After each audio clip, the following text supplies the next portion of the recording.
Maggie and Perloff on the Infinity Sports Network.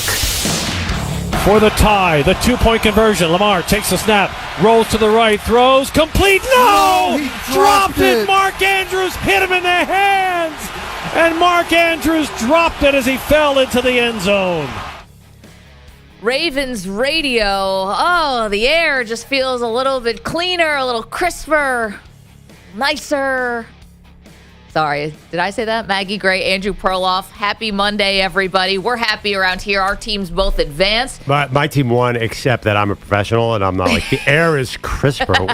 This is a sports talk radio. It's a national sports talk radio show. We're not in Western New York calling in the, whatever they call it, the broken table or whatever the name of the radio station is there. Listen, if they had lost, you would have gotten my tears. But today you're not. You're going to get me happy. And we will talk about all of this stuff from both the fan and the completely objective perspective. The completely objective perspective on this one. Oh, yeah, sure. Yeah, tune in. 4 hours of complete objectivity from Maggie Gray. Okay. Yeah, finally. Yes, let's go. Let's just get completely objective. I can do that as well. Completely objective is that Lamar Jackson did not have a good game, but Mark Andrews had a worse game. And I can nitpick the play calling because I think that the Ravens coaching staff also deserves some criticism here. When you have Derrick Henry and you have two-point conversions and you decide to go to tight ends on both of them, I can go to the fact that Lamar Jackson was almost the hero in this game, leading that touchdown drive, Perloff, after the Bills get conservative and go up by 8. And then on the two-point conversion, they go to Mark Andrews, the all-pro, and he dropped the ball. So the Bills get a little lucky, maybe. I also love the Bills' game plan, and I think this is just being totally objective. They did not let Derrick Henry run all over them, and they stepped up against one of the best and most dangerous players in the league, and I think the defense deserves a lot of credit. But Lamar Jackson can't escape criticism here. It doesn't have to be an avalanche of it. You know, Mark Andrews is going to be the goat horns, and he's going to wear it the most, but that doesn't mean Lamar gets to skate. He had a bad interception, and he had a bad fumble that definitely contributed to the loss. Well, I think they blew this game in week 2. Like they needed home field desperately. Why do we not talk about home field like it's everything anymore? Like that's when I was a kid, the playoffs, all anybody talked about was you got to get home field. Now nobody cares about it. And what happens? You go out to Buffalo, and I know it was cold in Baltimore too. The Ravens win that game in Baltimore. I mean, they lost last year the AFC Championship game in Baltimore. Yeah, I think that's why people weren't making a big deal about it. That was the Chiefs. They were favored in this game on the road. They were. I mean, it was so different. You telling me that there's no way they lose this game in Baltimore. There's no way Buffalo goes down to Baltimore and wins that game. This was crappy weather. Took out Lamar. Lamar's confidence got a little shaken early. He made the kind of fumble that the losing teams made all week. All they did, the losing teams fumbled left and right. There was no urgency. They acted, the ball was just like a casual loaf of bread. That fumbles on Lamar and that interception, although the interception wasn't that big a deal, it was early. I think that fumble was on Lamar. Like you saw, like there was just an urgency to the teams that were winning, and the Ravens did not have that until it was way too late. 855-212-4227. I'm giving out the number early and often today because we want you to be a part of this conversation. We're going to get to all of these games. We're going to preview tonight's game, the national championship as well. But I think there was like this rush, and tell me if you felt this way, that nobody can blame Lamar for any of this. And to be fair, this game was billed as the quarterbacks because obviously they're the headliners, Perloff, but it was a little bit less about the quarterbacks than I think any of us really thought it was going to be, because both teams wanted to run the ball, and both teams just wanted to stop the run and possess the ball. And it was less about the wow plays that the quarterbacks were making, and it was a little bit more about everything else. But you're right. It came down to turnovers. I think it came down, all that's true, and you're absolutely right, but I think it really came down to those 2 fumbles. It did. But here's the thing. You're saying that this would have been a different outcome if the game would have been in Baltimore. We're never going to know. But this game was so uncharacteristic of the Ravens, you could have never guessed the way they were going to play this game. And why? Because, they do not turn the ball over. No, but that could have happened at home, too. Yeah, but no, the way the field was, you could see the ball was not easy to secure. It was super slick. That's why they lost. Why did the Bills turn it over? Because they were on top, because they're used to it, and they were on top of it. I don't know. You're letting the no. You're letting Baltimore off the hook here. This is No, you're not giving the Bills the credit. I'm You're not letting getting Baltimore off the hook. I'm saying the weather killed the Ravens. There's just no other. No. The weather killed the Rams. No, the weather killed the Rams yesterday. Weather killed the Ravens too. Like they basically have the most explosive offense in the NFL, and there's just no way you're gonna have the most explosive offense. They were gutted by this. They couldn't.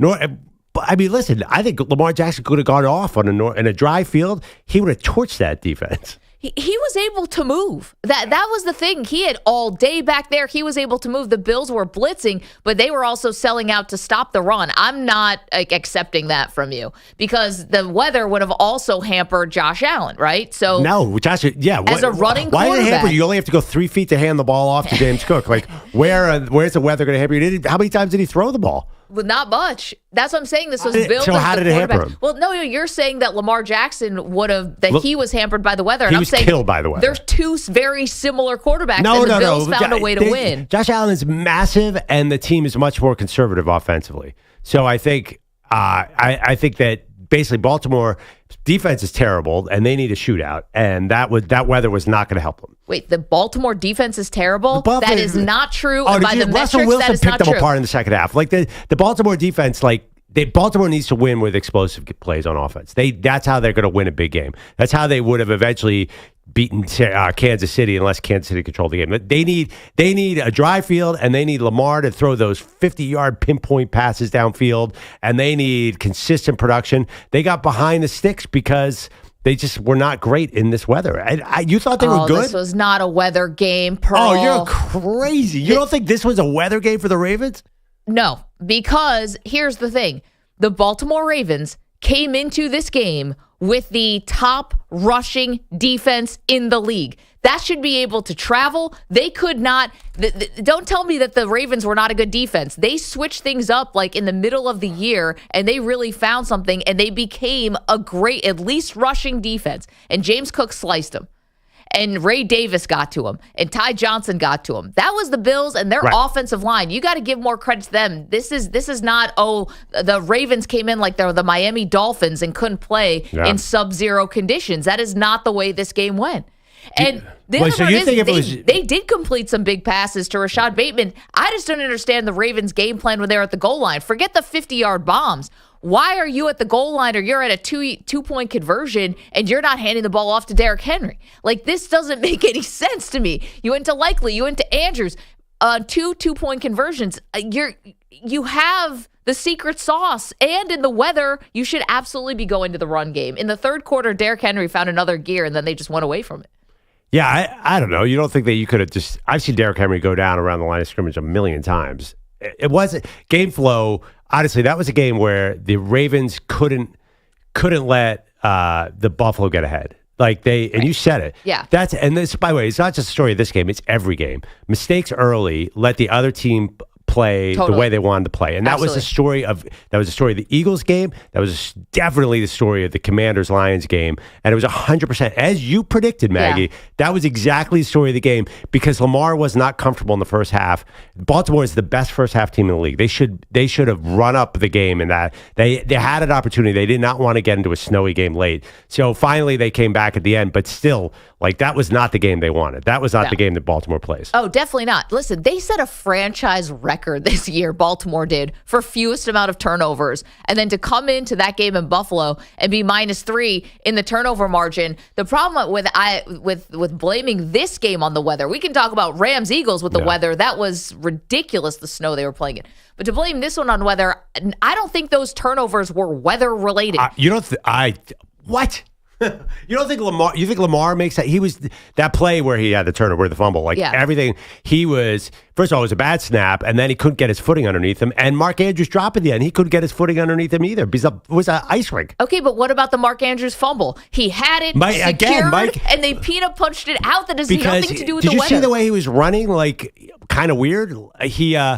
he definitely was not. It was definitely a weather play. Like his footing was not secure. He was trying to figure out where to go. It was an idiotic play. He should have just gone down. Go down because it's an ice rink. Like you got to go down in a situation like that. That was the stupidest thing. It was definitely just the way they're running. Like, and even Derrick Henry, by the way, was not Derrick Henry. He was having a little trouble getting his feet underneath him. He didn't like that weather at all. Well, him in the passing game is never going to be a sure thing. He dropped one pass that looked like maybe he couldn't get his footing. I disagree that was the weather game. I didn't think that's where you were going to go. I think that the Bills defense showed up in this game, even though the Ravens were able to move the ball at times, but the Bills defense showed up in a big way. The Ravens were taking little baby snow steps. So were the Bills. Yeah. I mean, yes, but that's like that script neutralized the game. Like you don't want the Bills offense going mano a mano with the Ravens offense. I mean, the Ravens have way more weapons. Yeah, and I think that the Bills, listen, this was exactly the game they needed to play. Yeah. You're right about mistakes cost every team that lost. I just disagree that the weather played a huge role in it because I just think both teams were trying to do the same thing. And then the other part is I think that Lamar does deserve criticism, and I know Mark Andrews deserves more, and that's totally fine. And I think John Harbaugh or Todd Monken, whoever is calling the 2-point conversions and putting them in the air as opposed to on the ground, they all deserve some blame. But we can look at Lamar and look at the team's 3-5 record in the playoffs. We can look at Lamar never being able to win 2 games in a single postseason and say he came up short in this game. If they had been home, I don't know if it's different. This was uncharacteristic of him to be turning the ball over in this way. They were so good all season. I'm not saying he doesn't deserve to win MVP, but he deserves to get criticized in this game. Any quarterback would. Yeah, I mean, I think some people are criticizing me. He lost this game. I think he's going to wear this. If he gets that MVP, oh boy, I feel bad. Oh, he's getting it. Is he? And he's going to be there to accept it. I'm hoping there. Somebody mentioned, I think it was Romo, said there should be a tie with Josh Allen and Lamar Jackson. That would be much more convenient for Lamar. Because 3 MVPs and no playoff success, really. No meaningful playoff success is going to look really bad. Yeah, 855-212-4227. But again, it's a regular season award, and he was brilliant in the regular season. And part of the brilliance really was the lack of mistakes. The irony of this, or credit, maybe it's irony, maybe just credit the Bills, whatever it is, the irony of them playing such mistake-free football and then getting to the biggest game of the year thus far and having the turnovers be the thing that really doom you it's just crazy. You would not have expected it. I don't know if this Ravens team was that good. No, I will not accept this. You guys, we cannot let Perloff do this. No, I mean, listen, I saw they were favored on the road against the Bills, which was crazy. Nobody thought. Well, you won that bet, so good for you. Nobody thought it was a 1.5 point spread. So let's get out of here with the nobody thought. Like this little engine that could. Buffalo. But on the road, it was a 1.5 point spread. But so everybody more. thought it was basically a pick 'em. I think the Ravens maybe got overrated. Their defense was fixed in part because they played nobody the second half of the season, and when they did play somebody, they usually they didn't do much. I think this Ravens team, and it wasn't Lamar. Lamar is fantastic. I think the rest of the team is a little meh.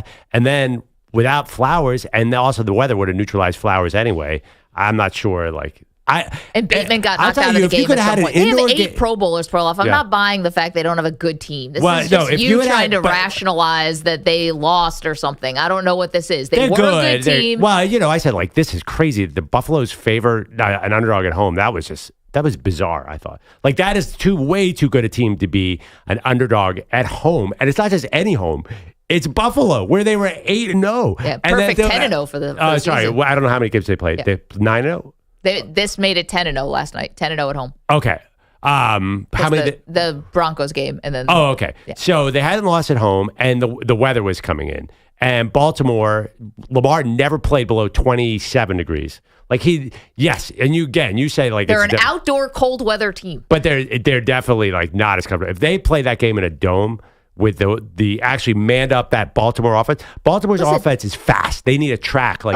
But that wasn't great. That's Okay, not what they wanted. This is kind of slightly annoying to hear because if the Bills played in a dome, they might have 2 Super Bowls by now. Like we can play this game to the end of time. But this wasn't like you're talking like the Ravens, like you reinvented them as the fearsome foursome on defense. Get out of here. I actually saw like finally when the stupid Steelers opened the offense up in the second half, they picked them apart. I think the Ravens were there to get had this year. They literally had the number 1 rush defense in the league. Like, that's it. That's the numbers.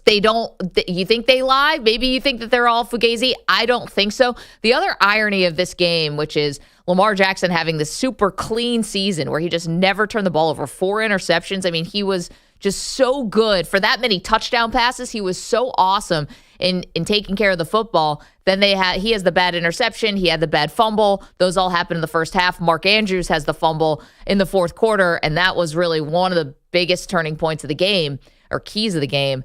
Mark Andrews had 4 drops. Like, he does not have drops. He hadn't had a fumble since 2019. Yeah, he did not like the cold one bit.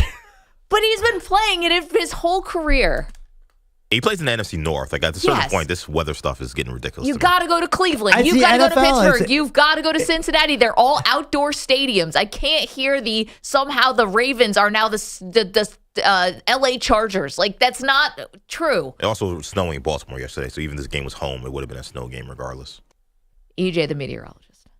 I appreciate it. Well, I was wondering, I actually was going to ask you. I knew it was cold, but the snow had passed already, right? Or was it still going down? I know it was not good in Baltimore either. Yeah, I mean, it was. But I do think like that's a weather game regardless. That's a game you want at home if you're the Ravens. Like that, to me, that game, and this is not the Bills could easily win the Super Bowl. It's nothing like that at all. Yeah. I just think that was a big deal for the Bills to be at home, and they talked about it all week long. So it's not like crazy. Also too, there was one call. Okay. Let's talk about it. Let's talk about the one call. Oh, God. You're not going to defend that garbage, are you? Listen. We're doing this, Maggie? The defensive pass interference you call. You were doing so good. You were doing so good. Now you're going to try that? I'm not going to defend that call. But if you think that the Bills won this game because of calls, then you're out of your mind. This is not what happened with the Texans and the Chiefs, because I can point to Deion Dawkins getting called for a hold after the Bills had a 15-yard completion that just straight up killed a drive. And that was I believe that was off one of the Ravens' turnovers early in the game, in the first half.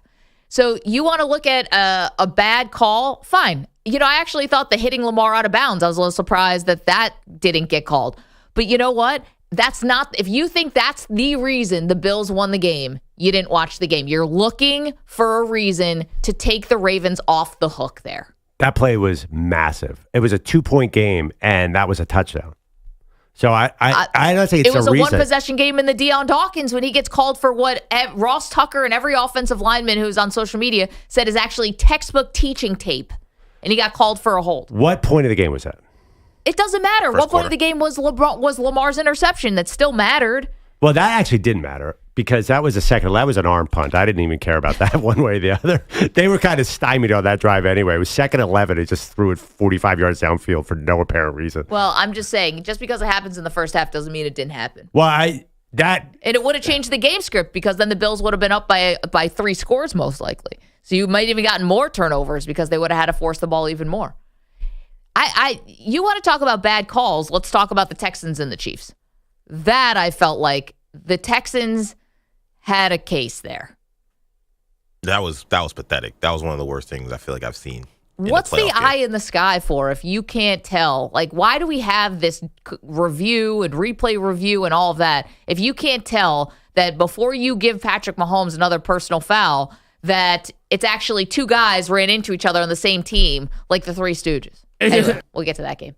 855-212-4227. I did not think you were going to blame the weather for why the Ravens lost this game. Really? I thought everybody was talking about the weather yesterday. Do you consider Philadelphia to be a cold weather team? Yes, right? Of course. We saw the snow yesterday. Okay, these two cities are 100 miles apart. That's nothing. Well, yeah, but Buffalo's got the lake. It's different. No, I'm talking about the Eagles and the Ravens. The Ravens are a cold weather team. They're 100 miles from Philadelphia. It's the same thing. I mean, same weather. The Eagles don't want to go to Buffalo either. Nobody wants to go to Western New York. But yeah, god-awful place to be weather-wise. Fair. I know that. But this was not the Saints a warm weather dome team coming to play in upstate New York. The Ravens are also a cold weather team. They play outside. They play in the NFC. Yeah, North. but they're obviously like they're built to super play in the amazing weather. on offense, and they're very flawed on defense. Number one rush defense. I don't know. I mean, you can't literally can't get better. They You have literally they can't would be better. literally, if they won the Super Bowl, they'd have the worst pass defense in the history of the NFL to win a Super Bowl. I think they're last in the league in pass defense. Of course, they have the number one running defense. You could shred them all day long. 855-212-4227. Okay, we get it going with the big game last night. Bills victorious. They move on to face the Kansas City Chiefs. We've got Perloff's Eagles to get to in a massive win, although Jalen Hurts now with a knee. So we'll see what his injury status is. We've got the upset of the weekend to talk about. It's Jaden Daniels' world. And if you're the Lions, how? Just how? And did they blow their best opportunity at winning a Super Bowl? We've got all of that for you. 855-212-4227. What'd you see last night? Was this more about the Ravens choking the game away, or did the Bills go out and win it? 855-212-4227. The Commanders. All right, Maggie, it is the national title game, and you can play prize picks. You can pick on any sport you want, but I'm going to do 2 national title game picks here. Got Jeremiah Love over 44.5 yards, Travion Henderson over 57.5 rushing yards. Prize Picks is the best place to bet to win cash while watching playoffs. You can win over $10 million. Incredible access to daily fantasy sports. So simple to use. You pick 2 or more players across any sport, pick more or less on their projection, and you can win up to 1,000 times your money. I think I gave people $10 million. That might be rich, but that's what Prize Picks is. $100 million. I was surprised that you didn't go with like a Travion Henderson and then, put it together with like a Devin Booker more than 27.5 points. That's what I love about Prize Picks. Yeah. You could have the national title game, you could have a regular season NBA game. If you're having a good feeling about both of these, well, why not just put them together? Prize Picks, America's #1 daily fantasy sports app. It's available in more than 40 states, including California and Texas. We love our friends there. Maggie, are you going to have time to actually watch a national title game and then see if Enzo Fernandez can get 60.5 passes attempt for Liverpool? Actually, I don't know what team he's on. You're right. It is super fun but I'm going to be a little focused tonight. I love how Prize Picks has single-handedly introduced Perloff. It's open doors, it's open worlds for him. He can do the same for you. Download the Prize Picks app today. Use the code MNP. Get a $50 credit instantly when you play $5. That's code MNP on Prize Picks to get a $50 credit instantly when you play $5. You don't even need to win to get the $50 bonus. It is guaranteed. Prize Picks, run your game. Must be present in certain states. Visit prizepicks.com for restrictions and details. Mand P.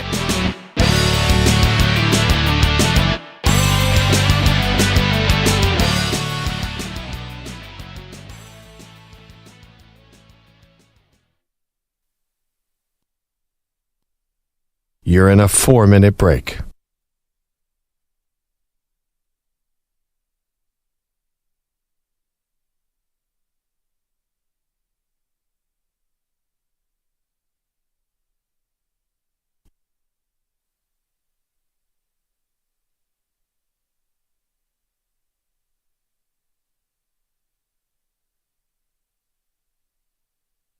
Three minutes, 30 seconds remaining.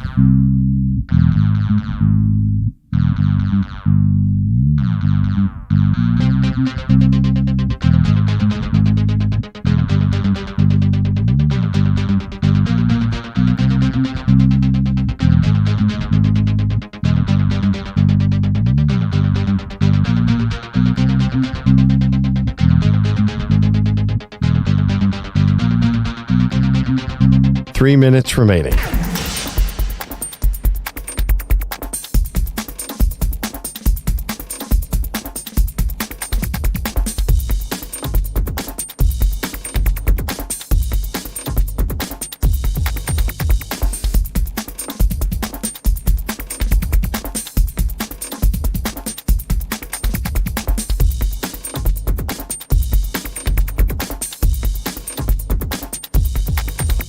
Two minutes, 30 seconds remaining.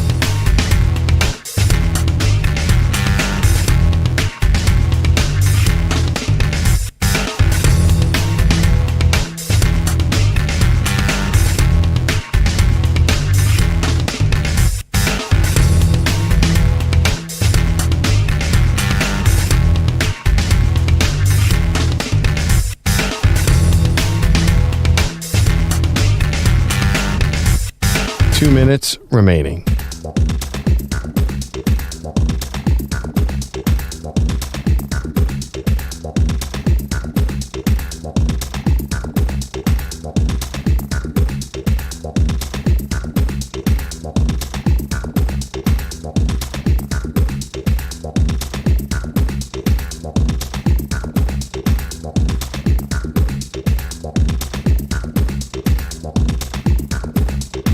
One minute, 30 seconds remaining.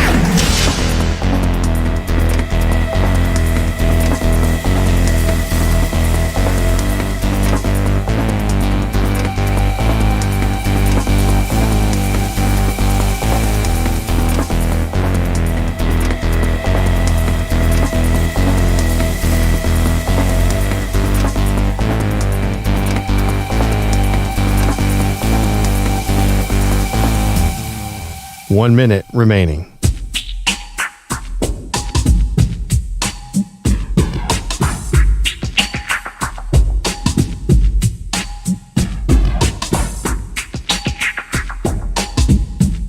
"45 seconds remaining.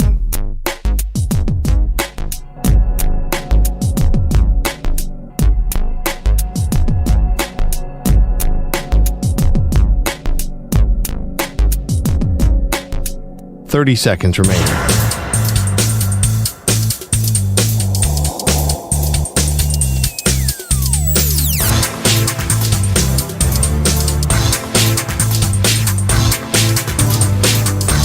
"15 seconds.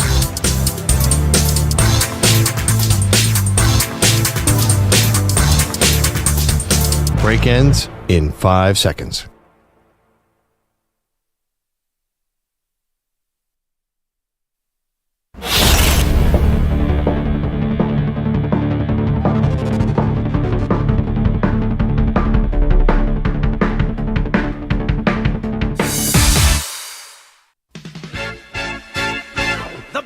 Make me wanna shout, kick your heels up and shout, throw your hands up and shout, throw your head back and shout. Come on now, the Bills are making it happen now. You know, we should rank like all the best fight songs left. By the way, I think there has to. This is an equal, whatever you call it, when politics show both sides. Like you got to do fight. Just because you guys like Maggie Moore doesn't mean you're going to play. You hate the Eagles doesn't mean that you can't play Fly Eagles Fly. Listen, we play the 76ers song generally, ironically, but we played that 76ers Clap Your Hands song for like a year. Ironically and inaccurately.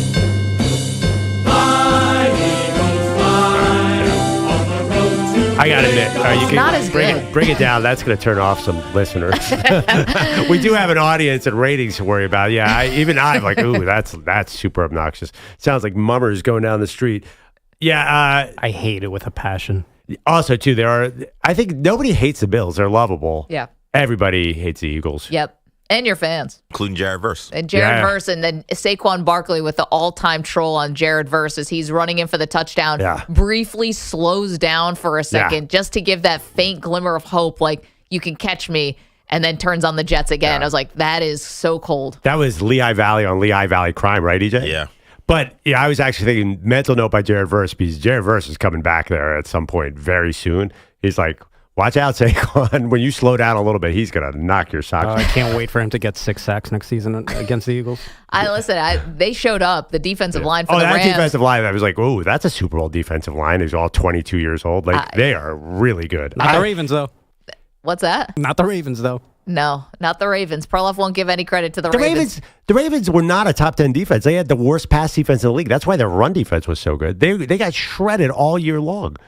They turned it around midseason. Let's go to the phones. 855-212-4227. Right, because they played the Browns every week. 4227. I don't think that's allowed in schedule. They wish they could. John is in Wisconsin, wants to talk about the Ravens side of this. Who gets the blame, John? Well, a first-time caller, a huge fan. I just don't understand how you can blame a game on the weather for a team that lives in the weather that they're playing in. Because it's not Buffalo. It's Baltimore. It's way different. There's like a Mason-Dixon line between Philadelphia and Washington. We always joke about this. It is much warmer down there. It's like 15 degrees warmer. It feels like it'd be blaming the Cardinals for losing on the heat. Like, that doesn't make sense to me. Well, the Cardinals are an indoor team. They're not going out of the. If they played outdoor in Glendale, Arizona, they'd all die. Well, I know, but I mean, you understand, like a Southern team, you can't. I don't understand. Listen, the people that are here for a reason in the playoffs and going to the Super Bowl, and I just think that Lamar is great. Don't get me wrong, but listen, remember Tony Romo and Phillip Rivers in the playoffs? Like, they had 4,000 and 5,000 yard seasons, 30+ touchdown seasons. They were incredible. Never could make it to the Super Bowl. Mm-hmm. Yeah, I mean, they don't have nearly the hardware of Lamar. I mean, Lamar's been a record-breaking, historic quarterback. I agree, but sometimes isn't those clutch, intangible moments about things about, like, being able to win postseason? You know, like you can be great, but never win a Super Bowl. Oh, Fran totally. Tarkenton went to 4, and he only got 1 MVP. Listen, John, we could be watching it this year because Mahomes might keep, Josh Allen out of the Super Bowl. We could be having the same discussion, and thank you for the call next week. And I think Allen's a great player. And here's the thing. This is why it's hard to just fully blame Lamar, but he's not blameless. Is he also orchestrated this incredible drive at the end of the game when the Bills got conservative, kicked the field goal, go up by 8, and Lamar went and sliced him and diced him, and that was a beautiful throw to Likely for the touchdown. Yeah, I think Lamar is really going to regret the fumble because he should have killed that play. It was off from the beginning, and it just looked casual. And Mark Andrews' fumble looked casual. Like, there's an intensity. The 4 teams that won had this intensity. The other 4 teams did not have. I mean, he just Mark Andrews was like, oh, okay, I'm going to make some big fancy play here. What was he thinking on the fumble? I'm not killing him for the drop. The fumble, I'm killing him for. Well, I think he deserves for both. You can't have a ball hit you in the hands at that point, and you're a veteran in this league. Dan is in Buffalo, where I'm sure the party's still raging. What's up, Dan? A little bit. Haven't slept all night. I want to talk about a guy who they said had too many ints, too many fumbles, not accurate. Steph Diggs made him. Who are we talking about? Talking about Josh Allen. Yep. And all this love for Lamar Jackson is a little ridiculous. Last year, Josh Allen had better stats. Lamar had better stats this year. But who were they predicting to win the AFC East? It wasn't Buffalo, but here we are again. The Bills on top. Put some love on Josh Allen. We're winning the Super Bowl this year. That's all. Dan, end of story. With the confidence, is this the year that the Chiefs could get got? We have all week to talk about that today, just unpacking what we saw last night. I'll give Josh Allen credit because last night really, it's always about him, but it really wasn't about him in terms of him having to just be Superman and make all these incredible plays. But the one thing that Josh Allen, you wonder, how do you keep improving when you're in year 7? And the way you keep improving is you start taking care of the football. Josh having only 6 interceptions this year. He had 18 a season ago. Yeah. And the fumbles. But I would credit the whole team for that because how many pass attempts did he have compared to last year? He was down a good almost 20%. And even last night, I mean, he never dropped back because it was a weather game. I'm sorry, someone who has to go to the holidays in Baltimore. I can't hear this. I know. Well, I'm saying, by the way, this is crazy. Even if the game was in Baltimore, it would have been a weather game too. Like, this just did not work out well for Lamar. Like, he needed a dry field where he could have his solid footing underneath him. And Henry too. I'm not saying there wouldn't have been a weather game in Baltimore, but that was definitely. I'm looking at the field now. Like, you don't think this people? I don't understand. He's from Boynton Beach, Florida. You don't think he likes playing in this weather? Nobody likes playing in the weather, but it's Josh Allen 7 years into because the league. The Bills are so conservative that this is good. But to me, what you're saying then is that Lamar Jackson is not that good because if a little snow on the ground means that he can't perform, then he's a above average quarterback. He's not worth the MVPs. He's not worth all the praise we give him because if it wasn't even actually snowing that hard, it was just snow on the ground. If snow on the ground is something that's going to stop him from being able to move the ball, so why did he come up small last night? I think he came up small small the ball over. Yeah, he turned the ball over, and because he was antsy to start the game as he always is, and then Mark Andrews screwed him. I think it was simple. Mark Andrews had one of the worst big games you'll ever see in a playoff game. And it cost him. It's unfortunate, but it happens. He had a big drop. He obviously fumbled the ball, and the ball got punched out, and then he dropped the 2-point conversion. They would have scored on both plays. Like, they would have scored.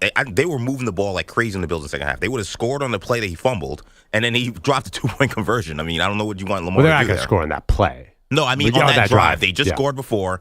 They ran down their throats. They were moving the ball again, and then he fumbles. So, EJ, and I don't want to put words in your mouth. Are you not putting this loss on Lamar Jackson? I'm not.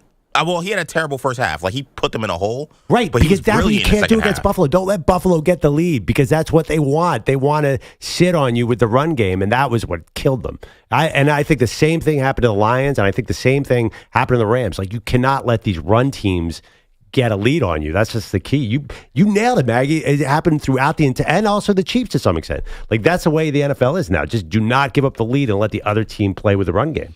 855-212-4227. Keep these calls coming. Are you blaming Lamar Jackson for this loss?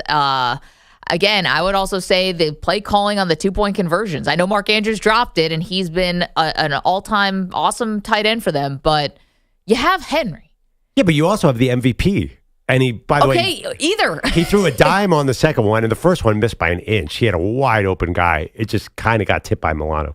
I just felt like the coaching staff kind of let the Bills off the hook a little bit because Derrick Henry just rolled them in the third quarter on that drive, and then they just sort of went away from him. Well, yeah, but they moved the ball at will in the second half, though. They did. 855-212-4227. All right, Andrew Bogusch is here with headlines. So much happened this weekend. Guys, good morning. Your headlines are sponsored by Progressive Insurance. Your small business keeps you on the go. Progressive Commercial Insurance keeps your policy within reach with our easy-to-use mobile app. Learn more at progressivecommercial.com. We are 2 wins away from a Maggie versus Perloff Super Bowl. Whoa. I don't think the show will survive. What is that show bet? Loser adopts Manny? Like, what is on the line if we get Eagles, Bills? Well, the worst case scenario is the Eagles lose to the Commanders because if best case, right, true. But if Maggie's Bills lose to the Chiefs, you're like, oh, you just lost to the greatest quarterback of all time in the Chiefs. Like, there's no shame in that. If the Eagles blow this opportunity against the Washington Commanders. What, are you going to turn into Beningo now? Yeah. I don't know where that drop comes from, but it's just so stuck in my head every time. Wow, Jaden Daniels. Look at that. Look at that. You got to admit, like, this is setting up for me to fall farther than Maggie. The Commanders. Yeah, I don't know. The Commanders, you think they're going to show up on our third straight road game? This is easy for you guys. Oh, good. I know what you're doing, Bogusch. Don't try and jinx me. You think Jaden Daniels going to play a cold weather game in Philadelphia and survive that?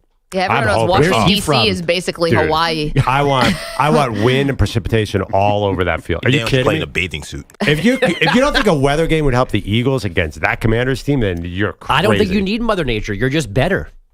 I think they can shred us because I've seen them do it a million times. They did it last year with Sam Howell. Like, that Washington team, a different staff, but they always move the ball against the Eagles. By the way, is that still Sam Howell just hanging out on the Commander sideline? Oh, yeah. Somebody said that next to Jaden Daniels. I'm like, that guy is handsome. It's Sam Hartman. No, Sam Hartman. That's who it is. Yeah, right. Sam Howell's in Seattle, right. Sam Howell's Is there a difference? I have this debate.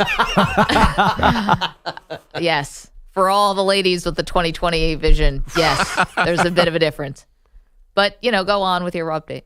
I've actually, Megan had a long debate about this. Or let it linger. While Sam Hartman is like a goat, Sam Howell is super handsome. In person, like he's like Who a was Casanova. sitting next to Jaden Daniels on Saturday? That's Hartman. I want to be that guy. Maggie likes guys with gorgeous hair, I guess. Yeah, so do I. Yeah, Maggie. Yeah, me too. I'm the only woman on earth who thinks Sam Hartman is attractive. What a curveball. I know. And it's really outside the box. The guy's an 11 out of 10, but sure, it's me. I'm going with a young, attractive guy. We need to have a long talk about Josh Allen's hair later in the show, by the way. Manny was all over That it. thing got long quick. Listen, it's like a playoff beard. But what what is it? It's not quite long. It's not quite short. It's not a mullet. It's sort of... It's just good flow. Just let it go. It looks like he looks like a medieval English guy with his hair right now, like a page or something. Yeah, I don't like it. I don't think it fits him. No, like it definitely does not. I agree with you. British Beatles rock star. He looks like a fish fan. Like during the week, he's wearing like cut up old faded sweatshirts and shorts. He looks like he's on a bender, like in an old VW van, following the Grateful Dead around the country. Yeah. Hey man, you like my haircut? See what we just did there, man? Let's get in the van and drive to Arrowhead. He's got any kind of mushrooms you need in his pocket. The guy's like one of the most elite athletes walking the planet. You're like, that is come not on, an elite man, get in the van. That is not an elite athlete athlete haircut. Everything about him is elite until you see his hair. This is just how hair grows out in Buffalo in the winter. You need Manny. Back me up. You went to college. It's up not there. a winter mane. It's He's a not an winter animal. Look. No, but he's cutting it on the back and he's letting it grow on the side. No, so that's not how it grows out. He's definitely cutting it that way. I don't think scissors have touched that head all season. Look at that. Then why dude. is it He's coming here out on in the colors side right like now. weird? I don't know. It's a playoff haircut.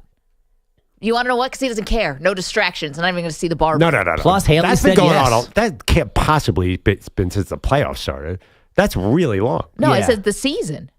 I don't think he's got a haircut all year. Definitely not. Yeah, that's what I'm saying. We're riding this thing out with the hair. I think it's great. Never cut it again. Let's see how long it can get. So next week when they lose, and then Maggie's gonna be like, she's gonna show up in Buffalo with clippers. Shave your head, pump. Easy, EJ. Where's Josh Allen? Take this seriously. Listen, it's not Quinn Ewers. It's not like he's grew out a mullet and has to get serious now. Josh- The guy's on the verge of going to the Super Bowl. Put a little respect. There's places in on the west side of Buffalo that he can go. Like there are plentiful of fine barber shops over there. I frequented a couple. I don't. What is he doing? You This guys are doesn't look good. haters. I'm looking at all these cool haircuts that Josh Allen has, like long, short, everything's working. And this is what then I'm looking at last night. This is just weird. It's just weird. He Manny's doesn't right. care. I love it. Nobody cares. Yeah, we'll see who becomes Super Bowl. He's totally going to cut that if he makes it to the Super Bowl. definitely. Yeah, everybody You gets. can't. All the players It's like get a Super Bowl. playoff beard. He You should can't keep, do it. He should keep it for the wedding. Really show me something, Josh. Despite the hair, the Bills had treadmills roaring yesterday when Isaiah Lively caught a 24-yard TD with 93 seconds left. But that's when Mark Andrews dropped that 2-point conversion, so the Bills survived 27-25 to return to the AFC title game for the first time since 2021. Yeah, finally! Ugh. Finally! Always wait for the last finally. It was killing me not to get on the treadmill last night too, but I can't because my kid's asleep and he's in the next room, and I feel like the treadmill's just too loud. What anxiety thing did you have to deal with to cope? A little Thai food, I don't think that's okay. eating feelings, mostly at halftime. Yeah, I mean, I'm curious too. The anxiety level is probably pretty high on Sunday. Wait till next week because you know that game's coming out in the last 30 seconds. It could be totally wild. Maybe Like you're last gonna need Thai food and vodka. Who's to say there wasn't a little vodka last night? No, there wasn't. I was folding laundry. I just I always fold laundry during games too. very nervous. Yeah, well, next week. I mean, I'm sorry, it's guaranteed you are going to have a heart attack next week. You know I'm not that gonna survive. There's no way in a million years that game's not coming down in the last minute of football. I can only hope. You Last cannot minute hope- means they have a chance. How much history do you need to watch these two teams play to understand? Yeah, I know. Yeah. No, you don't want that. I think you would rather have a blowout either way. This I is just not know good you. for my health. Yeah. That AFC title game is Sunday's second game. Eagles Commanders, the opening act since Phillies survived the Rams. Stafford takes the snap, looking. Stafford throws to the right side. It's incomplete. Philadelphia's going to hold on. That's Ian Eagle on the Westwood One. The Rams had a chance to steal a win in Philly. We all would have loved it, despite Saquon Barkley running for 206 and 2 scores, the second of which seemed to be the dagger with 4:36 to go. It gave the Birds a 28-15 lead, but the Rams scored a touchdown, forced a quick punt, and then drove to the Eagles 22 before that Stafford incompletion. So a 28-22 final in Philly.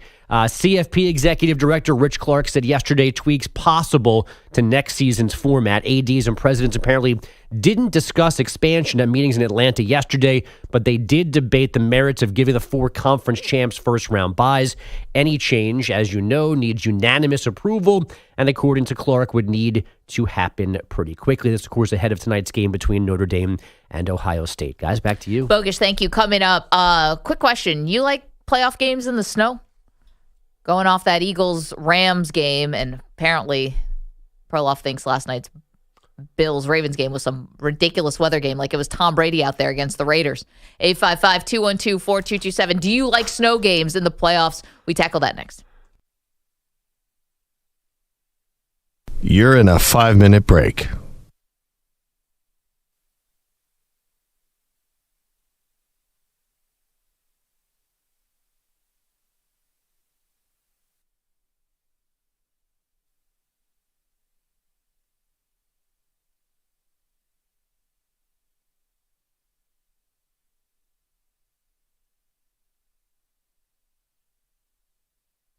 4 minutes, 30 seconds remaining.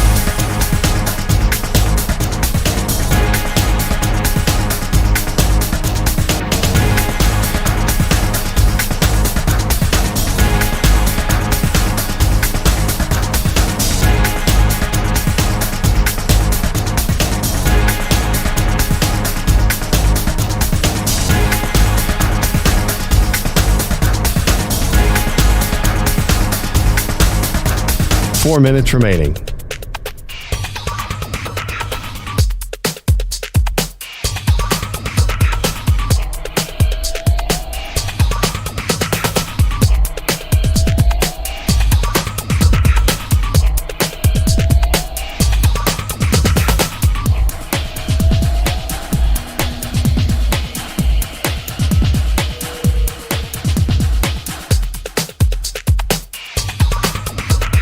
Three minutes, 30 seconds remaining.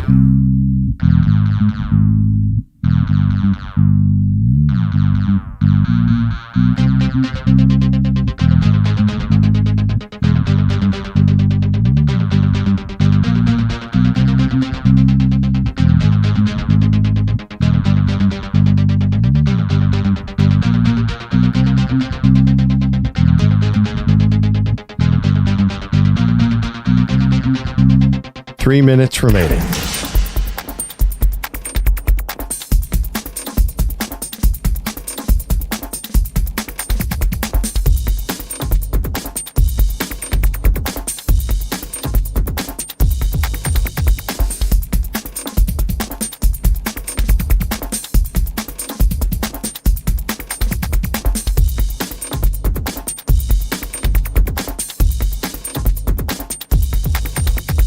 Two minutes, 30 seconds remaining.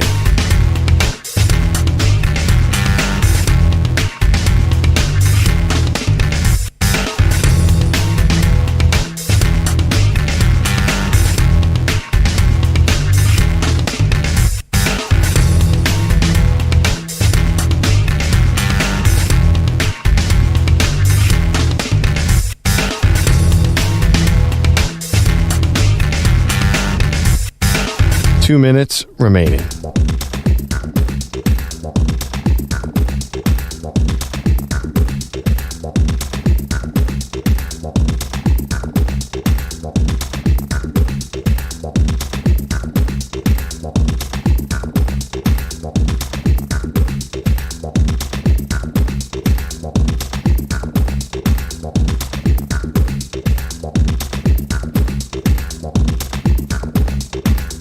One minute, 30 seconds remaining.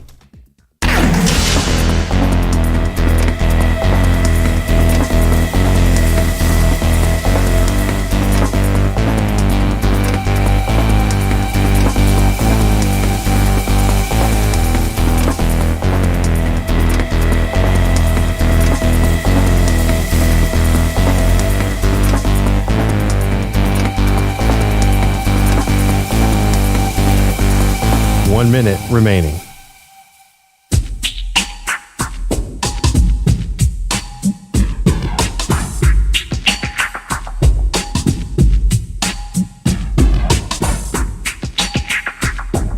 Forty-five seconds remaining.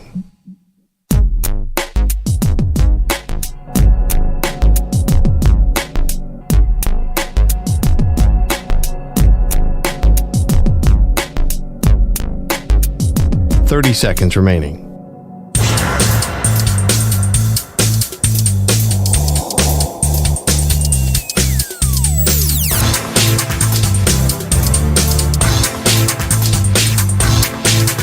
Fifteen seconds.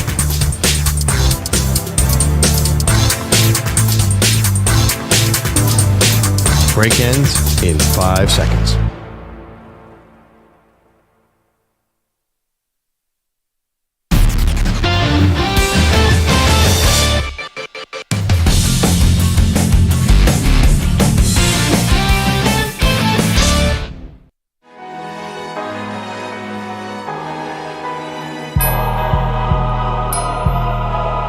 Welcome back. Man, what a weekend.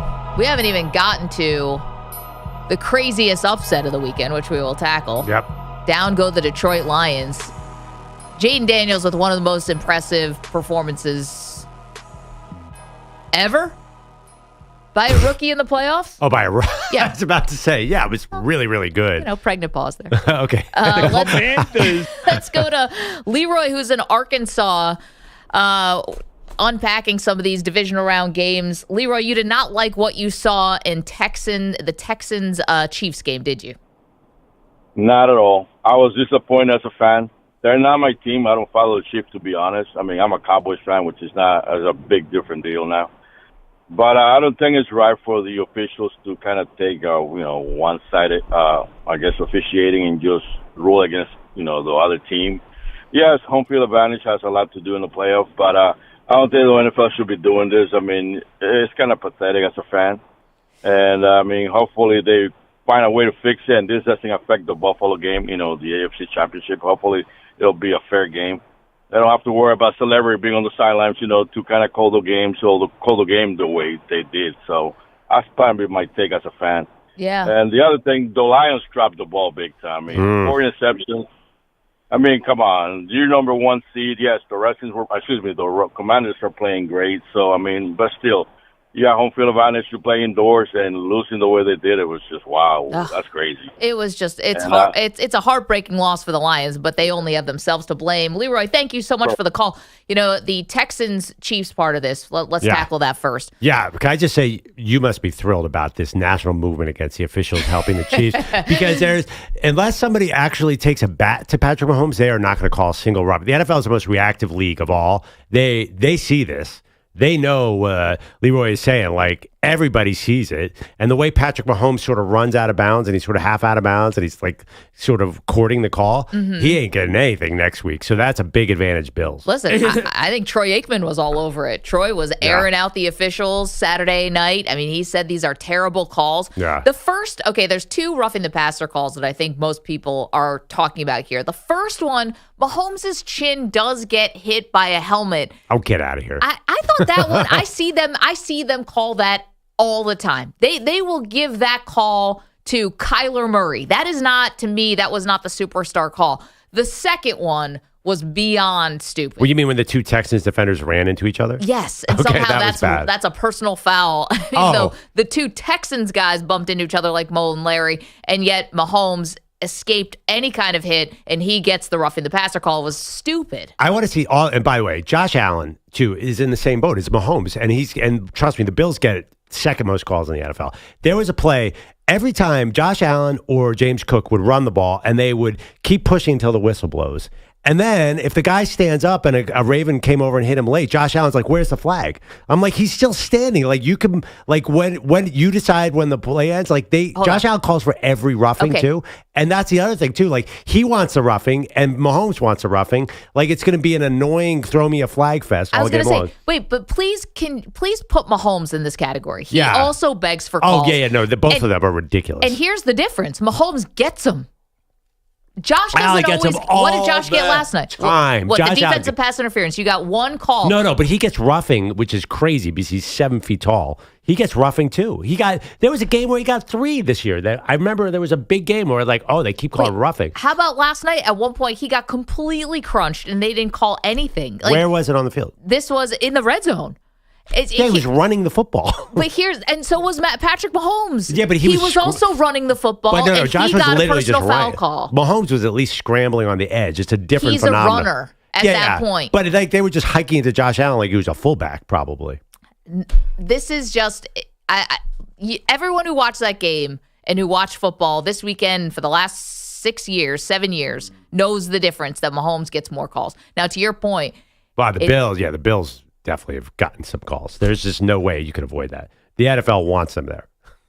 Do you think they won last night because of calls? No, definitely not. They won because it was cold. Lamar is from Perloff Florida. Will not give credit to an actual football player. It's always either the refs or the weather. No, they won because they earned home field advantage. Like, I know that's an old school take, but that's how, when I was a kid, like people talked about that. You want home field, and Buffalo, like they got that game at home. They were psyched about that, and they earned it, and they won the game. And they should have been favored at home too. That was stupid. Yeah, refs suck. Agreed. That guy's smart. Yeah. Oh, as far as the Chiefs, man, this is going to be a week of this. Like, do you guys agree with me? Like, you're going to have to break a chair over his head pro wrestling style to get a call on Mahomes next week. They're not going to let anything go. You know that. The Texans said it. You're playing two opponents out there. Yeah. You're playing the Chiefs and you're playing the refs and you're playing the love affair with Taylor Swift and Caitlin Clark, and the NFL doesn't want this to end. No, it's all over now. The NFL doesn't want to be embarrassed. They don't want Leroy from Arkansas calling it and calling it fixed. I don't know if it's fixed. It's just noticeable. That's all. Okay, biggest upset of the weekend. We talk about it next.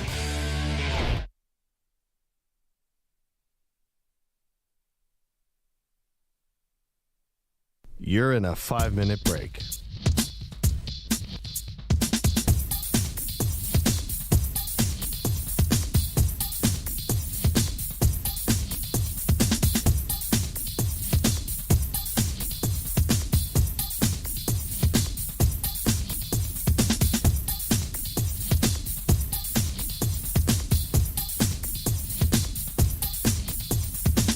Four minutes, 30 seconds remaining.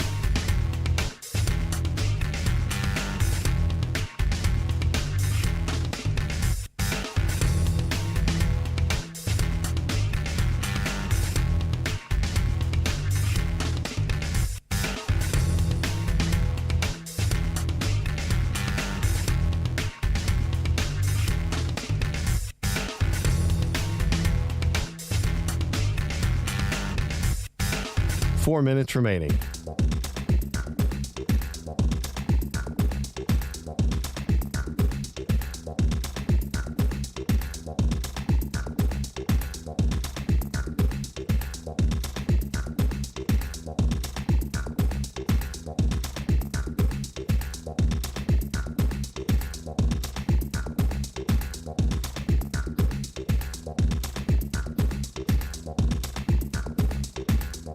Three minutes, 30 seconds remaining.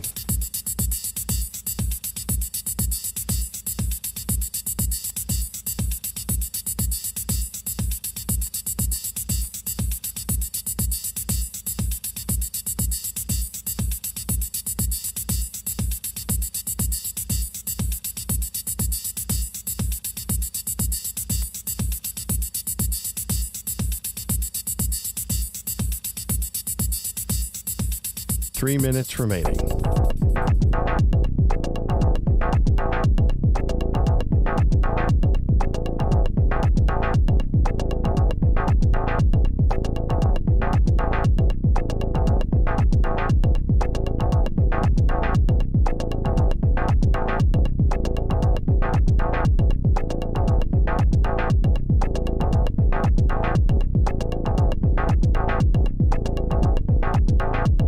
Two minutes, 30 seconds remaining.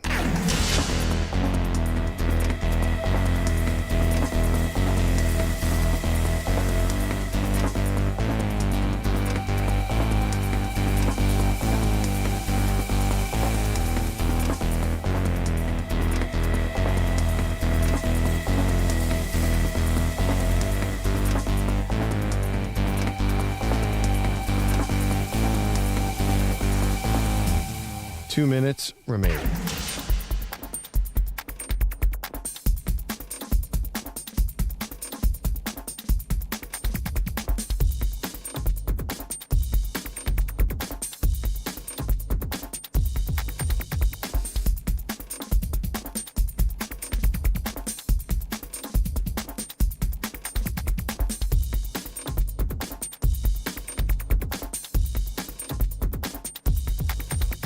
One minute, 30 seconds remaining.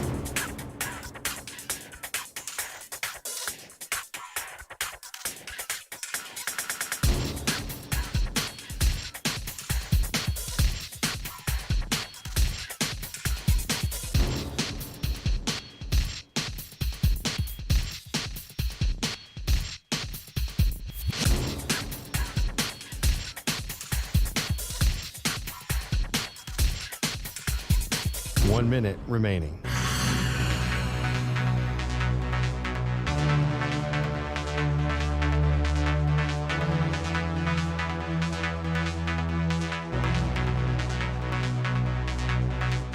Forty-five seconds remaining.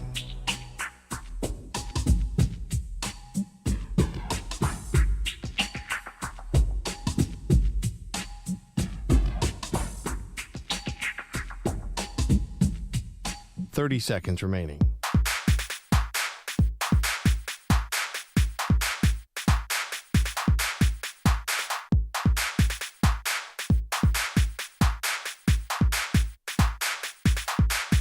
Fifteen seconds.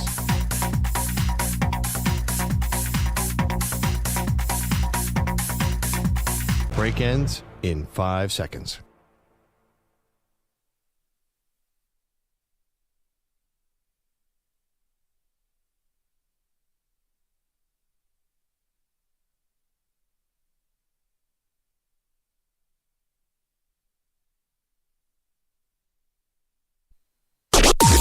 Maggie and Perloff on the Infinity Sports Network.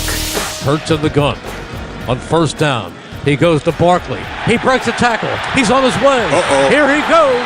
He's at the 40, 30, 20, 15, 10, 5. Touchdown! Saquon Barkley, 78 yards. That'll lock it up. Who else? Merrill Reese. That was Barkley's second touchdown of the game. Made it 28-15. Now, to be fair, the Rams did mount a pretty interesting drive and tried to make a comeback. And we'll get into that in a moment. But Eagles move on, Perloff. And I'm thinking about you because you're a diehard Eagle fan, on Saturday night, actually, when the Commanders took out the Lions. I'm like, this is setting up so well for the Eagles. And then it was a little bit of scary times in the snow yesterday, but you come away with the win.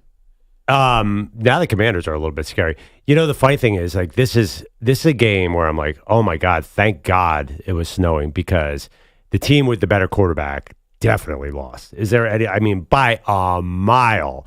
If they had just spread that ball out early and just zipped it all over the place with Stafford the way he was throwing accurately, that would have been a different game. But I think the weather 100% defined. We were arguing earlier whether the Ravens-Bills game was a weather game. This was 100% a weather game, and like, because the Rams were playing great the second half of the season. When they had Puka and Kupp going, like, that would have been very hard for the Eagles. The Eagles' run defense, like, the one thing the Eagles know how to do is strip the ball from Kyren Williams. I thought the Rams were a little too conservative in that game. They had to get a lead when it was dry, because they're definitely, I think they're probably the better offense, and Matthew Stafford's a way better quarterback. After Hurts got injured, like, that was just hold on for dear life. Well, definitely. And I can have a major problem with the play calling after Hurts got hurt.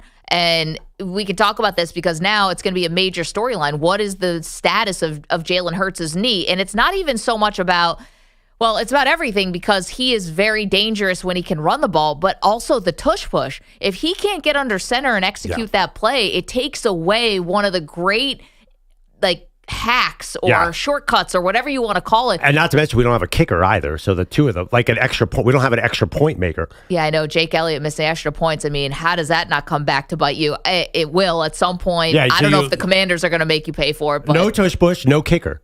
I know. So that you have to find a way where someone else can execute the tush push. We saw last night that Mark Andrews actually goes under center. I don't know why Lamar doesn't do QB sneaks, but Mark Andrews is the one, and he actually did execute that well. I think he's 100% on the year. I would check. I've never seen Mark Andrews get stopped. But it's just funny to me that it's not like Lamar's small. So why not he's not. Do your own QB sneaks and your own tush push? He's small compared to Jalen Hurts. Jalen Hurts' legs are massive. Right. Okay. Why not have Saquon Barkley, who they literally call Saquads? Why not have him do the tush push? You're going to have to figure it out. You have a week to do it. That. But it's an interesting point you brought up about the Rams and the better quarterback lost yesterday. I thought really the biggest amount of credit should go to the Eagles defense and Vic Fangio outcoaching Sean McVay. And not only that, I think this was like a Howie Roseman game in some ways, because your general manager, to have Jalen Carter and Nolan Smith come up in the way they did with the forced fumbles late in the game, it was incredible. I mean, that to me, you want to build the statue for Big Dom. Build the statue for Jalen Carter, who was a question coming out of Georgia, fell in the draft a little bit because of character concerns, and has come to Philadelphia, didn't have a phenomenal, ran out of gas a little bit in his rookie season, and he was excellent yesterday. I mean, I'll take the credit for my Eagles, but you didn't think that was a warm weather team choking in the snow? I mean, I thought I was watching Stafford throw bombs as soon as Puka Stafford gave up Stafford fumble. I was like, oh my God, he just wants to go home and get inside, because that was like I've never seen a warm weather quarterback just give up on a play like that when it's like, forget it, you can have it. Well, and Kyren Williams, honestly, like McVay, Yeah, I was actually thinking to myself, I'm like, ooh, McVay's not pulling Kyren Williams here. Because I remember the first game was decided by a Kyren Williams fumble too. I'm like, he's had 4 fumbles this year. I'm like, I mean, he can't keep it in a normal circumstance. Like the Rams, I think, are a Super Bowl nucleus, but they have a big problem with the ball security on their star running back. So I don't know. I was like, Kyren Williams is going to give it up. I didn't think, yes, Jalen Carr was amazing for 500 different plays, too. It wasn't just that. He was stuffing them left and right. He was terrorizing the Stafford. But I'm not sure that this was a function of the Eagles being great. I think the Eagles held on for dear life. Well, yeah. So Jalen Hurts gets his knee twisted up in like a really awkward tackle where he kind of goes backwards, and it was not good.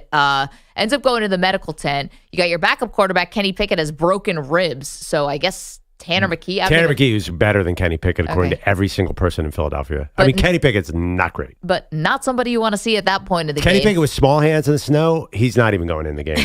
Even if he's healthy, that's not happening. But you have Saquon Barkley, who, as we played the highlight for you, is ripping off a 78-yard touchdown run. And instead, they have Saquon Barkley after the Rams cut it to a score. And Saquon Barkley, I think, took the handoff on first down. And then they have Jalen Hurts dropping back. First of all, they have him dropping back in the end zone, ends up taking a safety. But they dropping back on one knee just made no sense to me. You had to just keep handing the ball off. Well, he had a third down and a fourth down in the second half in the snow after the knee, and he hit both short passes. The play, he rolled against his body, and usually, I'm not sure if it was Goddard, but that's one of their best plays. That always works, but the footing was so bad on the receiver, and Hurts is like, he's hurt. Well, I think it was also the snow. Hurts is like, I'm just going to eat this. But they could have hit it Barkley, and it would have just been the same result. They were just trying to kill clock. It's a hard position. It's snowing out. What are you supposed to do? It didn't do. There was no other way to get a first down except pass. They were stuffing the line. There was no other option. But here's the thing. I think that's lame. What were you going to do? Well, I not make Jalen Hurts on one leg have to be the guy who, first of all, even if you think that's the best play to run to kill clock, you're also asking your quarterback to now take another sack where he's already on a bad knee where you could damage the knee even more. Just rub some salt on it. But no, seriously, that's not what you're going to be saying What next play week. would you have called? I probably would have tried for some kind of creative design run play. Why can't you do any kind of sweeps? You have to just run it straight into the line. You killed 25 seconds going 3 and out. You hand the ball back to the Rams, and they march down the field, and then you got lucky and good, I guess, that Jalen Carter came up with a big defensive play. You have to hope it. I think they're like, we think our defense can hold up in a driving snowstorm in this last situation. Like we thought they could not, the Eagles thought they could not pass the ball in that situation. So that's why they played it like that. They were not going to, there was no creative run play. Like the run plays went nowhere in that situation. The guys, like nobody had their footing. It was a tough play. Usually that play works, and they had done the same exact kind of play a couple times before where Hurts, regardless of where his knee was, could throw a 5-yard pass, and he was hitting them. That play almost worked too, by the way. And Hurts was smart to take. He got sacked for like 16-yard loss. Hurts was smart to take the sack too, like instead of throw it, because they need to kill as much clock as possible. It's I don't know how Puka Nacua caught that pass at the end. That was a lucky drive. Oh, it wasn't just him. Demarcus Robinson had a really big catch, and then Puka, and then Cooper Kupp, and it ends up with a 4th and 11 because Matthew Stafford took a bad sack, lost 9 yards when you're at the Philadelphia 13, and you're at 3rd and 2 at the Philadelphia 13, and you take a 9-yard loss and a sack, sets up a 4th and 11 from the 22, and that was going to be impossible, and there wasn't even a play on the ball because the ball just sort of sailed. Listen. Here's the thing about the Eagles. I think you're downplaying this Jalen Hurts knee situation. No, I'm not for moving forward. Yeah. Well, I mean, listen, he savagely ran through the line for a touchdown to start the game. Yeah. No, they need his running ability. I'm not downplaying it at all. I think this is a terrifying game. I do think that against the Rams in that weather, he could hold it together enough to get the W, especially because you had Saquon sort of starting to heat up. But no, I think this game is super dangerous with no Hurts running the ball. You need all your weapons against Washington, who really does move the ball well against the Eagles. Like the first game, not so much, but the second game, Daniels was very, very comfortable. Yeah, they put up 36 points in that game. Yeah, I mean, part of that was Kenny Pickett turning it over. But yeah, this is a game where you need Hurts to be healthy. It's definitely not a good thing. So this game sparked another conversation, which was about the weather, Perloff's favorite topic. The question is, do you like NFL playoff games being impacted by the snow? And right now, you can vote on our poll at Maggie and Pearl on X. Overwhelmingly, people are saying yes. I'm sorry, I'm going to sound like no fun Debbie Downer. I don't love it when the snow is this bad. It was kind of fun through the first half, Perloff, where you had some snow. By the third and fourth quarter, it was just like, it made it impossible, felt like, to play the game. Credit to the Rams, really kept throwing the ball because they had to, because they were trailing.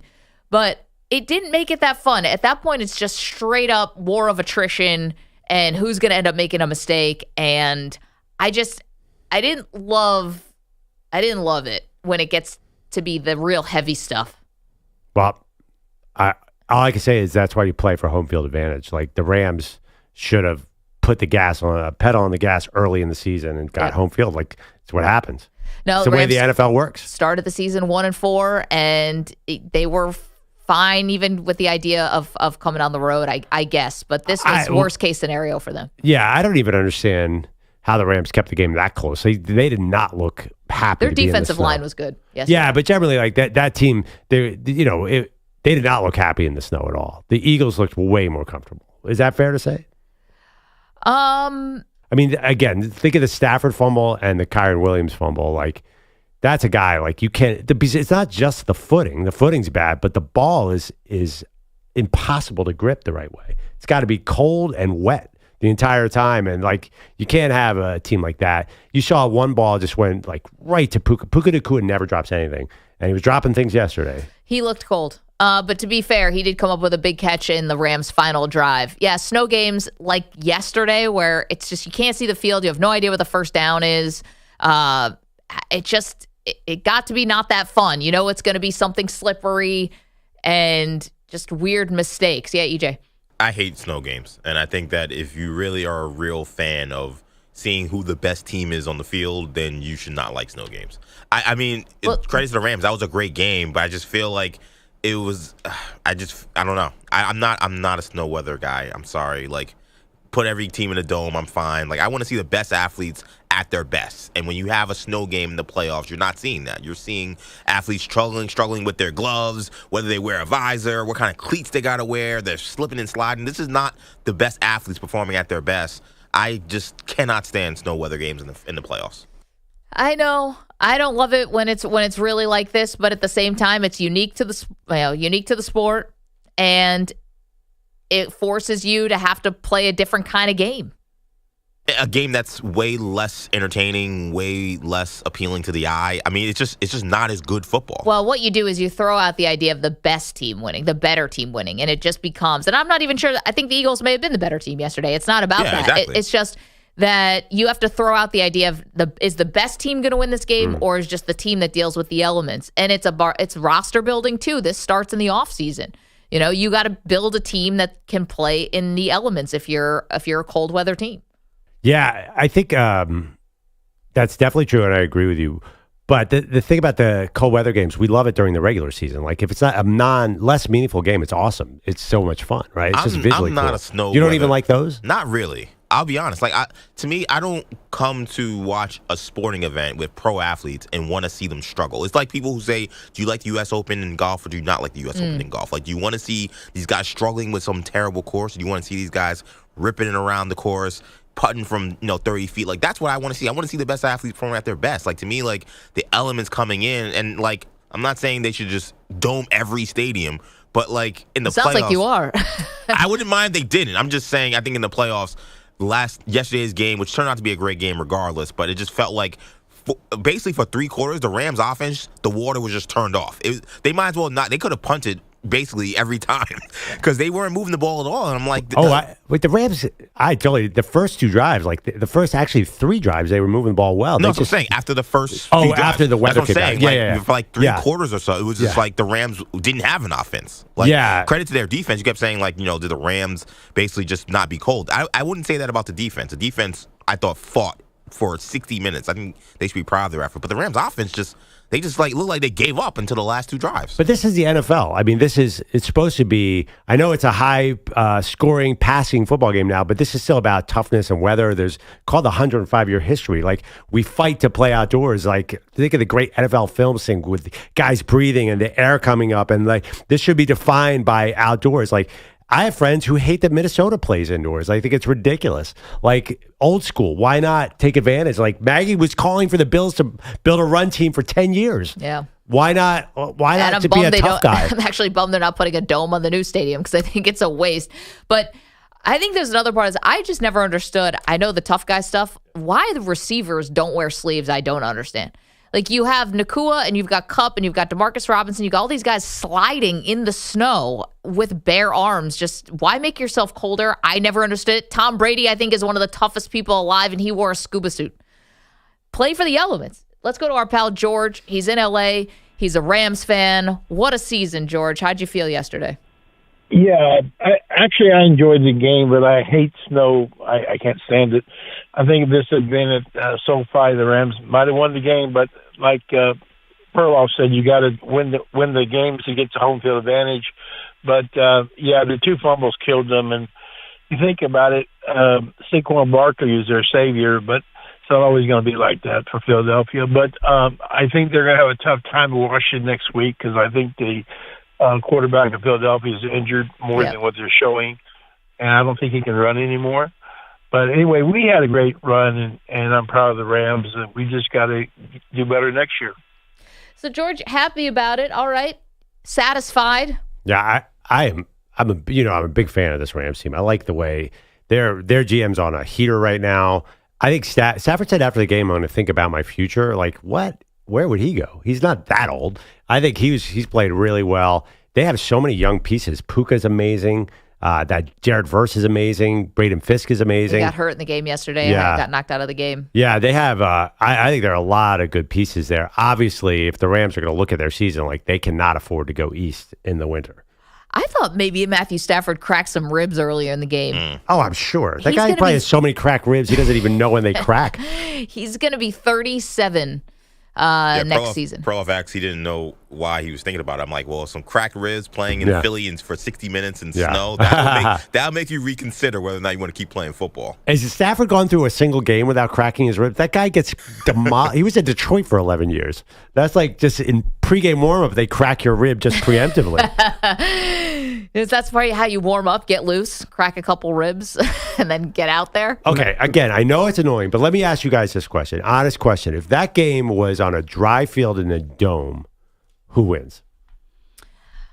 You know, I wonder if still the Eagles win because I was really impressed with the defense. I wonder if the Eagles and you lost Quinyon Mitchell and you still, which was a big part of the defense. Yeah, but impressed with the defense because Puka couldn't catch the ball. I think the Rams have spread it out and started throwing on that defense. I think they could have moved the ball really well.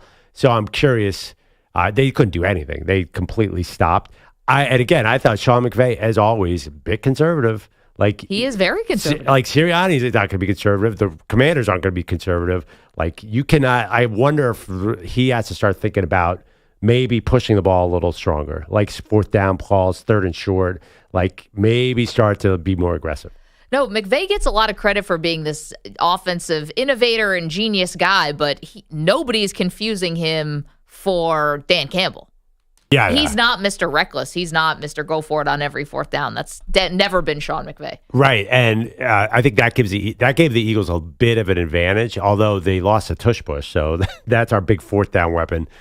Don't even get me started. It's going to be interesting. 855-212-4227. We got a question for you, and you can go vote on our poll. Do you like NFL games being impacted by the snow? Yes or no? Yes, winning by a lot. And also, are you blaming weather for the Ravens' loss on Sunday? Perloff hit me with a haymaker on this one. I did not think we were going to be talking about the Ravens being impacted by the weather. You know, the field's supposed to be green, not white. You're aware of that, right? Like, it's supposed to be a green field. Yes, I am aware of that. I also know that Derrick Henry is able to run. I don't know. He didn't seem... Just like James Cook had to run. I don't know. I don't think Derrick Henry seemed totally comfortable. He had like little baby steps so he didn't slip. I mean, Justice Hill was running. He was an animal. I don't know where that guy came from. This is... it's not like the winds were blowing in sideways here and you couldn't see anything and it was a whiteout. Like, that's not what the weather was like in Buffalo yesterday. And then it's like... Well, yeah, but it certainly wasn't perfect. Like, they had trouble keeping all the... Of course it's not perfect. And you're telling me, like... It wouldn't have been perfect in Baltimore. Even the fumble, like the fumble and Mark Andrews had that cost him the game, like, his feet weren't exactly stable right there. Like, it looked a little slippery.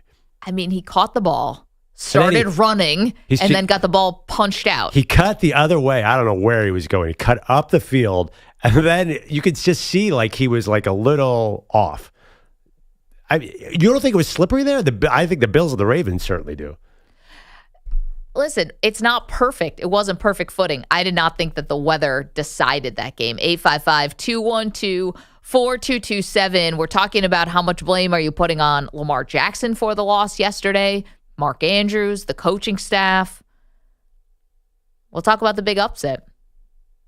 Saturday night, Detroit. How did it happen? Why did it happen? We unpack it all next. It's MMP. You're in a 5-minute break.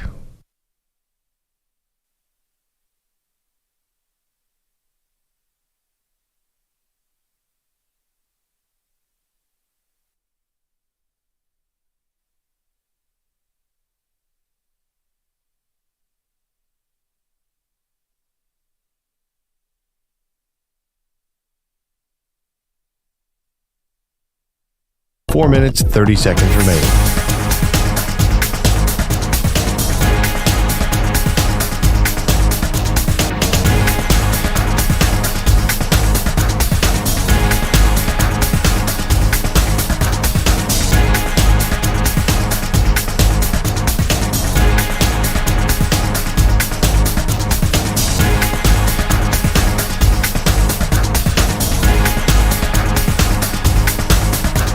Four minutes remaining.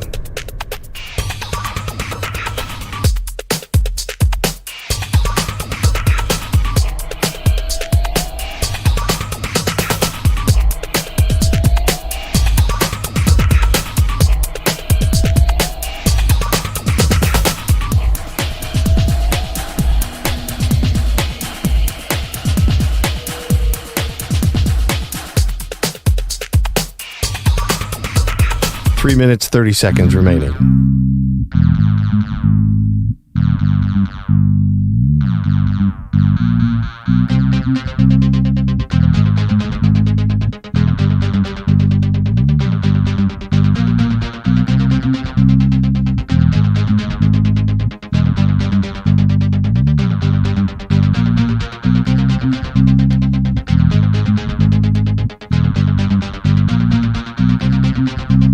Three minutes remaining.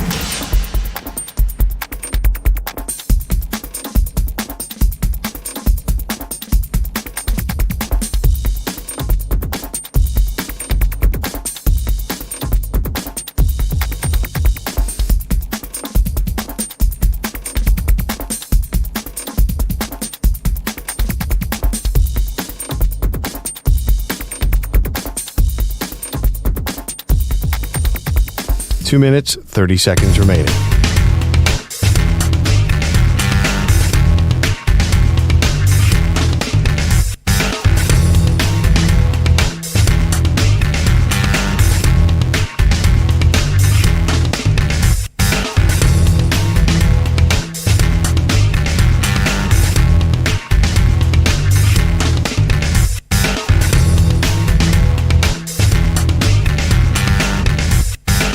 Two minutes remaining.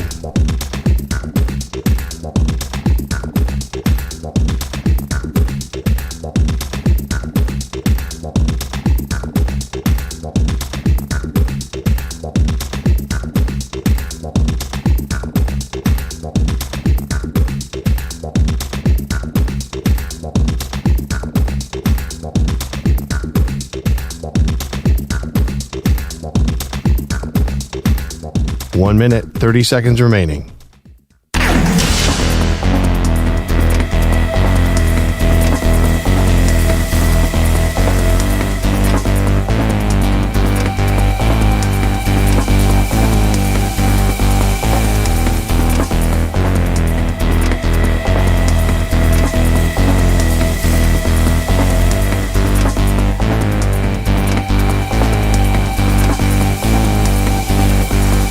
One minute remaining.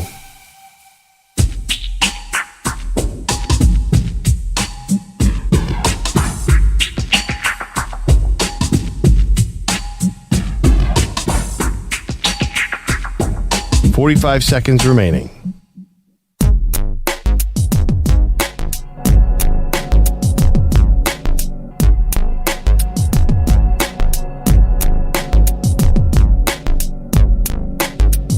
$30 seconds remaining.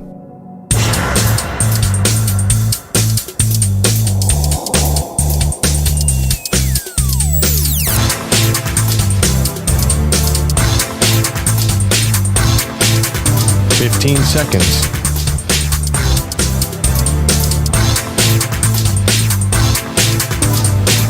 Break ends in 5 seconds.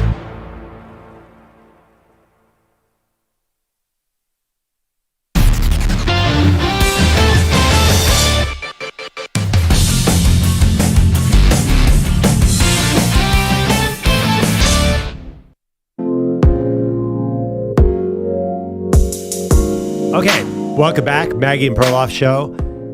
The odds makers, of course, completely nailed the entire wildcard weekend. They pretty much had the exact spread right on every game except for the Commanders Lions, which I'm sure cost them, cost actually the bettors a pretty penny because like everyone else and me bet on the Lions. And I could have sworn the Lions were about to just go to town in that game. 7-3, driving down the field. I'm like, oh my God, they're going to score 100 points. This is amazing.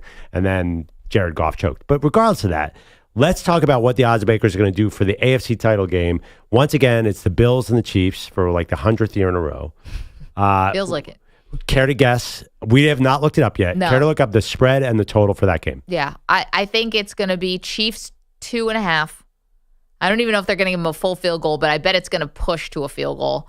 And I bet it closes at -3 because I think people are just going to do the you can't bet against Patrick Mahomes, and that's pretty smart. And I think the total is going to be 42.5, low scoring game. What about you? So, okay, I actually had 2.5 as well because it feels like it's a last second game, right? So a field goal is too big a number. It's clearly going to be the last possession. We all know that. That's just a fact. That's the way football works. Yeah. I have the total a little higher. I have a 45.5 because logic says the Chiefs and the Bills are not going to score a lot. But, I mean, recent history. But I just think that bettors like me are going to see that number and be like, this is Josh Allen, Patrick Mahomes. We got to push that number up, right? Yeah, it's just like the star power feels 42.5 feels too low. Okay, so the actual spread on the game is Chiefs -1.5. So being kind of favorable there to Buffalo, and the total is set at 47.5. Okay. Now, I just looked at the Eagles-Commanders game. Do you know what that is? No, I have no idea. Let me guess. Eagles 3.5 and then, or no, 4.5. And the total low, 47.5 as well, 48.5. The Commanders. Very close. Eagles are favored by 5.5. Total, you were right, 47.5. Yeah, I mean, because I don't think there's going to be snow coming next weekend, is there? I haven't seen anything here. Because I tell you, this week is going to be brutal. Thank God that that's not happening for that game. But I would want weather. I think the Eagles are a better cold weather team because the Commanders are an awesome offensive team and not a great defensive team. Like the cold weather helps the defensive team. It helps the slower team. I don't know. I just think that the Eagles have a scary assignment ahead. And I think the Chiefs-Bills, like I don't even need to see the first 59 minutes. It's like an NBA game. You know that cliche that you only need to watch the last 2 minutes of an NBA game? This is definitely going to be a nail-biter. This is definitely going to take a year off of Maggie's life. I just don't see any other way. You don't even need analysis. It's just whatever way the ball bounces in that last minute and a half is going to determine your future happiness. Wow, when you put it like that, if it only took a year off, that'd be fine. I'm worried about decades coming off this entire playoff. This one feels pretty bad too, because this does feel like a year for the Bills. Well, yeah, because if the Chiefs are going to get got, you would think it'd be when they're trying to pull off something that's been unprecedented. Yeah, which is to win 3 in a row. Or you would have thought last year when they were a big underdog coming to the AFC title game at Baltimore. Like, again, right. Like, logic says, like, the Bills got to break through. It's just a matter of time, right? I don't think that's logic. I don't think that's, or I don't think people are looking at it that way. That somehow this one, it's like the Bills are due. Well, I think it's a matter. It's like a luck rating, which bettors have a lot of, like, who has good luck, who has bad luck. If you flip a coin 10 times, eventually it's going to land on tails. It does seem like these are coin flip kind of bounce the football games. No. I don't know. 13 seconds? That is as coin flip a bounce of a game as you've ever seen in your life. Like, I actually don't think that was luck. I think that was poor defense and allowing the Chiefs to drive down the field. I blame the coaching staff for that. They completely messed that up. So no, I did not think that was luck. Well, I do think there is a real thing called a luck rating, and eventually it all comes down to the middle. So I think there is a lot. I'm seeing a lot of Bills action this week. More so, like, everyone's like forgetting that the Chiefs won the last 2 Super Bowls. I don't think they're forgetting. They just go out there and win a ridiculously ugly game against the Texans, and like, oh yeah, this team. I don't know how they keep winning. Listen, Kelsey back on his, you know what, BS.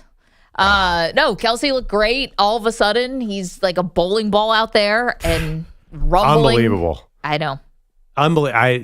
Again, they totally lack definition. Like, who are the Chiefs? They just find a way to win. They're a defense that sacked C.J. Stroud 8 times. Oh, my God. Texans, they're blitzing. Do something. Protect C.J. Stroud.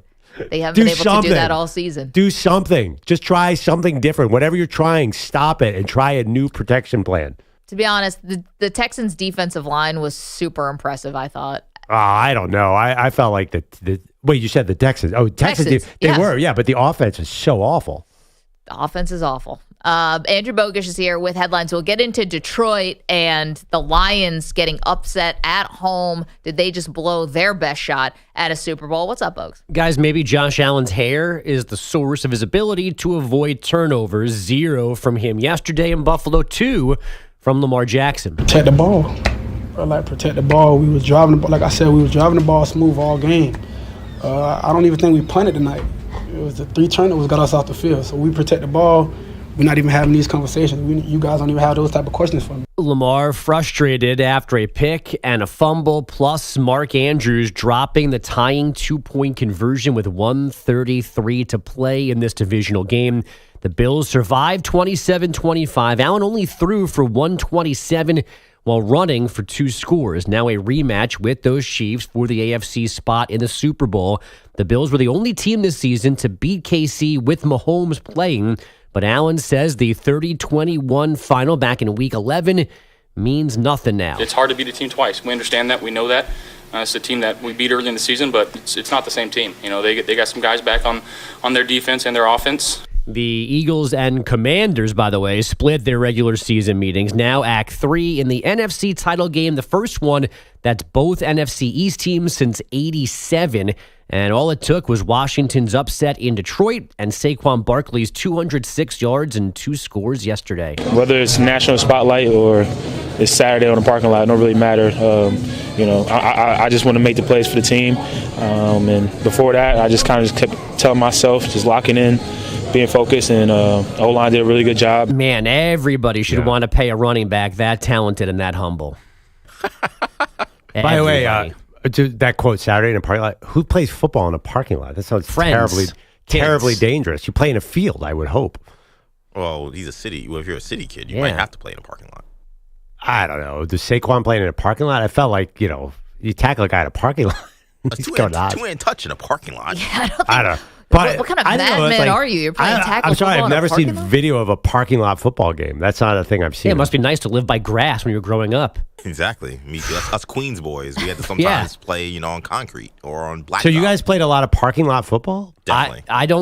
To be honest, there was not a patch of grass big enough for a football game within walking distance of where I grew up. That's so sad. I feel bad for you guys. Why? They turned out okay. Yeah. Look how tough me and EJ are. Apparently not. We have 3 good legs between us. You guys sound pretty sad right now. I got on turf and I blew up my knee. Maybe I should have been playing on. Maybe I should have been playing on grass or concrete. Yeah. Honestly, the next time Deion Dawkins does his celebrity kickball game, we should suggest doing it concrete, on baby. asphalt, concrete, something, not green grass. This is a depressing day for some people around here. You have an NFC East, an all NFC East NFC championship game, and we've got Dallas Cowboy fans all over this great country of ours, and you've got 2 big Giants fans right here in the studio. Who's it worse for? I feel your pain, Giants fans. I think this is worse for the Cowboy fans.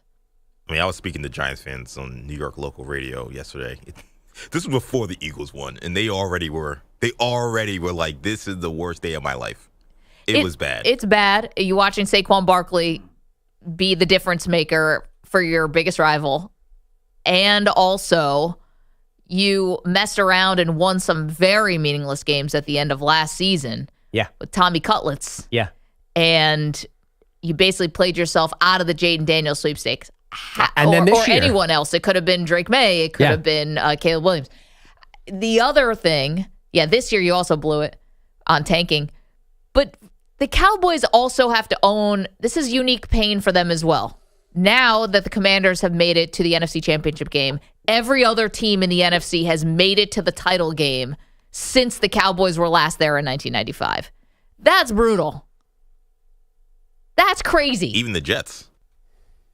Yeah, that's an AFC team, but sure. Oh, yeah. Rub salt.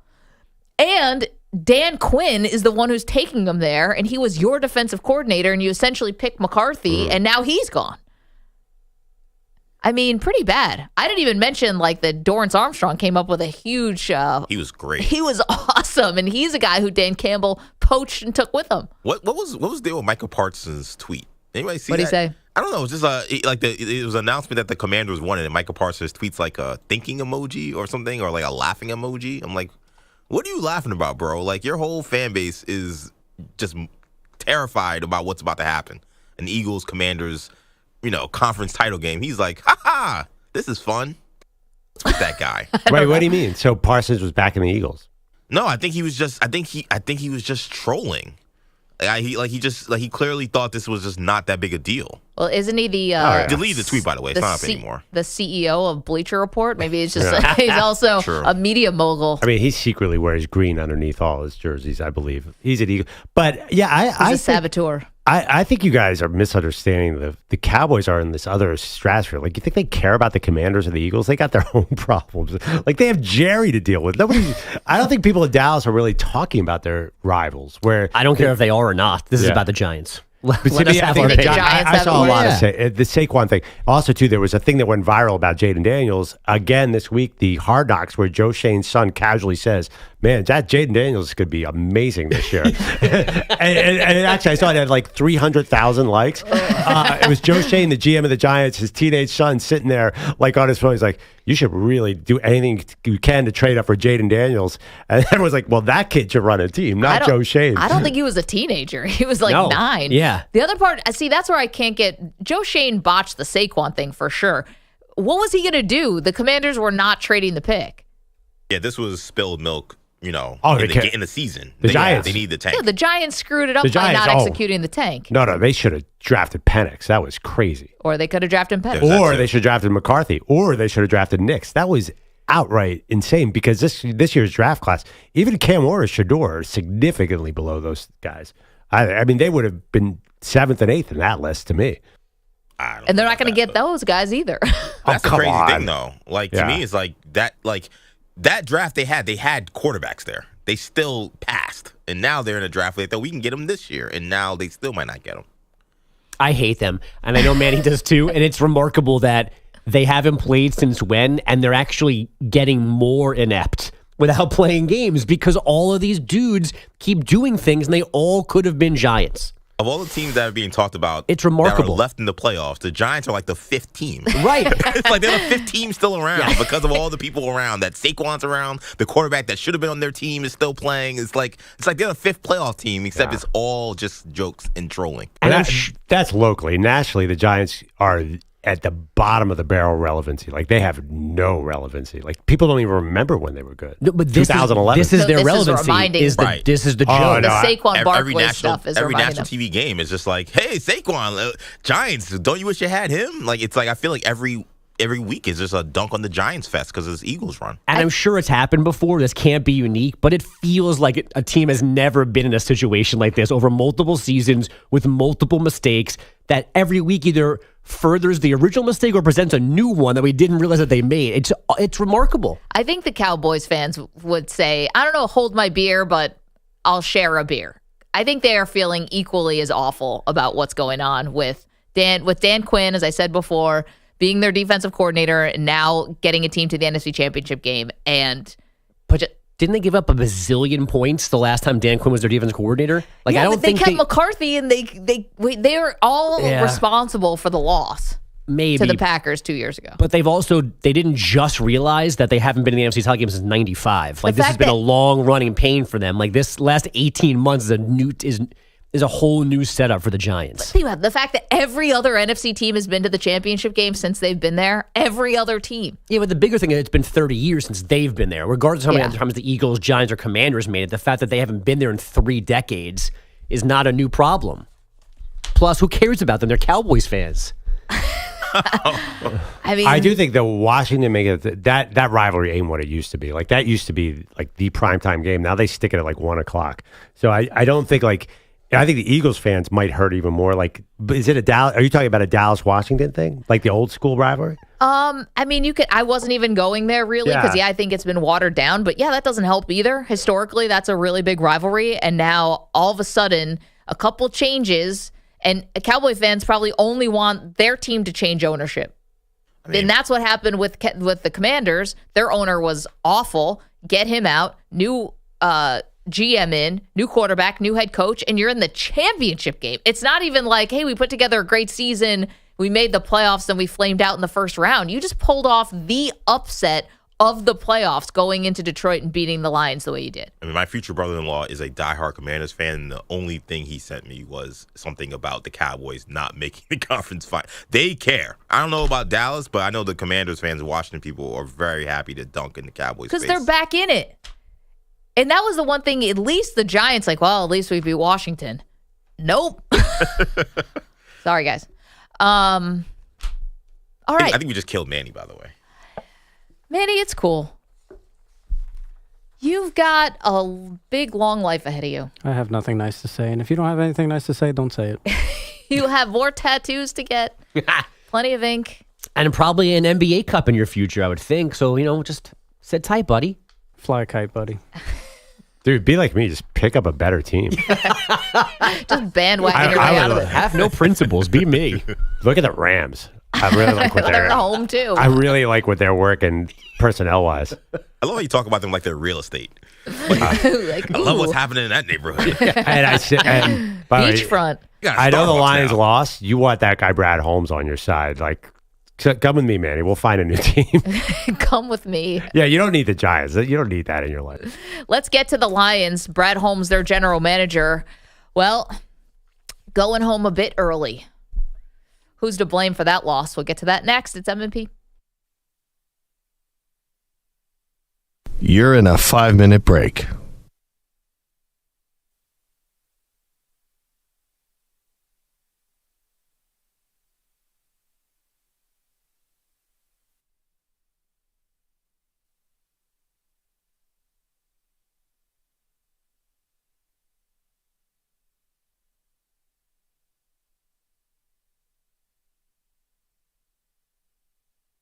Four minutes, 30 seconds remaining.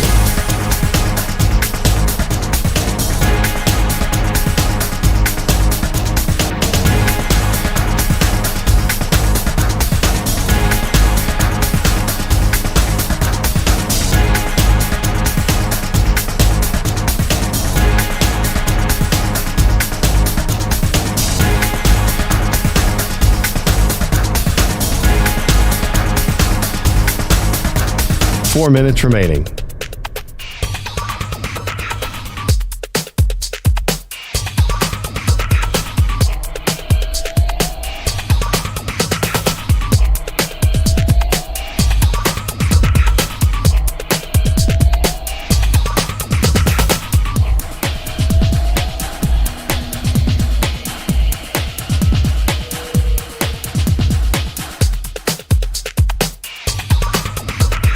Three minutes, 30 seconds remaining.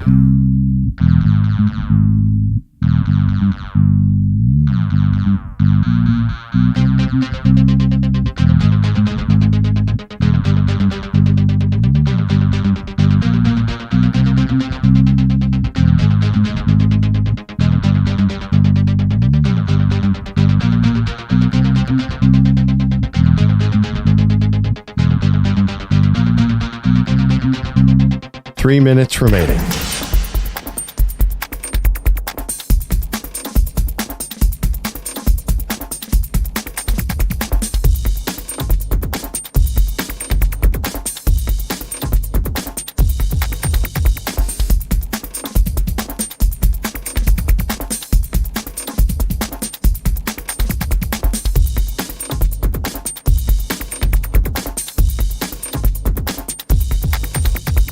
Two minutes, 30 seconds remaining.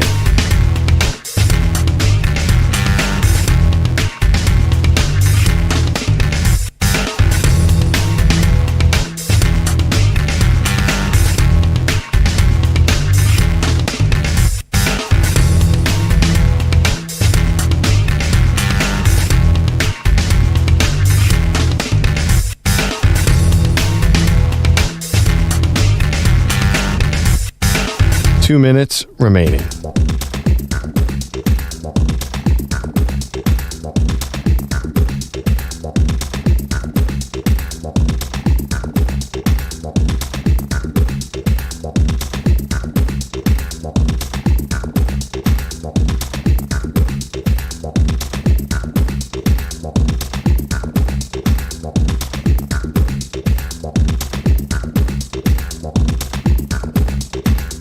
One minute, 30 seconds remaining.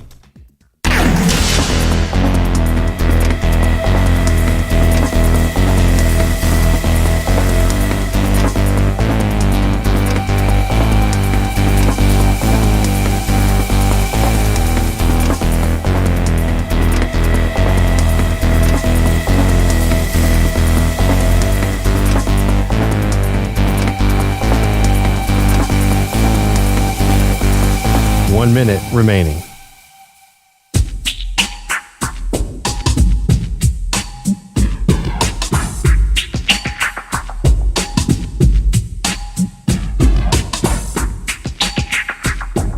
.45 seconds remaining.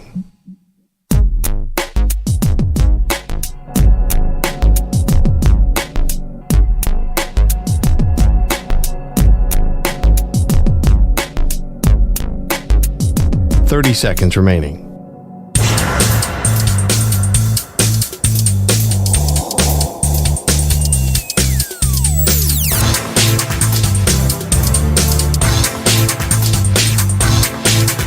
.15 seconds.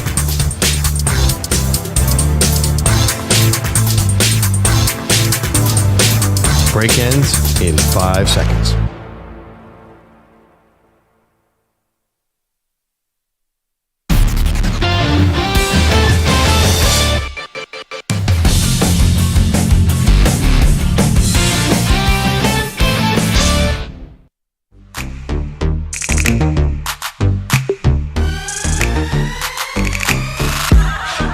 Absolutely stunning result Saturday night.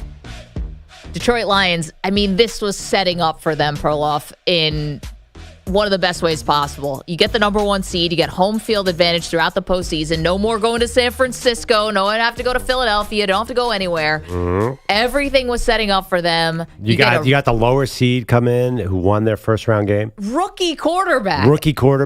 I mean, even if with all the injuries that the Lions had on defense, you think you feast on a rookie quarterback, but Jane Daniels is not like any other rookie. He has shown that he has just got he's ready for the moment. He almost looks born for it. And the fact that they were able to take advantage of all of the Lions' turnovers, 5 turnovers in this game. Jared Goff, 3 picks.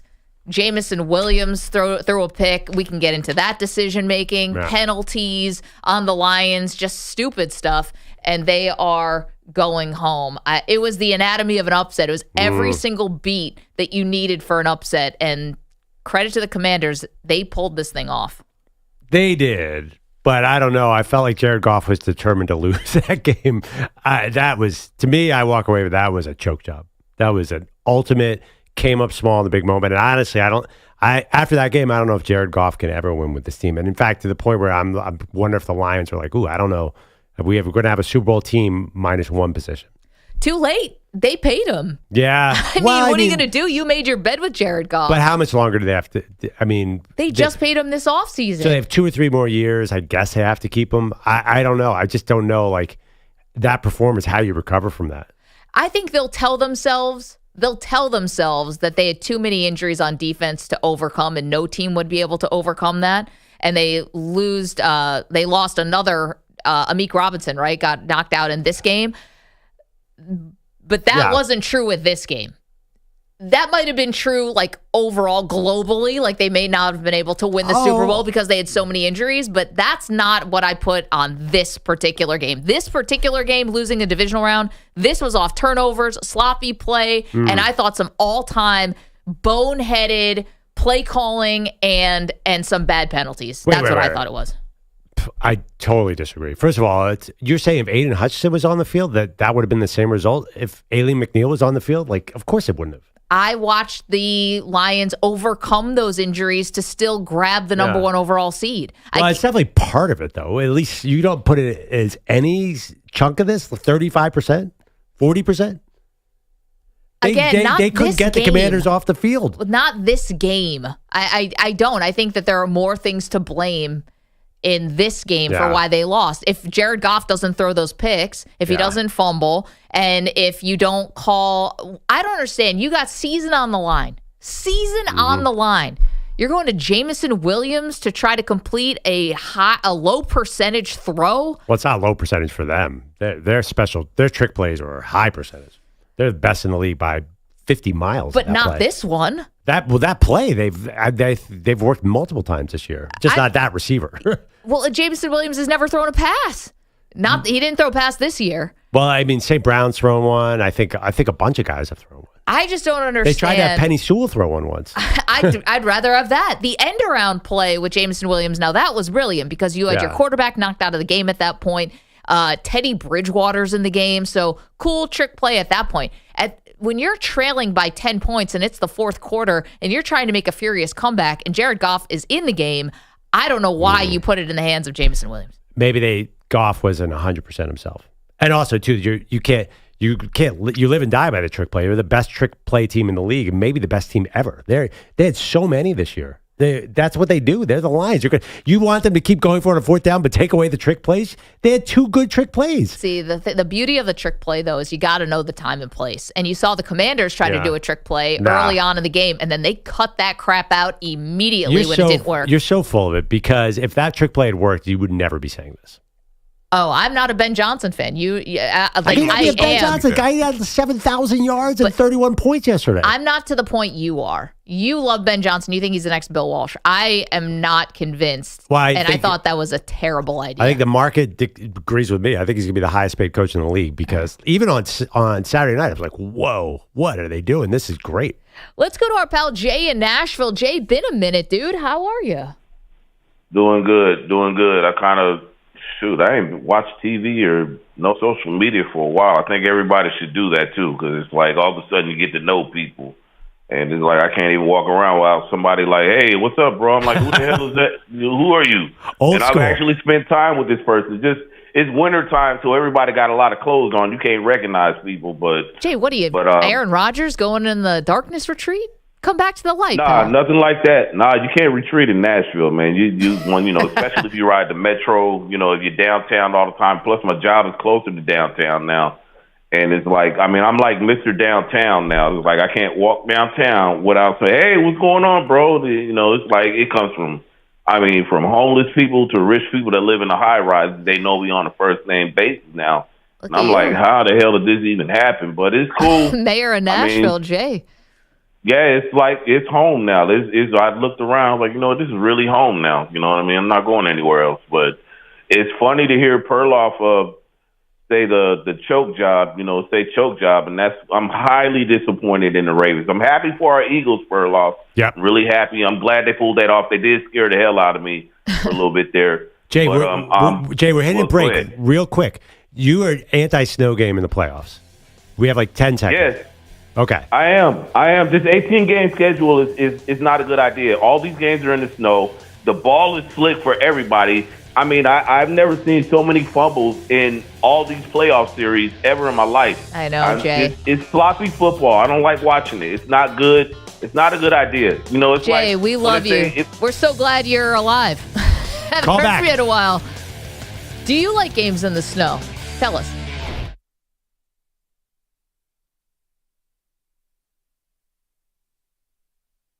You're in a 5-minute break.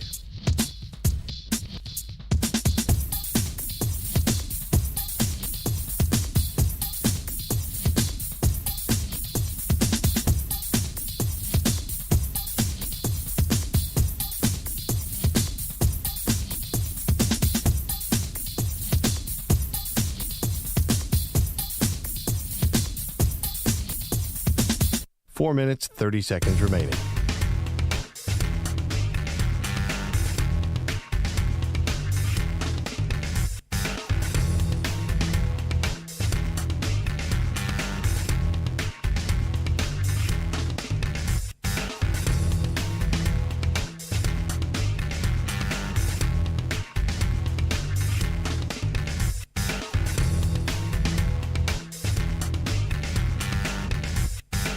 Four minutes remaining.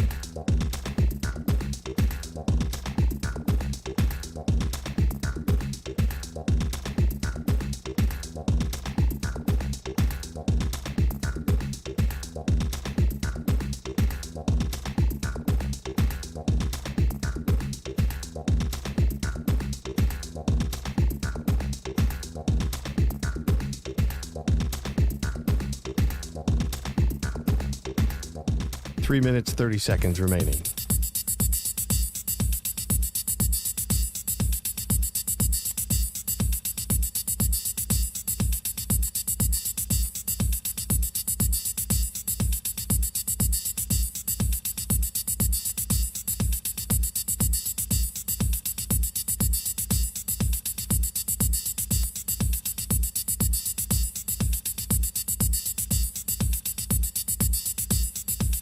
Three minutes remaining.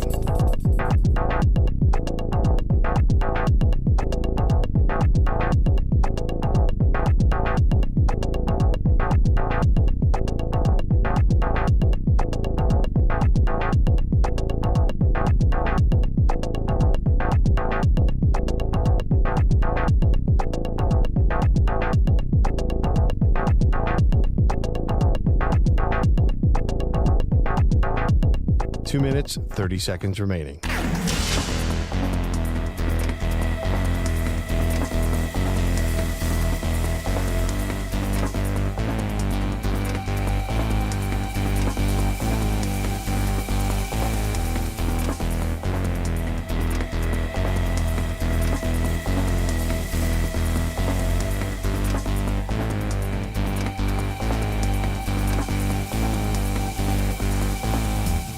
Two minutes remaining.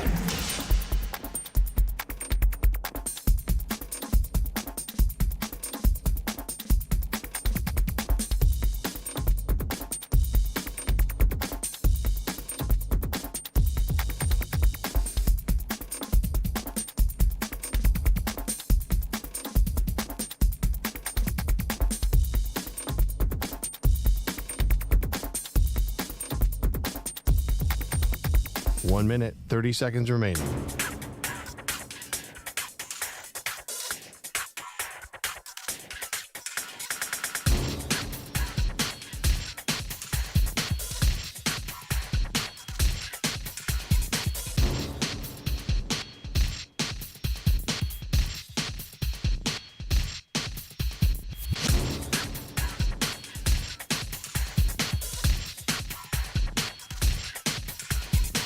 1 minute remaining.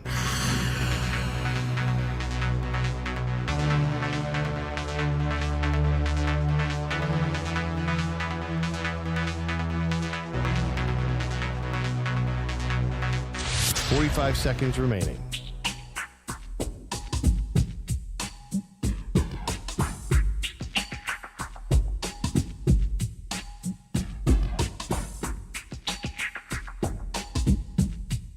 "30 seconds remaining.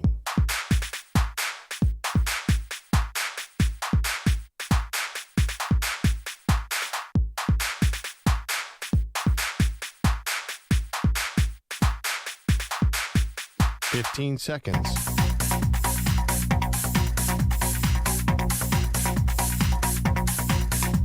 Break ends in 5 seconds.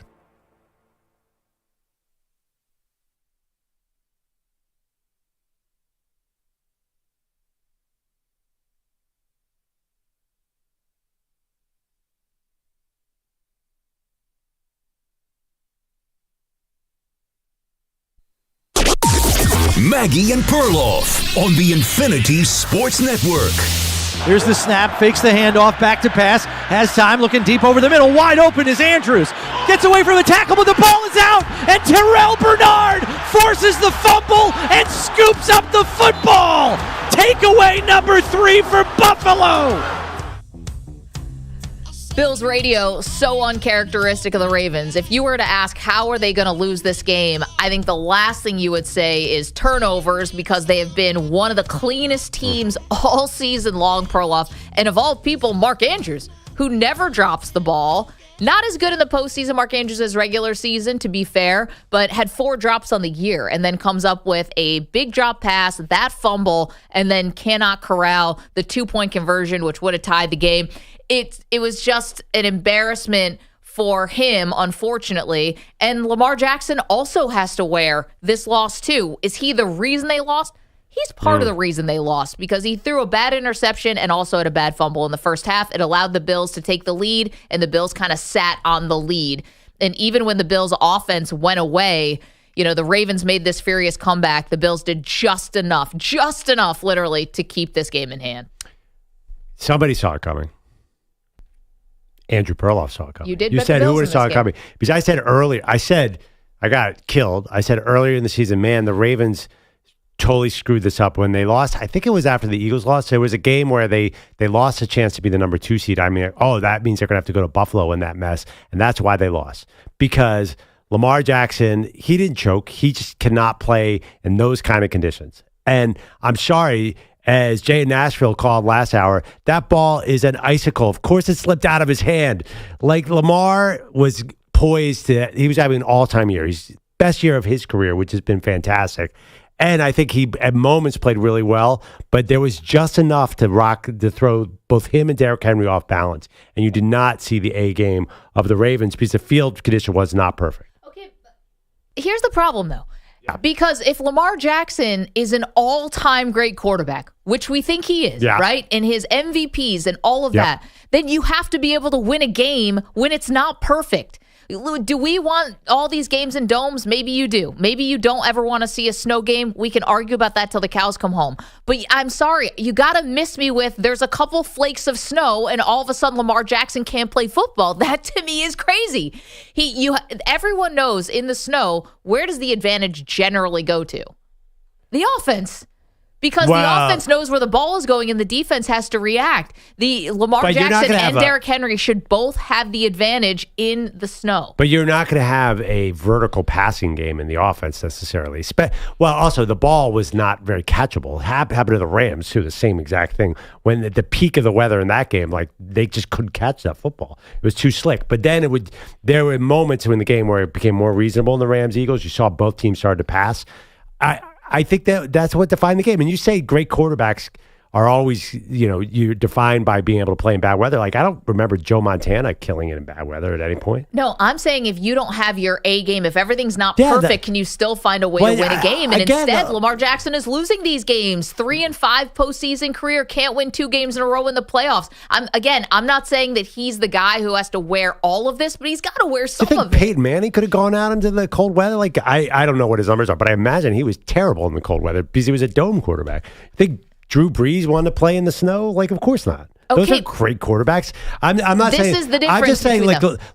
you said to me that you're saying Lamar's not great because he can't play in bad weather. There's tons of great quarterbacks who can't play in bad weather. No. This is the difference between between Drew Brees and Peyton Manning. Baltimore is a cold weather city. It's a cold. Lamar Jackson playing in the elements. This should be an advantage, just like it's an advantage in Buffalo, just like it's an advantage with your Philadelphia Eagles. They play in the AFC North.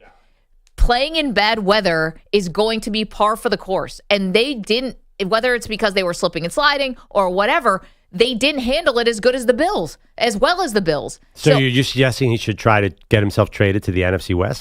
Saying that you should give more credit to Buffalo in this instance. Oh, is that what this is about? I was like wondering why you sounded so sensitive. No, I'm not even sensitive about it. I think that you're letting the Ravens off the hook here. You're basically saying because it was cold, which it happens to be in January on the East Coast, that there's no way they could have won this game, or that somehow it's not a big deal that they lost it. I'm not saying it's not a big deal. I think they should have tried to get home field. Again, they would have run into weather there. But no, I don't think Lamar Jackson is designed perfectly for the postseason. Just like you said, the Bills were not designed for the postseason for years because they were more of a vertical passing game. Yeah, I just think they did get Derrick Henry. But even Derrick Henry, I don't know that he looked so comfortable on that field last night at all times. I felt like there were a bunch of plays where he just didn't quite get his back foot set and then be able to take off. He did it on some plays, but he didn't on others. I don't know. I just thought the Bills were let's make this game kind of ugly. And the turnovers where Lamar fumbled the ball, he doesn't fumble that under dry conditions. I'm not saying that. I don't care if Baltimore is a cold weather place too. I'm just saying Lamar Jackson is not necessarily built for these cold weather playoff games, and I have a lot of evidence to point that. Remember that first game against Buffalo a few years ago? Yep. I mean, he did 2020. Yeah, he looked miserable in that cold, and I think he said this game, "I'm going to adjust better. I'm going to wear a warmer coat." That was his line. I don't know. He just, the kid's from Florida. He doesn't like cold weather. What do you want me to say, Mag? Man, well, that doesn't bode well for him moving forward. Well, because I know the division he plays in. He's going to have 3 MVPs and no Super Bowls. What bodes well? Show me something that does bode well. It was a bad game for him and also for Mark Andrews. And I would say also for the fact that the Ravens lined up for 2 different 2-point conversions in this game, okay, because they were trailing. 2 different 2-point conversions. The first one, they go to Isaiah Likely. That one is incomplete. Second one, they go to Mark Andrews. That one's incomplete. You have Derrick Henry. You have Lamar Jackson. It's not like their legs were broken. I understand maybe the footing is not awesome, but that's going to show itself in the run game as well. In the pass game. I didn't understand why they did not decide to run the ball in both of those 2-point conversions. You have the MVP at quarterback. So run it with Lamar. Well, I mean, I think maybe have a run pass option. By the way, they weren't looking for Likely. He dropped back and he looked all over the field. They had 4 options on the first play. And the second play was a perfect design. Mark Andrews, who never drops the ball, dropped it. There was nothing wrong with that play call, was there? Well, I'm looking at a drive that pulled the Ravens to within 2. The score was 19-21. Derrick Henry, 6 yards. Derrick Henry, 3 yards. Derrick Henry, 17 yards. Derrick Henry for 15 yards. And then Derrick Henry, 5-yard touchdown run. And then they go to Likely on the 2-point conversion. I'm self-scouting my own team. You guys know I'm a big Bills fan. I'm they're going to just run the ball in from 2 yards out. And to be fair, Buffalo's defense, I thought, really did show up to try to stop Henry. But in the 2-point, from the 2-yard line, just go. And they couldn't do it. But that was the one difference is. He's a shotgun. They chose not to do that. All the plays that you're talking about, the Bills, I think, were watching we don't want to get beat over the top. They just didn't want to let up a quick score in that spot at all. So, everyone's right on. Everyone's in the box. By definition, the 2-yard play is a totally different play. Henry is not the same running back in those situations when it's I'm not sure that would have been the play call. What if they had stopped Henry again, I think you're playing the results. You'll be like, oh, man, how can they not give the ball to the MVP? And the last play call, you cannot fault that. Mark Andrews was standing there in the corner of the end zone. Yeah, he dropped the ball. Totally. And it was shocking. I actually thought for a second they might get the onside kick. I did not think it was over at that point because it was, there is some weather. It is slippery out there a bit. The ball was slick. That was a great, whoever sat on that. Russell Douglas. That was a good trade that they made last year with the Green Bay Packers to bring him in. One total audible left turn, and we'll get to the calls in a second. Matt Collins wore the craziest pregame outfit. Our friend, the wide receiver for the Buffalo Bills. People were killing. A guy on Twitter, like a big writer, said, and I quote, like, Matt Collins is too much about himself with that outfit and not enough about the team. That is the exact opposite. There is nobody who will go out there and murder people like Matt Collins. Matt Collins, the only thing that he's going to hurt you with is personal fouls if he hits people too hard on special teams. He's the heart and soul of that team in some weird way. He has been completely unselfish. Not that he couldn't really come in and lay claim to, hey, I want targets, I want touches. But the way that he blocks, sometimes a little too over the top. Maybe, at one point kind of had to be separated. He's a fiery dude. And he came in day at the beach. That was the theme. Also, by the way, the reason I say in a bathing suit, literally. He caught a big onside catch earlier in the season. He's like a great hands team guy. Totally. He's and the Bills have a lot of those guys. To your credit, like there are a lot of just winning guys on that team. I think this was going back to the offseason. I'm not saying he's not a winning player, but it was surprising to get rid of Stephon Diggs. And it was going to be more of like nobody's asking for the ball. It's just whatever you get, you get.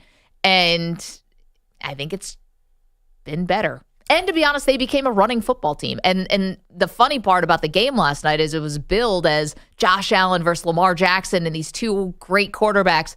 Both teams wanted to run the ball. Both teams want to possess the ball. Wonder why. Yeah, because it was crappy out. It was crappy, but they would have done that anyway. The Bills would have. I think the Ravens would have taken more deep shots. Nose Flowers yesterday. Bateman got knocked out of the game at one point. Felt like their receivers were living about 3 yards behind the Bills' safeties. No offense to Damar Hamlin, but I saw him turn his head as the ball went over his head a million times. Listen, Damar Hamlin had one of the big plays of the game, which was the sack on Lamar Jackson. Got his leg. He fumbles the ball. Von Miller scoops it up and runs the other direction.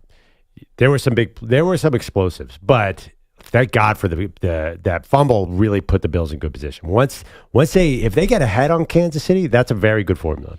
We'll see. We got all week to unpack that one and to look ahead. Let's go to our friend Ramon, who's in Indianapolis. We're asking today, do you like playoff games in the snow? What's up, Ramon? Yes, being born and raised in the Gary, Chicago area, we loved it. Me and my brother was just talking about the worst games. He mentioned, of course, the Iron Bowl, but I mentioned the Fog Bowl. Fog Bowl was fantastic. I think Philly came to us then. Didn't that, Perloff? Wasn't that Philly in Chicago? We lost that game, though, so it wasn't fantastic for me. It was brutal. I remember that. That was something. Great documentary on that on NFL Network. It's hysterical. Oh, is it? Anyone has another Fog Network? Fog game is one of the funniest games ever. I have to look that up. Yesterday was something. Now living here after a long time, Peyton Manning was terrible in the cold weather. He hated to go to New England and places like that. He did not like it at all. I think his career record under 40 degrees is pretty paltry. I think California teams, I looked up dome teams' records. Matter of fact, dome team records under 40 degrees, I think they're 6-54 since 2000, something like that. So they don't fare well. The ball was slick. The interception didn't cost any points, so that didn't hurt him. The fumble did. Yep. And the Mark Andrews knockout, that's what I thought was a turning point. They were driving. That was a big play. And then when Bernard knocked that out, I knew right there and then it was going to cost him. I think Harbaugh's the weak link to me. No one wants to talk about it. Everybody gives Tomlin heck. Okay, let's give Harbaugh some heck here because I wouldn't have went for that 2-point conversion with 1:37 left in the third. You figure you're going to hold them to field goals. Your defense have been playing well in the second half, so you got to count field. The only thing you're giving them is field goals. So at that point, you figure if you give them 2 field goals, you're still only down 7. So you only needed that extra point to tie the game. I would not went for 2 with 1:37 left in the third quarter. I thought that was a bad call. I think Harbaugh's been getting a little bit of a break here. I think I'm looking at Cliff Kingsbury after what I saw with Jalen Daniels Saturday. I'm looking at Cliff Kingsbury to come in there and probably bring a little bit of difference there and probably get Lamar a little dynamic. Zay Flowers' loss is big. I think you need a bigger receiver and T. Higgins to help out. But I like the fact Buffalo won the game with Josh Allen having 124 yards passing and 35 yards rushing. I like games like that. I get tired of the glory boy stuff where they got to throw for 370 and everybody has to be on their back. That was just a football win from a football team. I'm a Baltimore fan, but I'm a football fan, and I appreciate that from Buffalo. And I was happy with Josh Allen said after the game about Lamar because he's out there watching it. It's tough out there. They hugged and embraced because they know the narrative is being said between both of them. I don't like it. It has racial undertones. That's not good. And I could tell both of them generally have a good feeling for each other. I like that. And I like the way Buffalo won that game. They could take that to Kansas City. You're right. And I thought Josh Allen, the one part where I thought he showed a lot of growth is when he got stood up at the goal line on that third down before the Bills decided to kick the field goal to go up by 8. Did you see he looked backwards to see if he could pitch the ball? He wanted to. And I'm so glad he didn't. So because some bad thing could have happened, and then you're basically just handing the game to the Ravens. That's true. Hey, Maggie, they're going to get any calls in Kansas City because those pushes in bounds, if they get called for pushing Mahomes in bounds, Buffalo fans are going to go crazy. We cannot have pushes in bounds, personal foul calls. Please, NFL. Ramon, you know what's going to happen. Good to hear from you, pal. Thank you. You know what's going to happen. Buffalo has to go into this game knowing you're going to get a bad call. And that's just happens. You're going to be the victim of a bad call. Allen and Mahomes have a bit of similar style where they flirt with the sideline a lot. I think it's going to be I think they're going to call it on neither guy. I think, and you saw it against Lamar Jackson, I don't think they're going to call roughing the passer on Mahomes anymore because I think they're embarrassed by what happened. Oh, I don't think so. I definitely do. I don't think so. They're very reactive league. And also, by the way, Josh, one more thing, by the way, if you give T. Higgins a healthy Zay Flowers to Lamar Jackson next year, they're going to be 15-2 or 16-1. Can you imagine how hard that would be to stop? I mean, if I'm a Ravens fan, that's the last thing I want to hear. Who cares about the regular season? You've conquered, you've mastered the regular season. Not this year. This year you were kind of you start off really slow this year. You lost to the Raiders. And by the way, you lost to a Chiefs team you probably should have beaten. Last year's Ravens team was a juggernaut. This team had flaws. And they definitely have some real flaws. But nobody cares anymore about the regular season. Lamar's won MVPs based on these awesome regular seasons. Baltimore fans are not satisfied with any of that. Let's go to Jared, who's in South Carolina. Hey, Jared. Hey, good morning. How y'all doing this morning? We're excellent. How are you? Hey, good. Here in South Carolina, I'm getting a little wintry mix here and there, but yeah. Playing the snow and playing regular weather, it's kind of neutral to me. It's fun either way. But, yeah, give credit to the Bills. They deserve to win. But looking at each divisional round game this past weekend, each game seemed like the winning team got the turnovers when they needed to, and the other teams that lost, they wound up coughing up the ball and not executing down the stretch. The Ravens had their opportunities last night to win the game, but the 3 turnovers did them in. But like y'all were talking about, they gave the ball to Derrick Henry there maybe a couple of times on those 2-point conversions. They might have would have pulled the game out. But Jared, the YouTube chat very upset with me about this one because Derrick Henry got stopped on the goal line on the drive that the Ravens kicked the field goal to. Right. And so they didn't want to try it because it had gotten stopped earlier in the game. Jared, thank you for the call. And to that, I get where you're coming from there. It's still Derrick Henry. To think that if he got stood up once at the goal line, so you don't give him the ball to him again, I can't really get behind. He just scored just on a short run just before. A 5-yard touchdown run. He literally just run the ball in. I mean, Matt Milano got a pinky on that pass. Otherwise, that would have worked. The first one would have worked. And the second one should have worked anyway, and then we wouldn't even be talking about this. Again, easily, you never know. I mean, when there's 10 guys there, maybe he just slips a tiny bit. And, I mean, we see that all the time at the goal line. I don't love – I mean, generally, if I'm running a 2-point play for my season on the line, I'm probably not running even Derrick Henry between the 2 tackles. It's not the play you run. Okay, what about Lamar? I mean, why not even try to do some kind of play action thing or whatever? And because there's nowhere to go. Everybody's standing on the goal line on a 2-point conversion. That's like, I don't think that's your normal 2-point play either. Just roll the quarterback right, like old school. You got one of the fastest guys on the field. And I know the weather, but you know where he's going, and the defense does it. And Ramon in Indianapolis brought up a great point, which is going for 2 in the third quarter. And that's the one you mentioned. Matt Milano got a pinky on it, but if you kick the extra point there, you are playing. I mean, the Bills' offense at that point was dead on arrival. They could barely get a first down at that point in the game. I don't totally.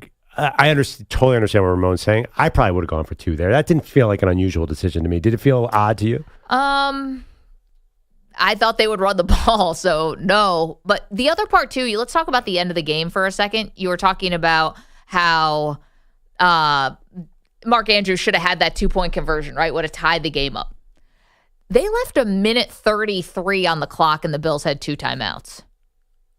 Oh, that's by the way, the Bills were conservative on offense. The Bills did not turn on the faucet of their offense at any point during the game. I totally agree with you. Like everyone's talking about how the Ravens, like we did not see the Bills played the game that was in front of them. They never tried to open up that offense at all. No, not at all. Yeah. I get that. The biggest and most explosive play was basically the Keon Coleman getting the defensive PI call that set them up in the red zone. They had one long pass to Shakir. And, in the middle of the field, right? But I totally agree with you. I know exactly where you're going.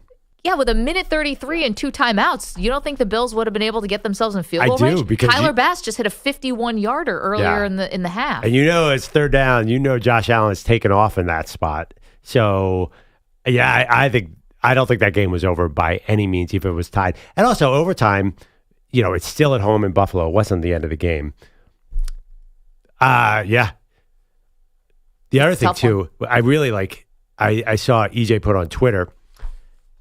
I do think the question is, did Lamar choke? I really think that's the end of the day. Or was it a Ravens loss?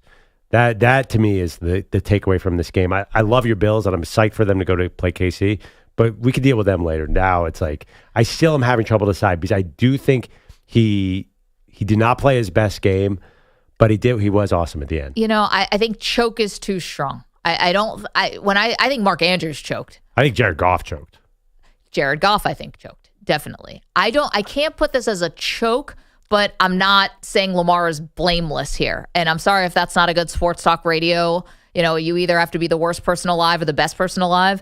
Lamar definitely deserves some blame here. To not give him any blame, I think, is putting your head in the sand. He had 2 turnovers. The interception was bad, and the fumble he could have secured the ball and just gone down and taken a sack.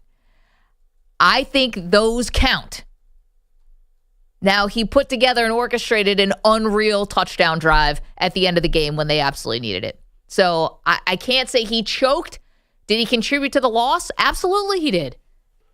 Well, I think also a bigger question is, do you have to worry about him moving forward? Can he win a game like this? Well, this is the thing. He has not won 2 games in a row in the postseason. EJ, you're fed up. Yeah. Yeah, because, look, he outplayed his opponent. He outplayed Josh Allen on that field. You look at the numbers, you look at every metric, he had a better game than Josh. Josh Allen's running back played better. No, that's not true, the ball EJ. Better. Josh Allen had no turnovers. Yeah, this type of game and we'll give Perloff in the weather on the road, Josh Allen played cleaner. Yeah, because his play caller took the ball out of his hands. That's why he played cleaner. It doesn't matter. We just said he almost lateraled the ball backwards when he had a chance to make a play. But he didn't. And the other part, too, is Lamar Jackson on that fumble, the ball's in his hands. That wasn't a botched snap, handoff, something like that. That was just him. It's a 60-minute game, and Lamar did not have a good half. He was lights out in the second half and gave his team a chance to win the game on the road in the snow, like we keep talking about. He did everything you would have asked for him to do to put yourself in position to win. Okay, he got but let wait. down by his security blanket and Mark Andrews, who's normally one of the best tight ends in the NFL. I don't know. Yes, you're right, but he also, the first half still counts. Of course it does, Yeah. but so does the second half. My point, and at the end of the day, we don't talk about winning time being the second quarter or the first quarter. Winning time is the fourth quarter. Winning time is money time. Tom Brady didn't make his money because he was clean in the first half. We talked about those game-winning drives, fourth quarter drives. He didn't have Bateman. He didn't have Flowers. He had some guy named Anthony Miller and Nelson Aguilar out there at wide receiver, and he still drove the ball down the field against that Bills defense that was playing great. His guys got let him down. It happens. It's football. Yeah, but do you think he can win next year? Yes, because that drive he had, no way he does that in those other years. I've seen Lamar Jackson crumble in those positions, and I was worried he was going to crumble again. And I'm seeing him extend plays. He had a big third down pickup on one of those plays where he extended and threw the ball down the field. He was awesome down the stretch. Again, it's not going to be a clean game. It's not going to be a perfect game, but this idea, I know Josh Allen had a good game, but this idea that Josh Allen was like lights out and played amazing. Nobody's saying that. I know, but I mean, but you're asking if did Lamar outplay Josh Allen? Yeah, the stats are going to say yes, but at this time of year and in this type of game, playing a clean game is sometimes more important than playing a better game, if that makes sense. I get it. But also, to me, you're saying he's a better game manager then. In this game, he may have been. Right, but that's not now we're going into game manager versus game changer. Well, guess what? He's going to have to go against the ultimate game manager. He's going to go to a chewed-up Arrowhead next year, and the same thing is probably going to happen. I'm sorry. This is football. Playoff football is conservative football.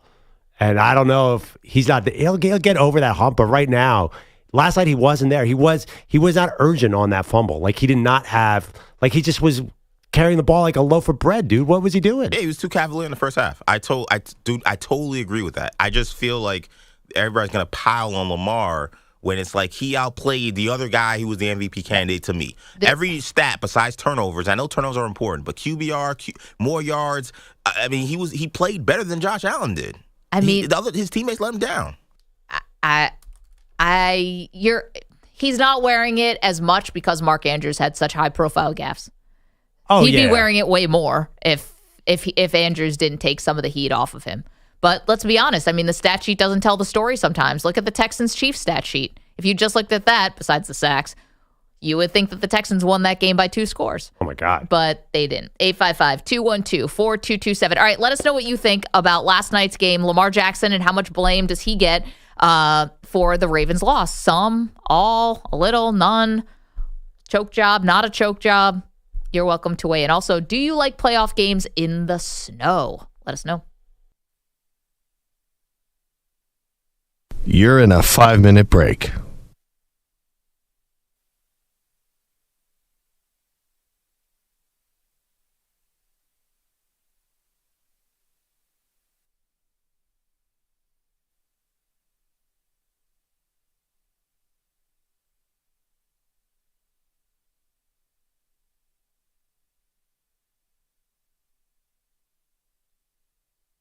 Four minutes, 30 seconds remaining.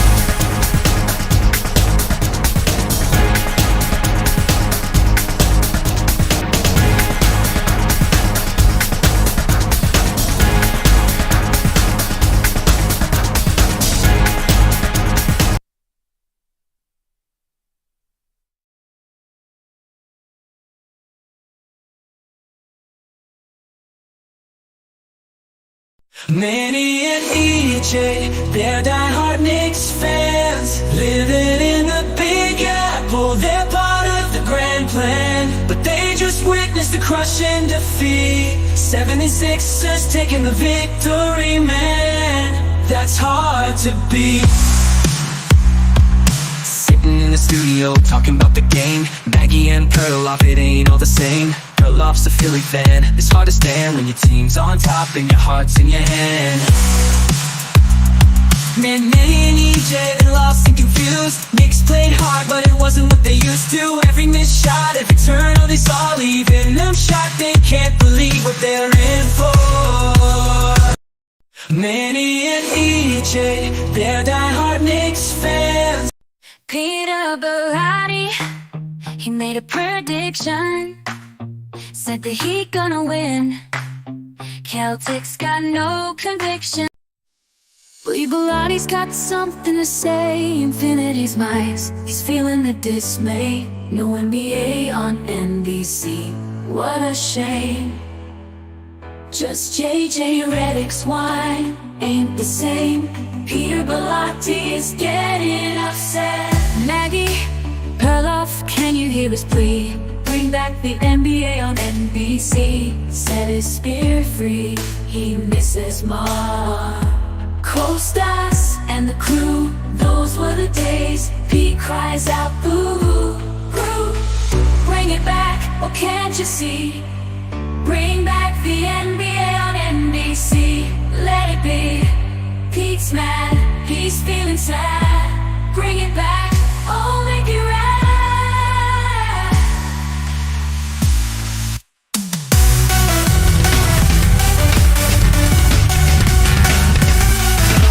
2 minutes remaining.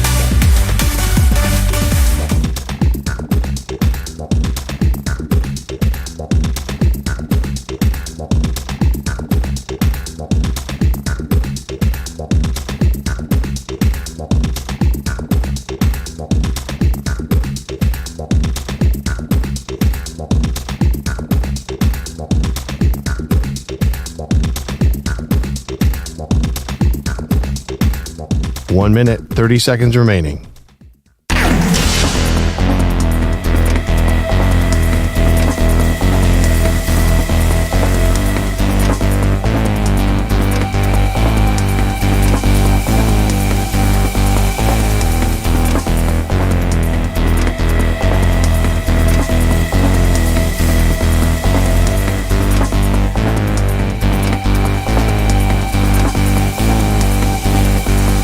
One minute remaining.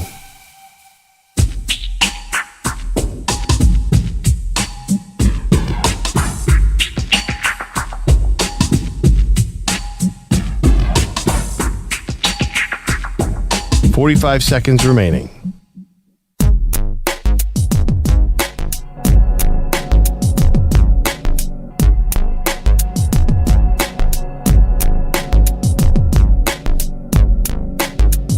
.30 seconds remaining.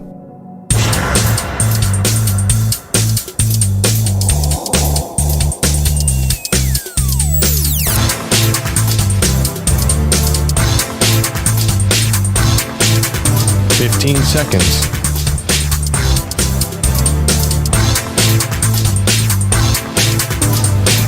Break ends in 5 seconds.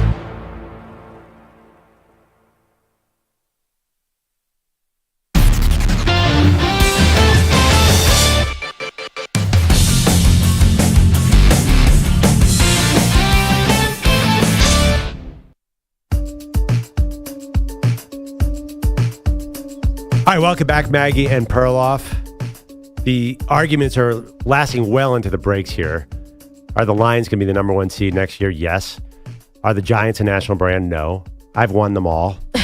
Let's pause on the Lions for a second. The Giants one is a little just because of Bogusch and Manny. Yeah. This is tough. I think that this was their best shot at a Super Bowl because you had number one seed. Yeah. You're home throughout. Yep. You were facing a rookie quarterback, and you're about to lose both of your coordinators. So unless you think Ben Johnson and Aaron Glenn are not responsible for anything that the Lions do, there's changes coming here. Yeah, no, that's a great point. But Aaron Glenn just let up 45 points. I mean, he didn't actually let up. Their defense didn't let up that much, but their defense got destroyed. Jared Goff did not help the defense. Jared Goff was awful on offense. Aiden Hutchinson's coming back. That's like having TJ Watt come back. You forget how dominant he was. How many Super Bowls has TJ Watt won? I mean, I'm just saying. I know he's dominant. I get it. That's ridiculous. Like you saw, eventually Aaron Donald won a Super Bowl. Like Aiden Hutchinson, but TJ Watt's not on the Lions. If you put TJ Watt on the Lions, you'd have to break that team up. It'd be a monopoly. Like, what are you talking about? How many Super Bowls did TJ Watt won? Put him with Jahmyr Gibbs and Amon-Ra St. Brown. Then we'll see how many Super Bowls. As many as he wants. I'm just saying. Maybe 5, 6, 7. This is LeBron. Not 5, not 6. I think that the Detroit Lions' defensive injuries definitely were a factor. I get that. But in this game, because you played more than half your season without Aiden Hutchinson. Like, that's the thing. It's not like you lost him in week 15 and then you had to figure it out. You had done. Look at what they did against the Vikings, and maybe Sam Darnold helped that. I'm not arguing with that, but he's definitely there next year, and he's definitely lining up to come and kill your quarterback with Aileen McNeil coming up the middle. Like, That's a problem. And that's by far their inferior unit of the two. Yeah, I wonder how much do people trust Jared Goff right now? That's my one concern. It's a big one.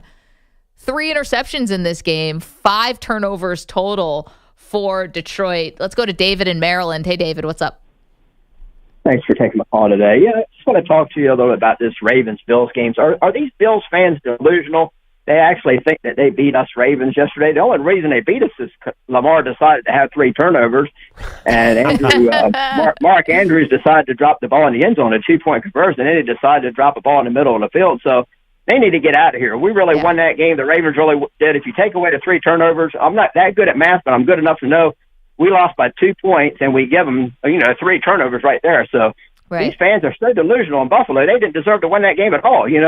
Well, deserve, David. I don't know if you want to talk about that, but you think the Bills were just standing around and Lamar just decided to drop the ball? Why? For his health? I mean, Roger Goodell, I think he's really a Bills fan. I know he's a Swiftie fan, and I know he's a Patrick Mahomes and Travis Kelce fan. So, yeah, I think maybe he wanted that matchup. He wanted the Allen-Mahomes matchup. I mean, Roger Goodell has never been a big fan of the Ravens. David, this is sad. I'm going to be honest. I'm putting you on hold. This is sad out of you. It's sad out of the Ravens fans. You've got the 3-time MVP, and now you got to make excuses that Roger Goodell wants you there. You were favored in the game. I'm sorry. You have to cope with this. You're trying to cope with this. This was not Roger Goodell calling in favors here. You have the MVP of the league. You have the 3-time MVP. You can't win a game in the postseason. He can't win 2 games. That's your problem. Yeah. That's not the Bills' problem. Well, the only difference is the rest of us aren't blind and we see what's going on here. Of course, Roger Goodell has a post saying, make sure Allen and Mahomes are in the AFC title game. Everybody knows that Lamar except Jackson for you. doesn't put butts in the seats. It's got something to do with that golf match they played. Or the celebrity girlfriends. There's something going on. He definitely wants Josh Allen and Lamar Jackson because he had Lamar. He had Lamar and Mahomes last year. And that was a good rating. Now he wants to mix it up and put Allen and Mahomes together. Okay. Come on, man. Can I ask you a question? How many times have you seen Haley Steinfeld cut away this season? 0. She's there. She's not on camera. She's not in the front row. She's not sitting next to Caitlin Clark. Wow. She's not jumping up and down. You sound awfully defensive for something that you just said was obvious fiction. It sounds like you are buying into it a little bit. No, I'm just I don't want this to be taken away from Buffalo's moment here. But Buffalo's moment is not here. Buffalo's moment has to be the Super Bowl, by the way. So who cares about that? But secondly, you say Roger Goodell does not fix these games, then you're crazy. Bogusch has headlines for us. We see you guys on the phone, so we'll get to you. We promise. Guys, I added another fantasy football title to my resume this season, partly because of my stud tight end, Mark Andrews. Really? Did you win your fantasy league? I did. I appreciate the congratulations. Reality football sucked for him and the Ravens yesterday in Buffalo. Play clock down to 5. Here's the snap. Jackson rolling right, looking to toss it, and dropping the football. Incomplete is Mark Andrews. It wasn't a well-thrown ball at all. It was behind Andrews, and he could not come up with it. As Bills radio said, Lamar Jackson's pass was not perfect, but Andrews had to catch that. It was the tying 2-point conversion with 93 seconds left. The drop following Andrews' first fumble since 2019. He did not speak to reporters after the 27-25 loss, but his QB defended him. All of us played a factor in that game. It's a team effort. I'm not gonna put that on Mark, bro.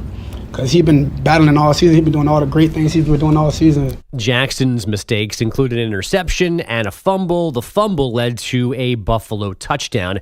So the Bills now get their 4th chance to beat Patrick Mahomes and the Chiefs in the postseason. The AFC title game follows Eagles. Commanders. Philly hanging on for a 28-22 snowy win over the Rams yesterday. LA scored a touchdown, forced a punt, and drove to the Eagles 13 before a sack and incompletion ended their season. Sean McVay did not see that coming. I didn't see it going any other way than us winning that game 29-28. And, I think this game in a lot of ways epitomized the resilience, the grit, the ability to overcome adversity. Just had a couple things that we couldn't overcome. One of those was Saquon Barkley, 26 carries, 205 yards, and TDs of 62 and 78 yards. While all of that was happening, the Bears continued looking for a head coach.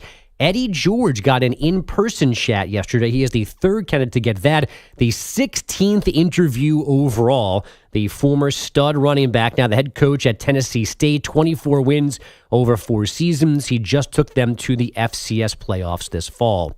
They used to be roommates. Now the Lakers and Clippers all grown up, living on their own. They met last night for the first time in the Clips, new digs, and the home team won 116-102. Head coach Ty Lue. It felt like home. Just from the introductions when they were booing the Lakers and, our guys, the fans were into it when our guys were introduced.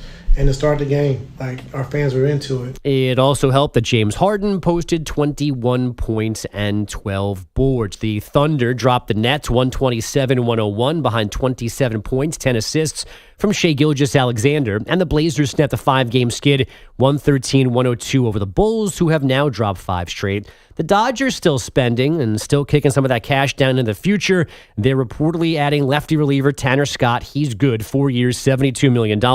21 mil of that is deferred. These guys got to be stopped. You didn't mention the signing on Friday. What signing on Friday? Sasaki. Oh, because that was Friday. Well, I'm just saying, that's a big weekend for the Dodgers. Yeah, but that actually wasn't. That was the money involved in that is nothing. This was more. This contract yesterday is about them not paying in reality, like in the present day. Yeah. Well, they were able to get Sasaki from Japan because he wants to come over to the U.S. as quickly as he could. Right? He could have stayed in Japan a little bit longer and then came over and gotten a bigger deal. But apparently Yamamoto was like the pitch man.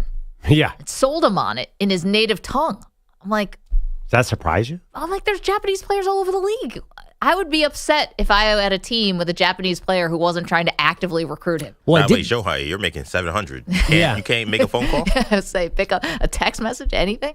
But I did see Jim Bowden say that he expects multiple teams to request an investigation of this because they think that this deal was done before Sasaki was technically available. Yeah. Awesome. Sport's going to get locked out, right? I'm sorry? You think the sport's going to get locked out? Baseball? Yeah. No. Why? Well, I mean, the way that the Dodgers are deferring all this money, I don't know. It feels as though that when's the CBA up? These guys are cornballs. I'm sorry. Oh, wow. We need to be like the Dodgers and these guys that keep just first of all, these players that just that they don't want to compete. All I heard in the NBA was if you join super teams, you don't want to compete. But we let every good player go to the Dodgers. And the Dodgers being able to skirt the system by deferring all this money, it's a joke. This makes your league look like a joke. I'm sorry. It's the players, though. They're the ones who are agreeing to it. Yeah, and they suck, too. That's why I said they're also cornballs. Yeah. Yeah, I feel so bad for your team, too. The Mets who just spent $16 billion on one guy. Of one guy who can't even field. Says a fan of the welfare check Philadelphia Phillies. You have the second highest come payroll. on. No, I You just have the call it- second biggest payroll. I was just calling him out. I'm not saying, I don't care. I love the Dodgers. I think they're awesome. No, but this idea, the Dodgers are signing everybody. Yeah, and it's and as they always have. Right. Welcome and it aboard. Sucks. I'm living in this world for 5 years. Yeah, I but can't take it anymore. It didn't. It worked this year. Most years it has not worked for them. I mean, they won 111 games one season, went out in the first round. Doesn't mean anything. I just think if the players union, they've got to put pressure on their own guys. Don't take the deferred money. Yeah, what are we doing? But they're not going to do that. Why? You get money. Like there's no penalty for the players. You're also, as a Mets fan, you're the king of deferred money. You invented deferred money with Bobby Bonilla Day. They didn't. Wait, did not invent deferred money. The total, a little bit bigger for a show. Wait. That's the most famous deferred money of all deals. But it's not the first, nor is it the only. But it's definitely the most famous. It's called Bobby Bonilla Day. Well, that's because of Mets futility. Yes. And the reason why. That didn't work to our advantage. Yeah. Oh my it's a God. laughing stock. It was not good for the Mets. It actually was. What? Well, it actually was. I know. If the Madoffs had continued to whatever. But the also idea is there's that the Dodgers are benefiting because they're able to get good players. The Mets did not. It didn't work out for them on the field when that happened. I also just think I don't mind the super team. What I think needs to be explored is the amount of deferred money has to be just the sheer fact that they're not sending dollars out of their account now seems to be what's unfair. People have deferred money before, but no one's deferred 97% of a $700 million contract. Like they're actually not spending so much money now. That's too beneficial. There has to be some kind of compromise. Maybe they put a cap on it, like international bonus money or a percentage. There's only so much of money you can defer. Bogusch, thank you so much. Lots more football to get to. We see you guys on the phones. Playoff games in the snow. Love them, hate them, and also from last night. And what am I being called? Delusional? Is I being called delusional? That I want to give some ounce of credit to the Buffalo Bills for winning that game last night. How dare I? Everyone knows what is it? It's Roger Goodell. Yeah, it's a script. Yeah, of course. They had Lamar Jackson versus Mahomes in last year's AFC title game. Now it's time for Josh Allen and Mahomes. It's just that simple. Of course. Yeah, you say it like so matter of fact. 855-212-4227.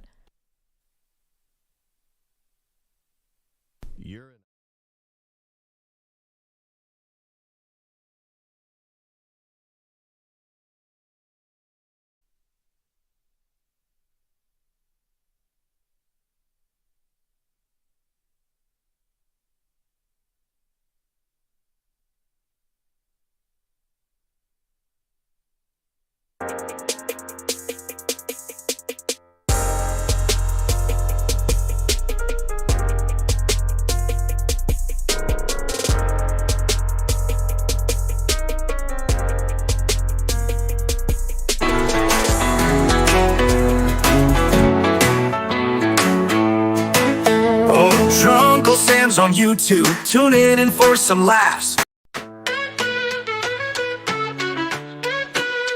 Andrew Perloff, he's got an ankle that's tricky. Milky white and hurts, sometimes it's quite picky. Bug bites here and there, make it itch and twitch. Got him looking like he's doing a funny little hitch. Oh, Perloff's ankle, what a show you put on. Twisting and turning from dusk till dawn. We laugh and we cheer as you do your dance. Andrew's ankle, you'll never miss a chance.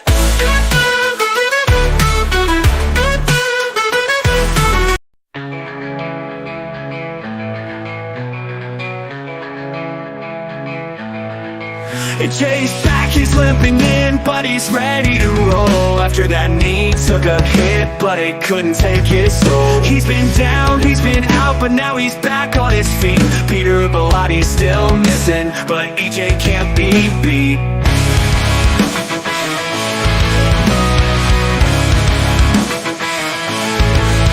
EJ's back in the game, he's pushing through the pain. Peter Belotti's still MIA, but EJ's here to stay.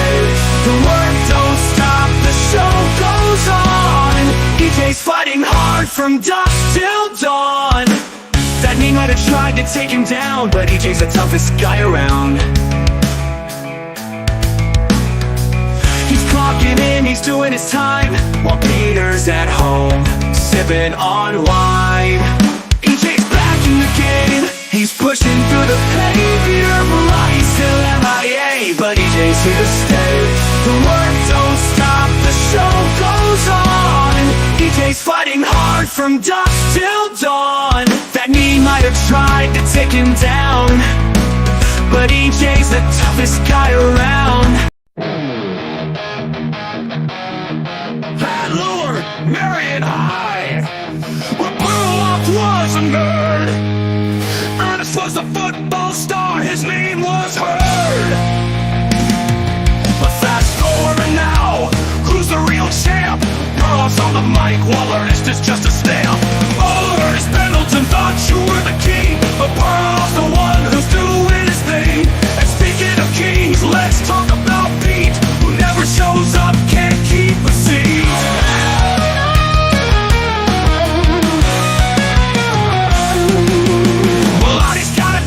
It's hard to deny, from missing work like it's pie in the sky. He's the Houdini of the office space, gone without a trace, not a single face. Oh, Ernest Pendleton thought you were the king.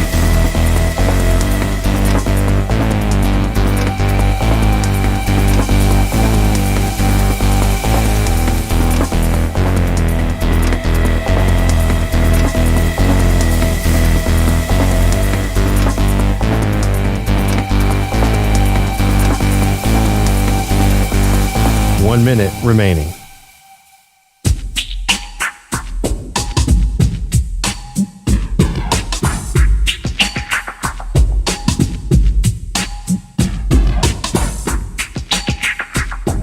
45 seconds remaining.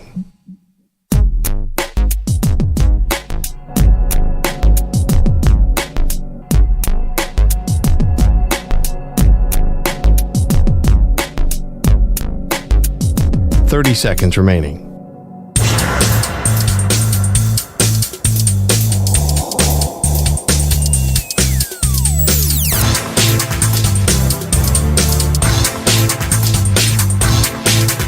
15 seconds.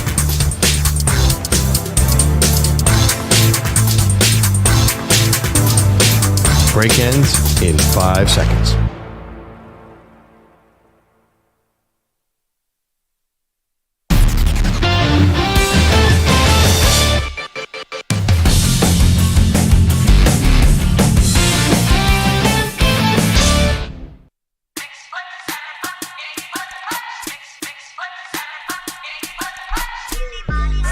Welcome back. Lots on the plate for you today. Do you like playoff games in the snow? Weather definitely a factor in that Eagles-Rams game. Also in the Ravens-Bill game, but a little less so, in my opinion. Perloff thinks the weather had a massive impact in that game. We're also talking about the Detroit Lions and whether or not it's going to be so easy for them to get back to where they were, which is the number one seed, home field advantage, and a really great shot at the Super Bowl. Well, I think they're a strong number one seed next year because you can't make the AFC seeds number one because you have the three dominant teams. The Bills, the Ravens, and the Chiefs are all Super Bowl caliber. The Lions are it in the NFC. Maybe the Eagles, but I think that's it. Green Bay Packers, Nope. San Francisco 49ers. Nope, not anymore. Even you love the Rams defense. Yep. No. I mean, I still put the Lions over all those teams. I feel like the Dallas Cowboys might want a word. Dallas Cowboys. Well, I might as well get the Arizona Cardinals in there. How about the Panthers? Dallas Cowboys. What? Let's get to Lou, who's in Rochester. Lou, what'd you think of last night's game? Hi, Maggie. Well, I find it amusing that the three-time MVP, as you termed him, and you're probably right, kind of choked. Played poorly, but there's some kind of double standard involved. Can you imagine if Josh Allen had that game, how much criticism nationally there would be? But that's not even my main point. Oh, by the way, Chris Brown, the radio broadcaster for the Bills, was right. That 2-point conversion pass to Andrews was hardly perfect. It was not a well-thrown ball. It was not, but, Lou, to be fair, like Andrews had it in his hands. They always say, right, if it touches your hands, if you're a receiver, and I know he's a tight end, but a receiving tight end, that's got to be on him. Yeah, but but Lou, to disagree, like Josh Allen would have gotten killed for the fumble, but he would have gotten credit for the comeback just like Lamar. You don't think if he had lost that, it was very similar to the game he lost to the Chiefs last year, Josh Allen, and he played good in that game. The comeback was handed to him by McDermott and his prevent defense, where he was in the first half he was blitzing and making life miserable for him. In the second half, he's just waiting there to giving Lamar all kinds of time. But that's not even really the main point I want to make. The main point is that Joe Brady almost lost that game with his idiotic conservative play calling. Obscure plays, screen pass to Dawson Knox on 3rd and 5 at the 50. Oh, I hated that play. You're on a third down. You're just going to throw basically a lateral to your backup tight end. Lou, thank you for the phone call. Bills got way too conservative out of halftime. You're right about that. They could barely pick up a first down, and the Ravens took advantage. And he is right about the defense. They were blitzing a lot in the first half, and in the second half, Lamar did have some time. He was looking around back there, and they took advantage of it. Yeah. And they almost tied the game. But Lamar did run effectively in the first half. It was he really did pick up some first downs. Yeah, it was the fumble that killed him. Yep. Absolutely. Sean, also in Rochester. What's up, Sean? Oh, Maggie, I got to just piggyback on Lou. Been up here my whole life listening to this Bills stuff. I'm definitely not in the McDermott corner. I don't understand why. That game, if that 2-point conversion is caught, we got a whole new different game. Yep. And we don't even know if the Bills might have just crumbled and fell apart. My whole thing is, Why are you not running Josh Allen on 2nd and 2 on the goal line? Instead, you come out in shotgun I formation. Why are you not having 2 downs to get the touchdown? You ever see Perloff? You ever see Philly not get a push tush? No. Wow. You ever see Tom Brady? You ever see Tom Brady not get that touchdown on the goal line? No. Instead, we're going gun. We're going gun, and we don't get it. And then we don't get it on 3rd down. Now we got to kick a field goal. If you get that touchdown, the game is done. It's put away. I know. And like Lou said, McDermott went total conservative in the second half.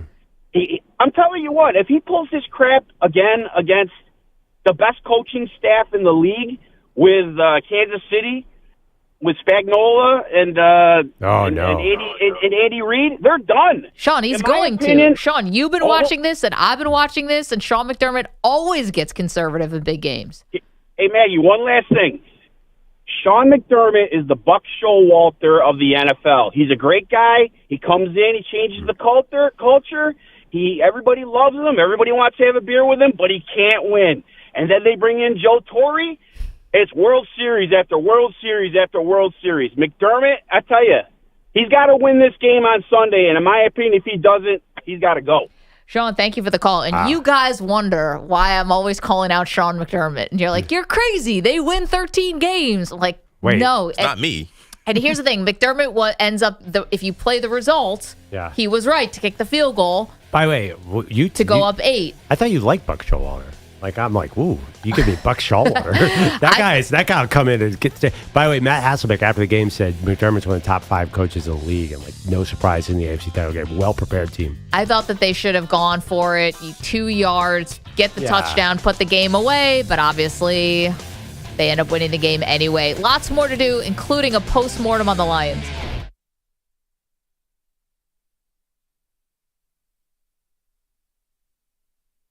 You're in a 5-minute break.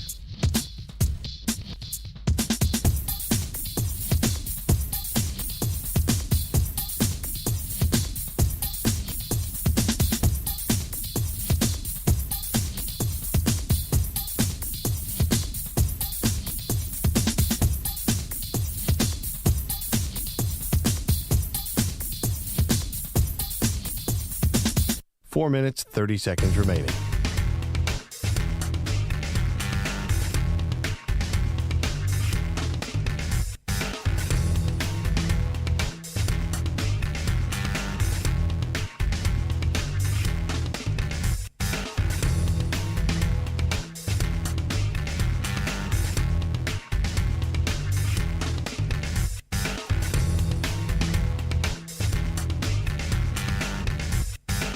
Four minutes remaining.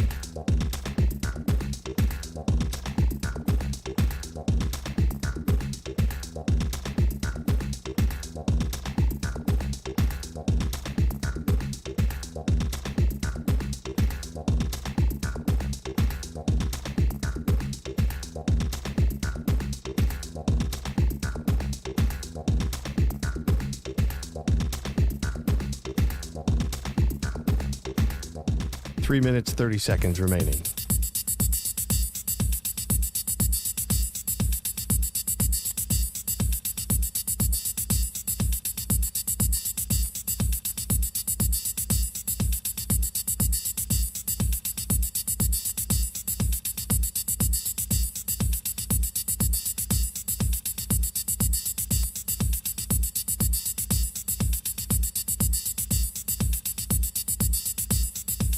Three minutes remaining.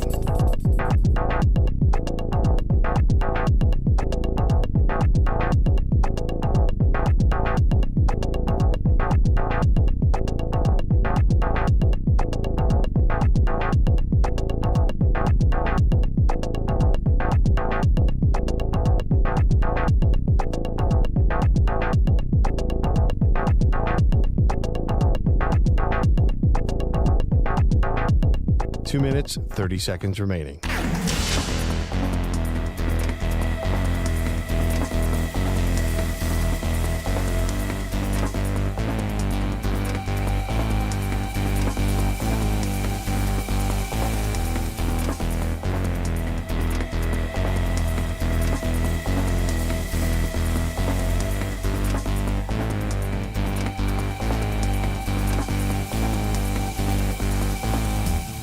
2 minutes remaining.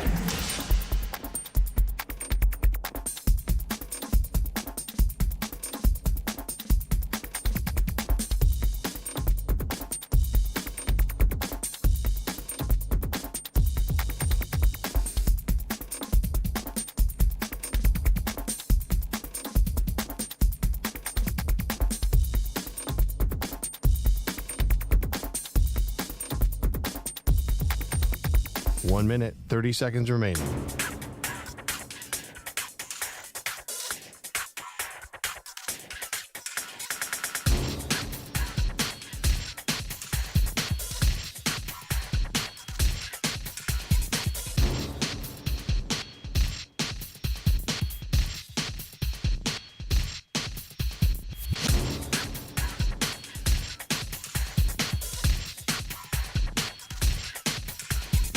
One minute remaining.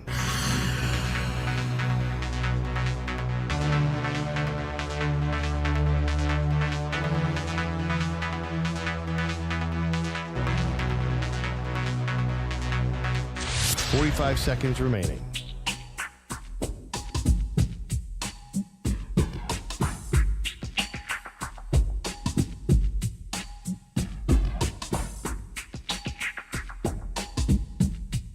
Thirty seconds remaining.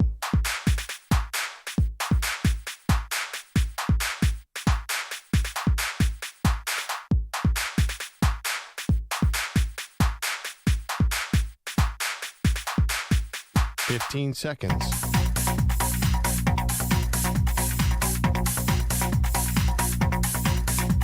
Break ends in 5 seconds.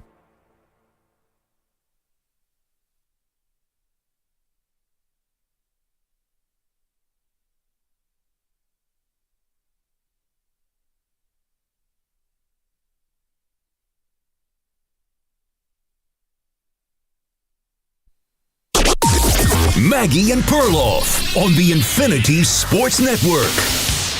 Here's the snap. Oh, it almost went over his head. Jackson has it, but he's wrapped up around the ankles, and he fumbled the football. It's scooped up by Von Miller, coming the other way, 30, and he's tackled at the 23-yard line by Justice Hill. Damar Hamlin forced the fumble. That was Bills radio, Chris Brown, and that was a big moment in the game, even though it was early in the game because the Ravens were driving. The score was tied. That handed the ball to Buffalo in plus territory, Pearl, and they scored 4 plays later. 14-7 was the lead at that point, and then the Ravens were playing catch-up the rest of the game, including and up to the final play, second to last play, excuse me, I guess there were a couple kneel downs. You know what I'm thinking. Yeah. The 2-point conversion after Lamar Jackson to Isaiah Likely touchdown. They go for 2, and Mark Andrews dropped the football. I have a question for you. Yes. Who did a better coaching job? Sean McDermott in Buffalo or John Harbaugh in Baltimore? I put it to you, Maggie Gray. Well, you know that I have a little bit of a checkered, I don't have a lot of faith in Sean McDermott because he gets really conservative in big games. I thought they should have tried to punch the ball in for a touchdown when they're there at the 2-yard line. Tony Romo thought they should have done back-to-back tush pushes, which would have been something. If the Eagles had done it, we would have said, wow, that's so brilliant. But instead, Josh Allen runs into the middle of the line, and then they get super conservative. They take the points. Now, ultimately, did that end up working? Yes, but you needed an all-time boneheaded play that will go down in Ravens history for all the wrong reasons of Mark Andrews dropping that 2-point conversion. Wait, so let me get this straight. Yeah. I thought McDermott got too conservative. I just want to understand, your X's and O's. It's 3rd and 2. You run Josh Allen on a play that works all the time, and he gets stonewalled. Probably loses a half a yard.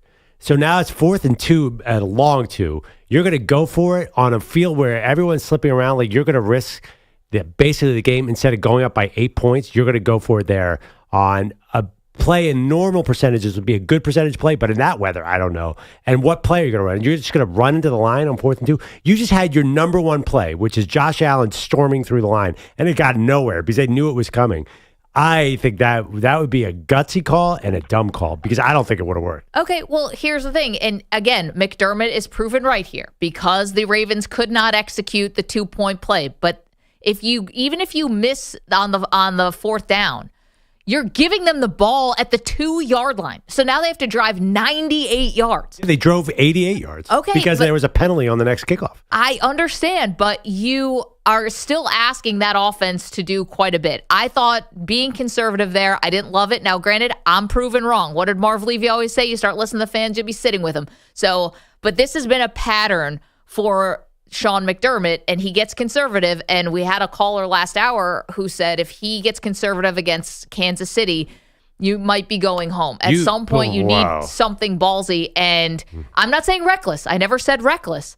I didn't think it would have been reckless to go for 2. But anyway, the bigger kind of takeaway from the game, because we have all week to talk about the Bills and Kansas City, is about Lamar Jackson. Well, and that's what I was Ravens. about to say. John Harbaugh did not show himself well last night. Why do you think so? Well, because it just felt like he had a team that was on a bad field in bad conditions, and he didn't have them pumped up for the situation. Like the Bills seemed like they were thrilled to be there, and the Ravens felt tight. There's no way. They came out on the first drive and were really, really good. But then after that, I just felt like that was not their A game.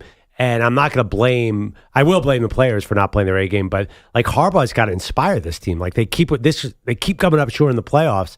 Was he really having them believe in themselves? I did not see that on the field. Wait, do you think this had more to do with John Harbaugh not inspiring his team, or the fact that the best player on the field had a bad interception and a bad fumble in the first half? You don't think that rattled guys at all? Or your all-pro tight end dropped a pass, I don't know, fumbled the ball, and then could hang on to a 2-point conversion? I mean, the players choked this one. I saw 50 Bills who were just ready to go on Sunday and just do anything. I thought the Ravens got nervous. I really do. I think that they were tight for this game. I think that it's a lot of pressure that's mounting on Lamar Jackson. And I don't think like John Harbaugh's game plan was okay, but I felt like, I don't know. I thought he should have kept the ball on the ground a little bit more early. Just try to not let that lead out of control. Then the play where Lamar fumbled, it was a shotgun snap where they probably should have been running the ball anyway.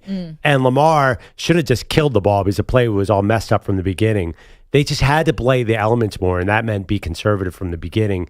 I know they had a couple big pass plays early, but then it got crappy out. Like they just needed, I want to see Lamar run the ball. I want to see Derrick Henry run the ball. And I want to go down that way. This is the second year in a row where they've lost a playoff game where Lamar Jackson didn't really get his full load of carries, right? I mean, how many carries did he have? He had a bunch in the first half, but I don't think he had more than 40 yards.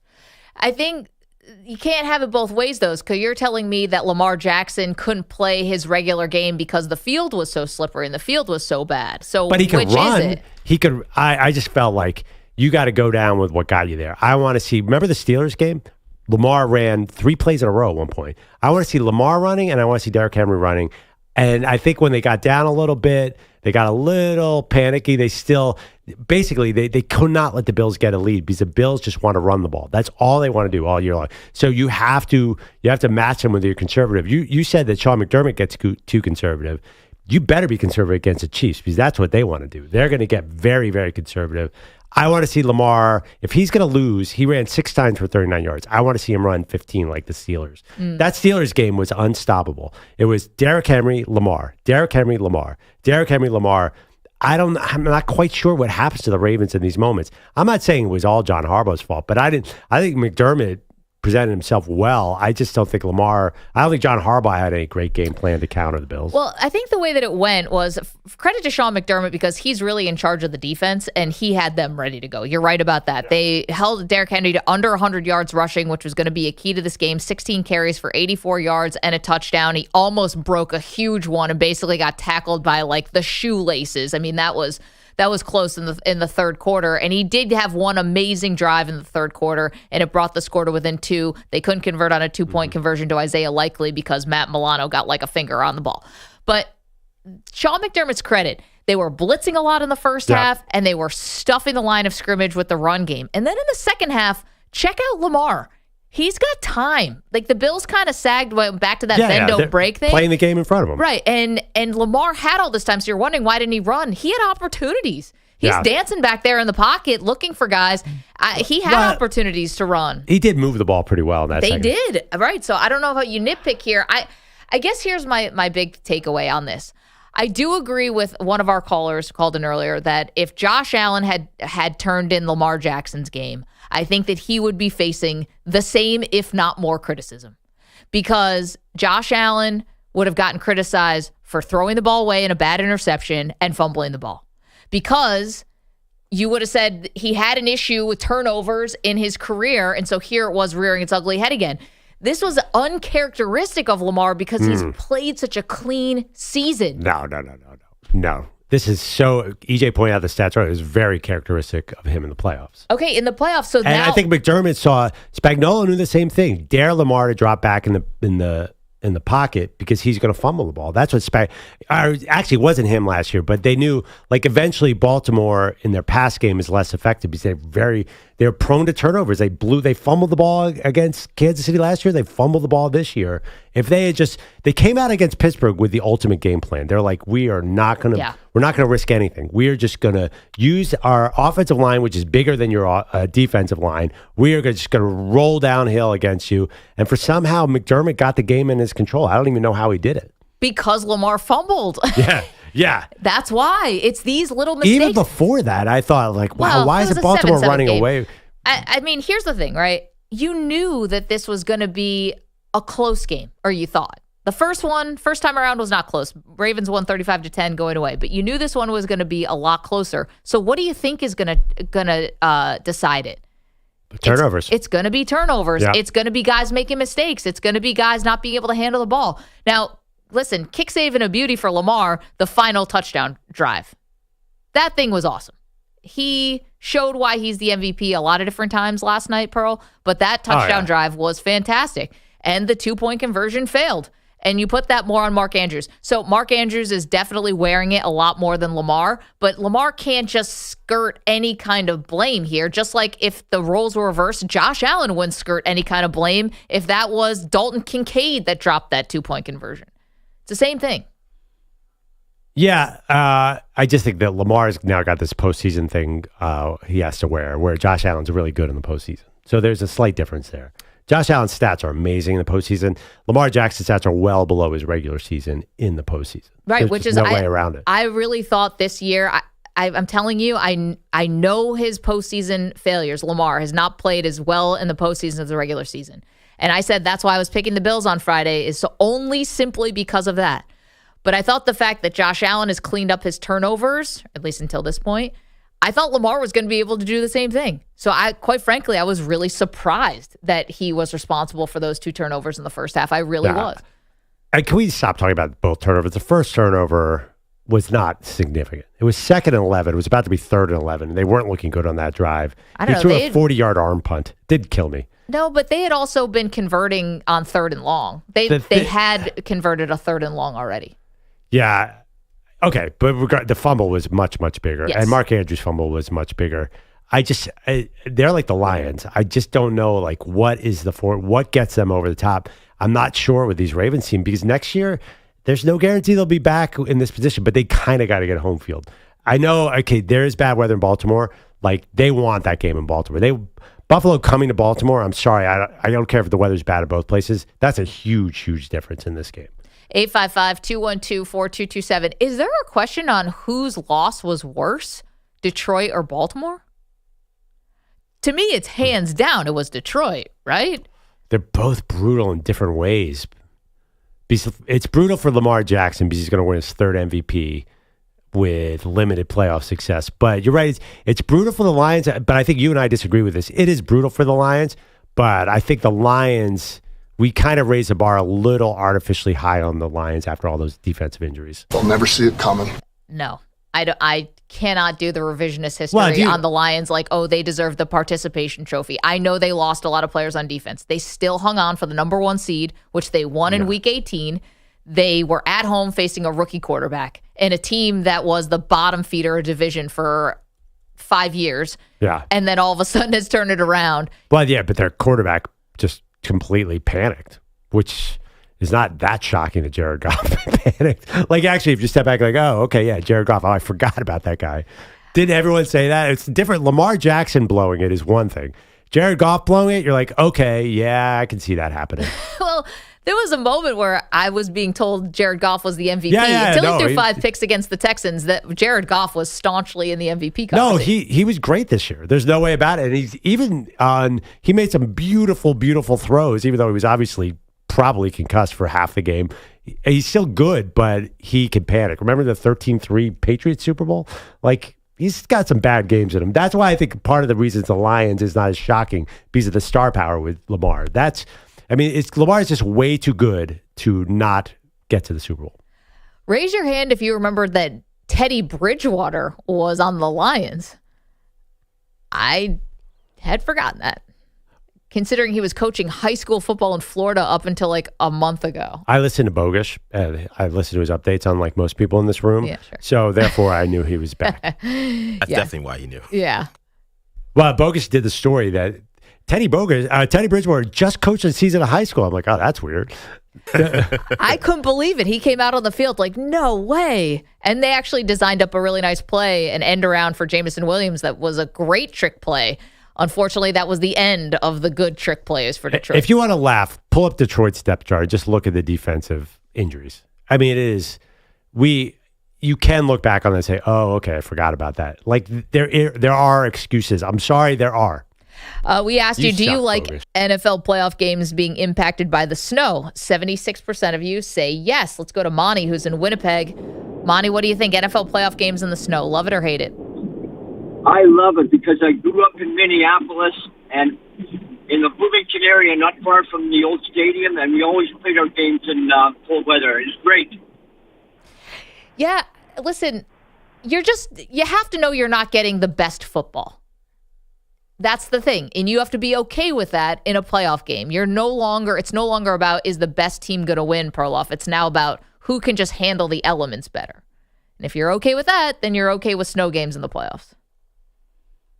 Yeah, I mean, it's NFL. This is not NBA or NHL. It's not indoors. That's part of the history of the game that you play with these conditions. And that's why you try and get home field. That's why you build your team for these weather. That's why teams, like certain teams, win a lot of Super Bowls because they're cold weather teams. You don't see a ton of dome teams winning. That's just the way it's always been.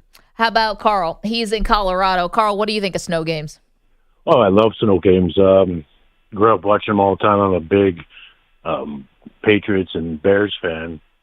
A couple of games I remember Tom Brady doing some great stuff was against Tennessee when he threw for 380 yards, 6 touchdowns. 29 out of 34.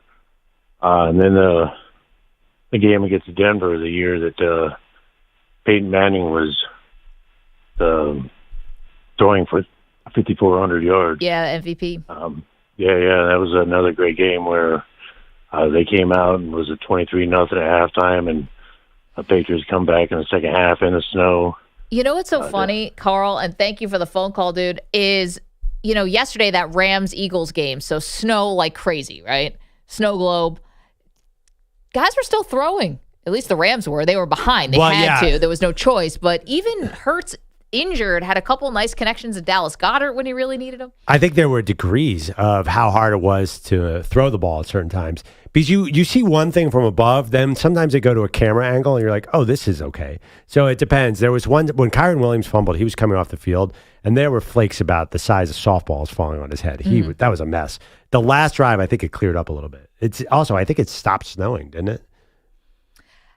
It was kind of hard to tell. I mean, they had some real heavy stuff coming down. Jeff's in Tucson. Tucson. Was no choice, but what's up, even Hurts injured. I got to put myself on hold. We have to get to the M&P 500, whose stock is up and whose stock is down after a massive, massive weekend. We will get to that. Go and vote on our polls at Maggie and Pearl on X. Do you like NFL playoff games being impacted by the snow? Also, do you blame weather for the Ravens' loss on Sunday? Perloff thinks that the Ravens' game plan was disrupted because of the cold weather. And then which playoff loss was worse? The Lions losing to Commanders or the Ravens losing to the Bills? Go vote on those polls. We do stock up, stock down next. You're in a 5-minute break.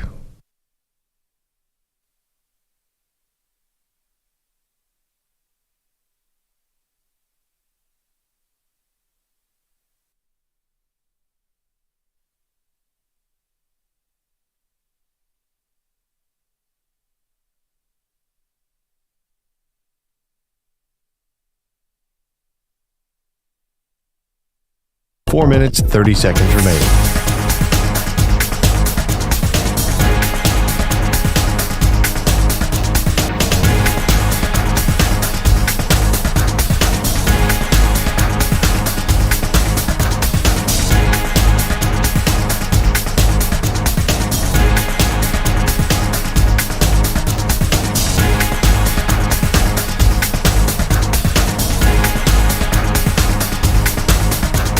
4 minutes remaining.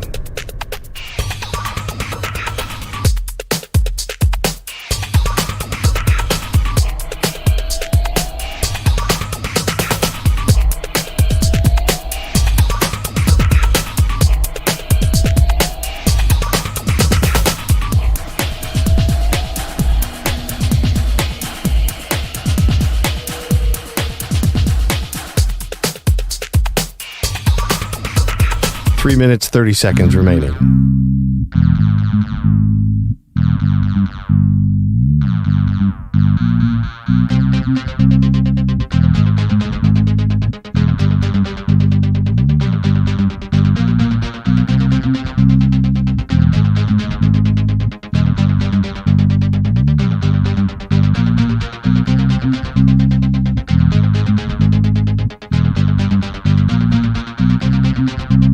Three minutes remaining.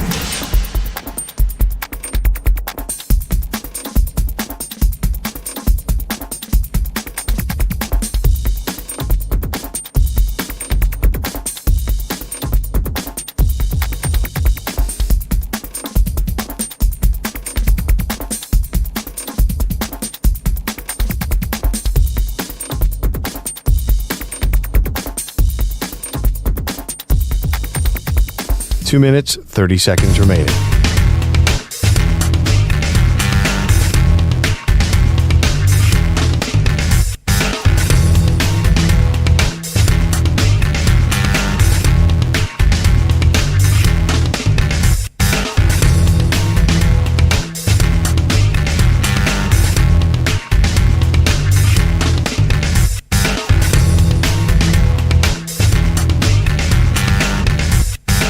Two minutes remaining.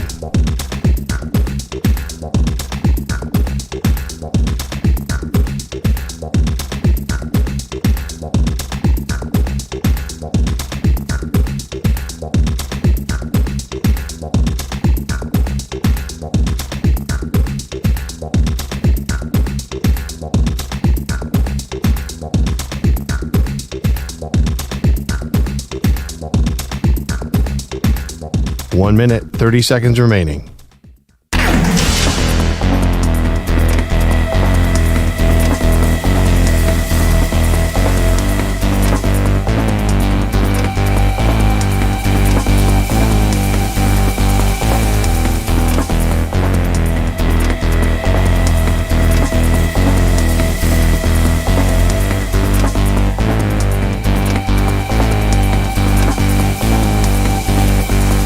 One minute remaining.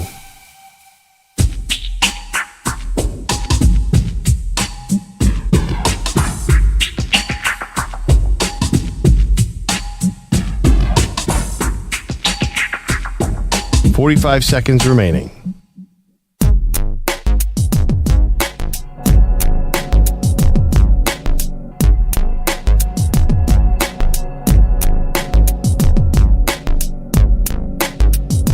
.30 seconds remaining.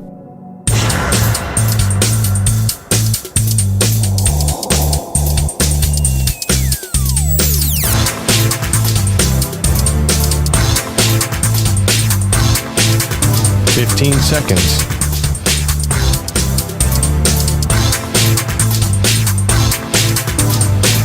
Break ends in 5 seconds.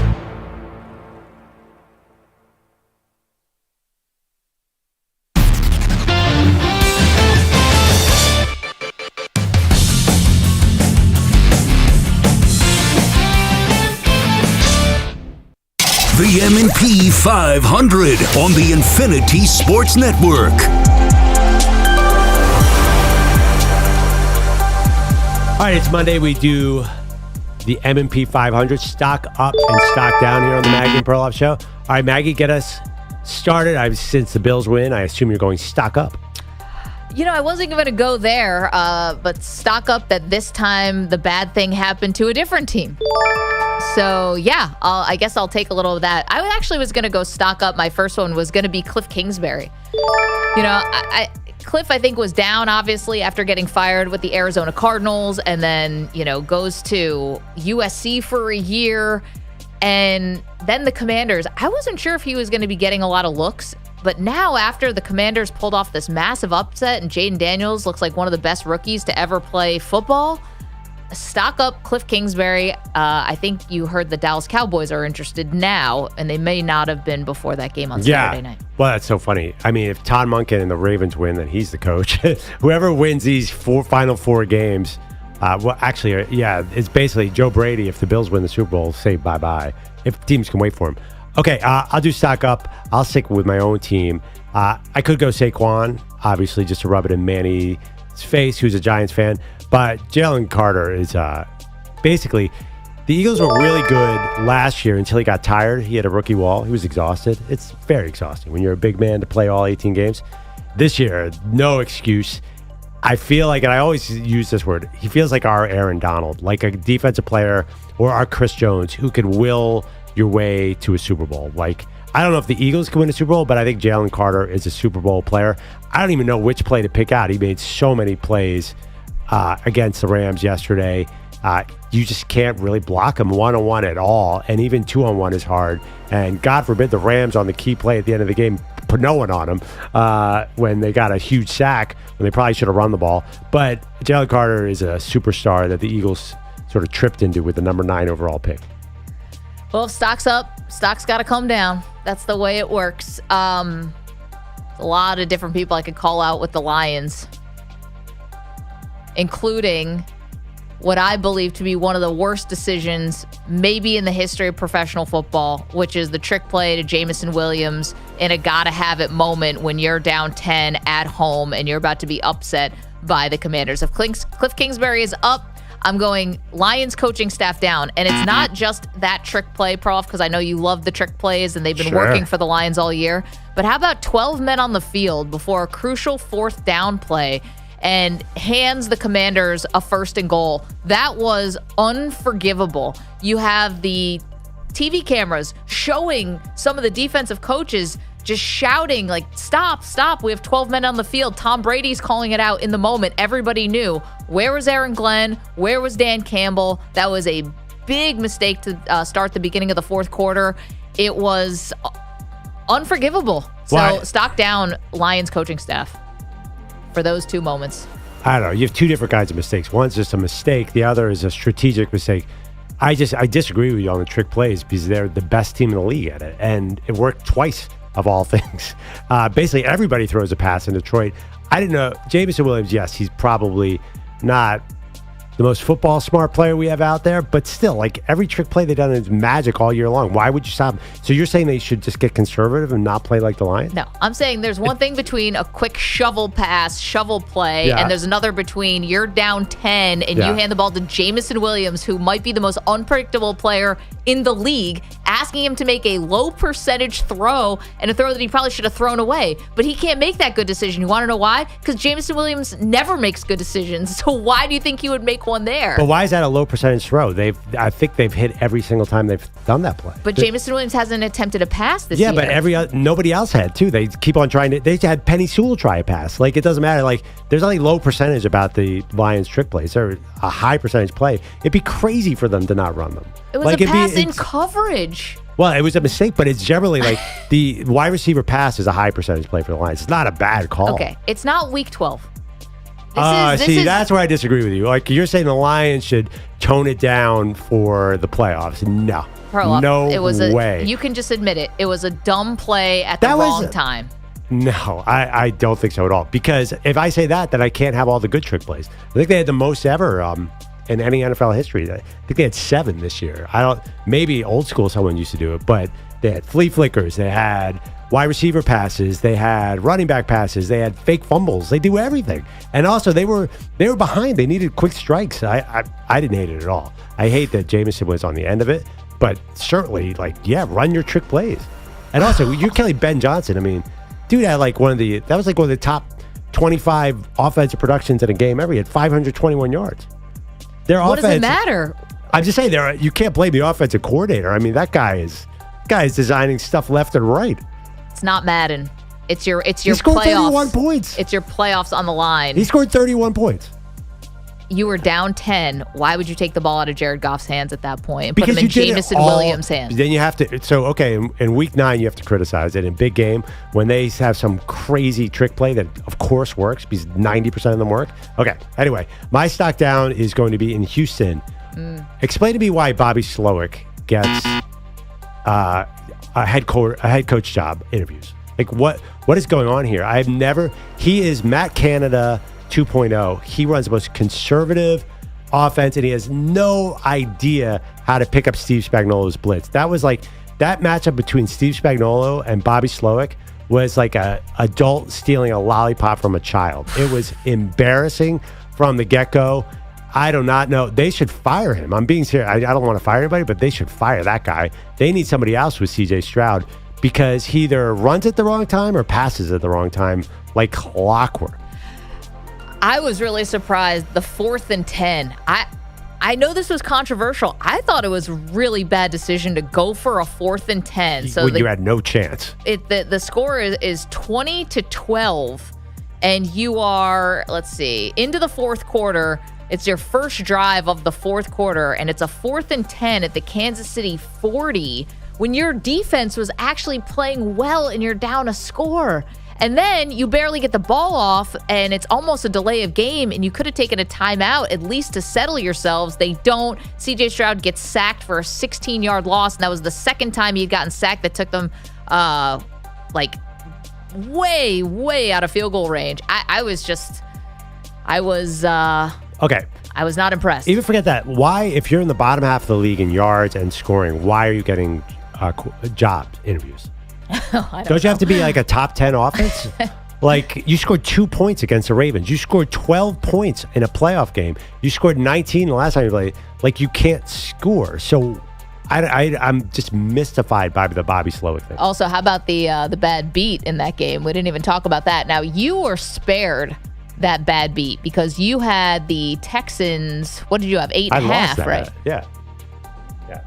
I lost the bet because it was 8.5, then it moved to 9.5, then it moved to 9. So I got it at 8.5 and lost because they lost by 9. They lost by 9, but it was so I wasn't 9. spared It closed the bad at beat. 9.5. I thought I lost. I had the bad beat because Kyrie Fairbairn couldn't hit a field goal. anything. So the bad beat was that it closed at 9.5. And also, so people who laid the 9.5, you thought you had it won until they took a safety.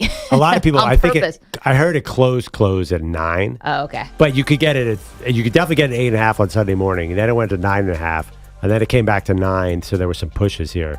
But that was crazy. Why'd they do that safety? I still don't even understand. I still don't understand it either because you took the safety, but you still had so much time left on the clock. It's not like you took a safety and ran out the clock to 2 seconds. Still 11 seconds left.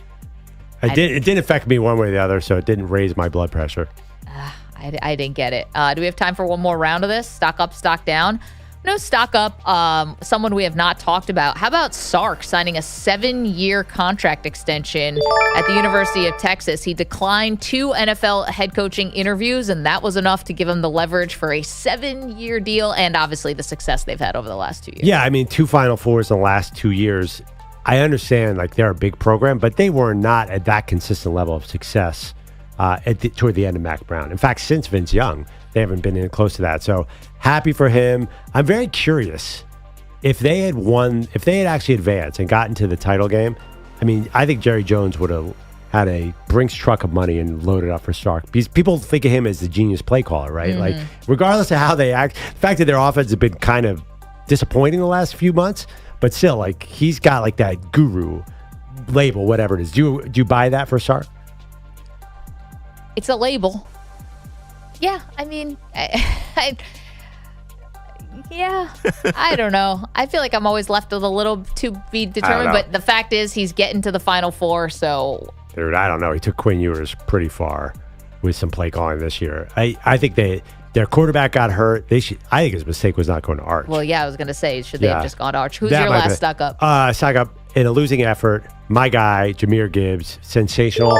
I mean, you really had to play bad at quarterback to not win the game when your running back is playing like that. He was like, it was like lightning striking. I'm trying to get everyone on board that he's the most exciting player in the NFL.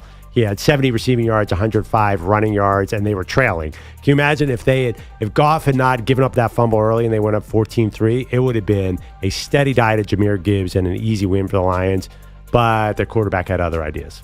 He's just so much faster than everyone else on the field. I mean, Saquon is also superior. They're both amazing, but Gibbs is a little more like Barry Sanders. Like, you don't know which way his body's going to move at any given time. Saquon just runs through the line and goes 80 yards. Jahmyr Gibbs is he's insane. He's like the Matrix. There you go. Actually, one last stock down. The entire NFC North in these playoffs. You're talking about teams that won 15 games, 14 games, and 11 games. Not one of them won a playoff game. Yeah. Well, that's what happens when you feast on the weak AFC. They were 14-1 against the AFC. Those three teams. Yeah. That happened to the Eagles a couple of years ago. You get the right AFC matchup and you win a ton of games. Stock up, stock down. Andrew Bogusch is here with headlines. What's up, dude? Guys, when seasons end, questions about the future begin. For 36-year-old Rams QB Matthew Stafford, those questions about playing again at all. As far as my future goes, I mean, it's 30 minutes after the last game, so I'll take some time to think about it, but I feel like I was playing some pretty good ball. Stafford did glance at his watch as he answered that question. Did he really? He did. When asked, You want to make sure it was actually 30 minutes exactly. after the game. When asked if he had good football left in him, he said, "Sure feels like it." And head coach Sean McVay gushed over his QB after yesterday's 28-22 divisional round loss in Philadelphia. Stafford's got 2 years left on his deal, but the Rams do have an out this offseason. They'd incur a $50 million dead cap hit, but that is basically nothing these days. Stafford did lose a fumble in the cold and snow yesterday, but he also threw for 324 yards and 2 scores and had the Rams in position to steal the win, but was sacked, then threw incomplete under pressure deep in Eagles territory in the final minute. So the Eagle D finally putting the clamps down on the win after a 205 yards and 2 scores from Saquon Barkley. His second TD gave them a 13-point lead with 4.5 minutes to go. As Philly moves towards Sunday's NFC title game with the Commanders, they'll have an eye on Jalen Hurts' knee. He did not want to discuss the knee post-game on Peacock, but was feeling good enough for this. I don't know if it'll snow next week, but rain, sleet, or snow, Eagles train to go. We'll be ready to go. Nice little rhyme there. Rain, sleet, or snow, Eagles train ready to go. By the way, we are letting Romo really skirt on this one. We love ourselves a little Tony Romo around here, but the fact that he came up with let James cook and thought that he had stumbled upon some Shakespeare and then said it again. You think that Nance is loving this? He was not loving that. Nance had to clean that mess on aisle 3. No. He wants to be, it's like you enjoying me. Like, you like to be with an idiot next to you. You look smarter. To learn more, visit realizethedream.org. What a day. Martin Luther King Jr. deserves to have a day named after him. What's today? MLK Day, baby. What a day. Happy MLK Day to Tony Romo and Tony Romo only. Once you hear that line, it's hard to hear Tony Romo. He said that he had these half thoughts, as you pointed out in the text thread last night. He started like he was starting out a thread, headed some direction, just trailing off into nothing again and again and again. It's amazing. He takes off without directions. Yeah. He's not loading anything into Waze. There's nothing. It's just the mouth opens, words come out, and hopefully he gets to something succinct and profound at the end. Low-key. Facts. But it's just everything's a Hail Mary. It's like, is it going to be caught? Is it going to get saved? Probably not. No. It's a low percentage play every time he starts talking about Martin Luther King Jr. Just don't do it. The one I texted you guys about was a Derrick Henry description that basically was, he's a running back. He's a running back. Well, Jim, he's a guy you should give the football to. Real criticism, though. He did rightfully point out that horrible holding call on Deion Dawkins. Romo was on top of that. But then the most obvious offensive pass interference or no pass interference is like, I don't know, that's a pretty good call. He just shoved the DB to the ground. And even Gene Steratore, who basically, unless you come at somebody with a 4x4 and a nail in it, will not say anything against the officials under any circumstance. It was like, Tony, I'm not sure what you're looking at. And then Tony doubled down after on the bad call. Even when he saw it in slow-mo, I could see his brain be like, oops, I messed up. And he would not make up for it. What was that? What was that all about? Hello, friends. I don't know. The ESPN guy, though, was also, he joined in with Aikman to bash the calls. Russell Yerk? Yeah, that Mahomes got. Dude, Russell, you know the story about him.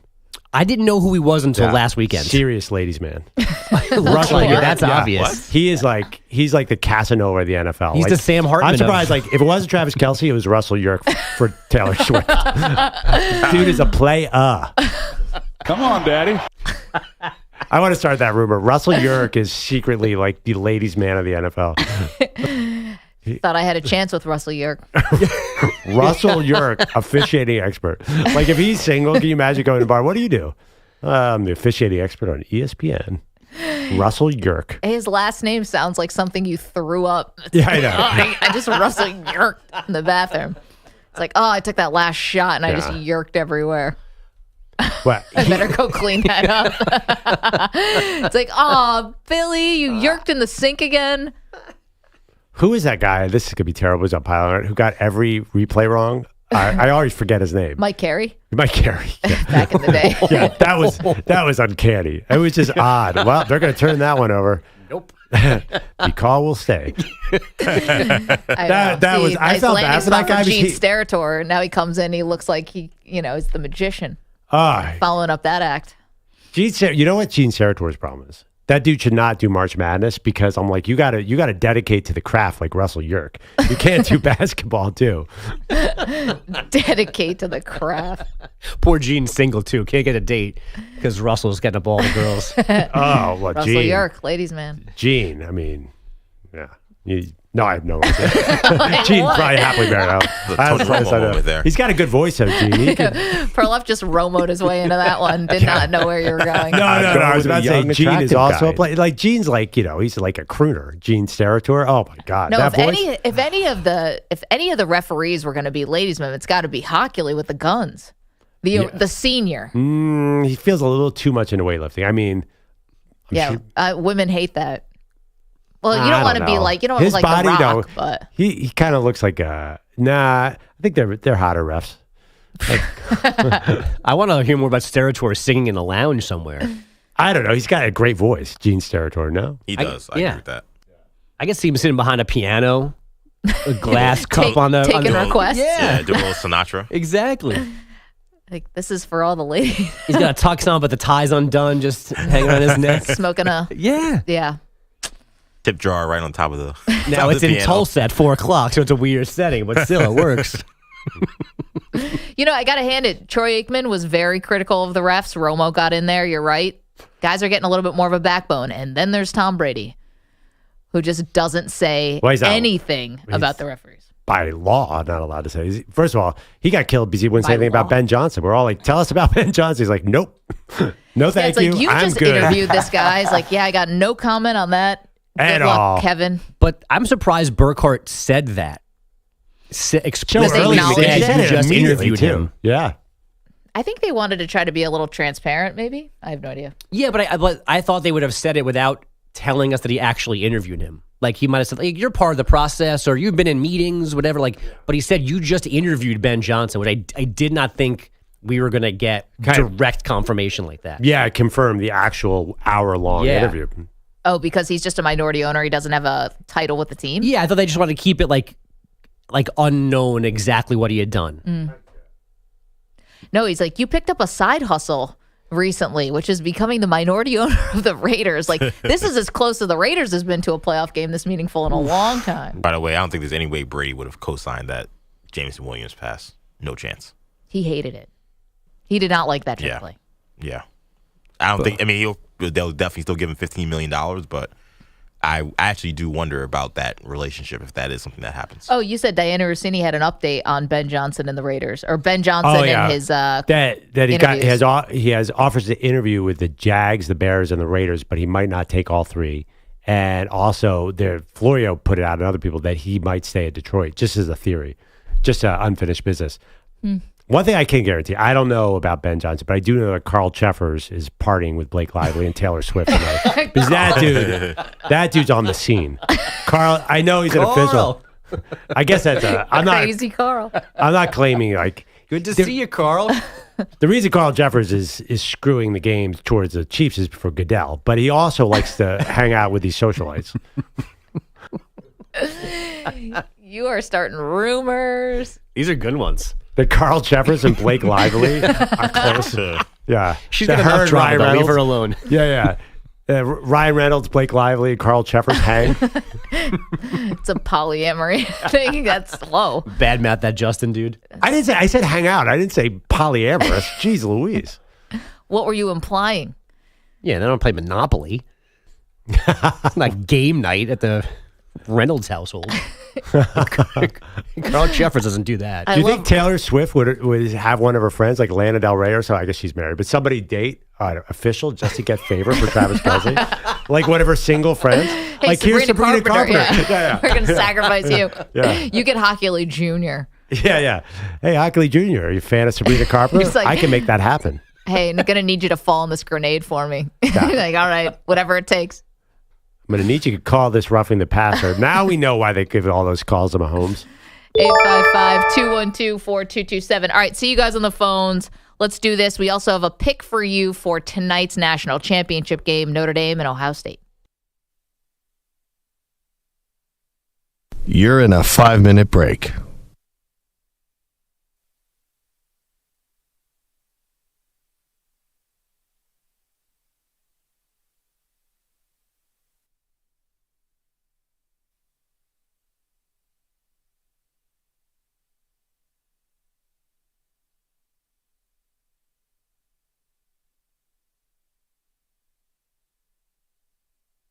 Four minutes, 30 seconds remaining.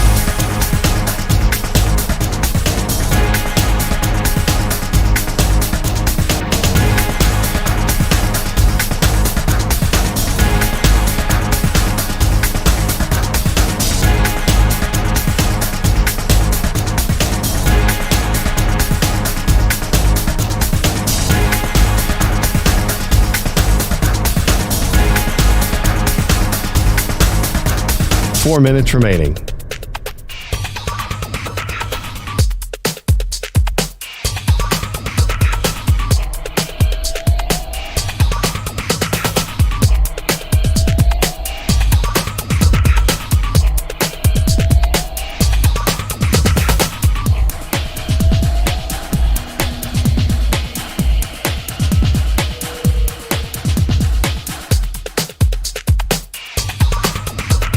Three minutes, 30 seconds remaining.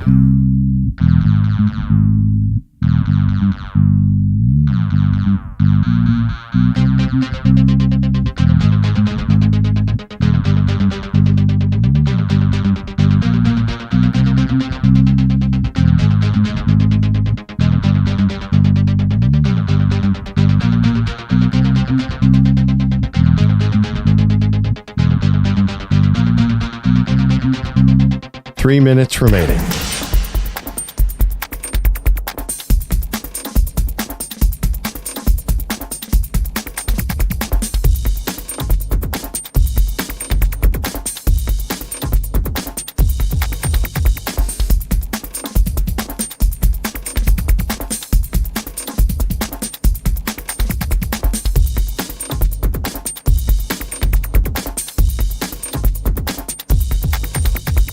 Two minutes, 30 seconds remaining.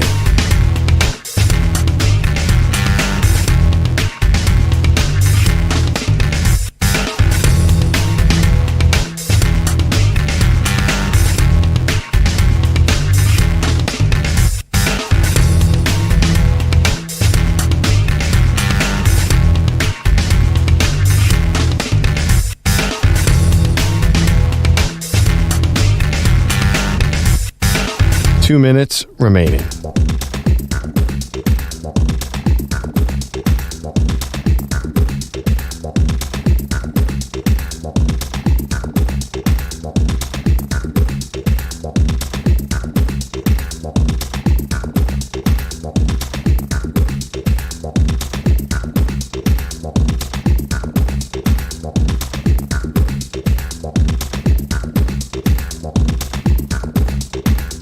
One minute, 30 seconds remaining.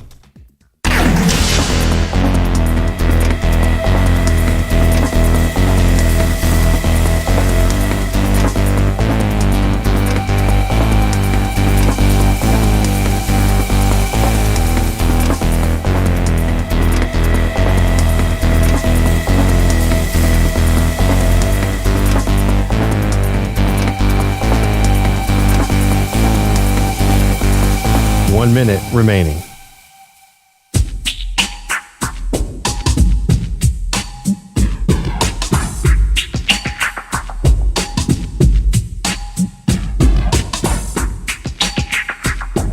.45 seconds remaining.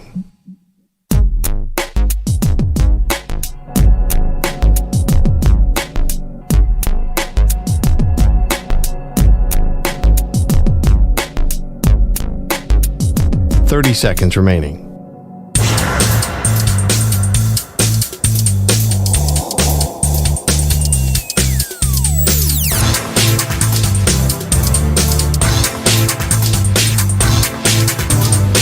Seconds.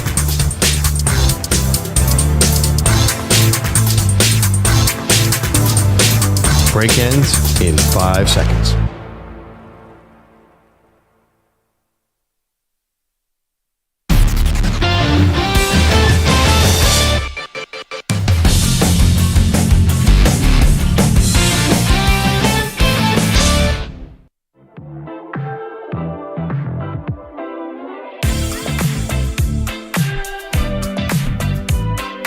Perloff trying to put Sabrina Carpenter and Russell Yerk together as the next power couple. Yeah.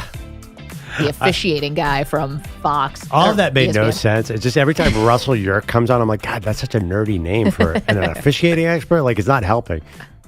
I mean, he's very good at what he does, but I mean, I think all the officiating experts are not quite critical enough because, like, I'm a yell at the officials guy. I think I lose a lot of Twitter followers because of that. People are like, would you stop yelling at the officials? Just relax. No, I love it when Troy Aikman, Tony Romo. I love when these guys call it out because we're all watching it at home, and they're Absolutely. human beings.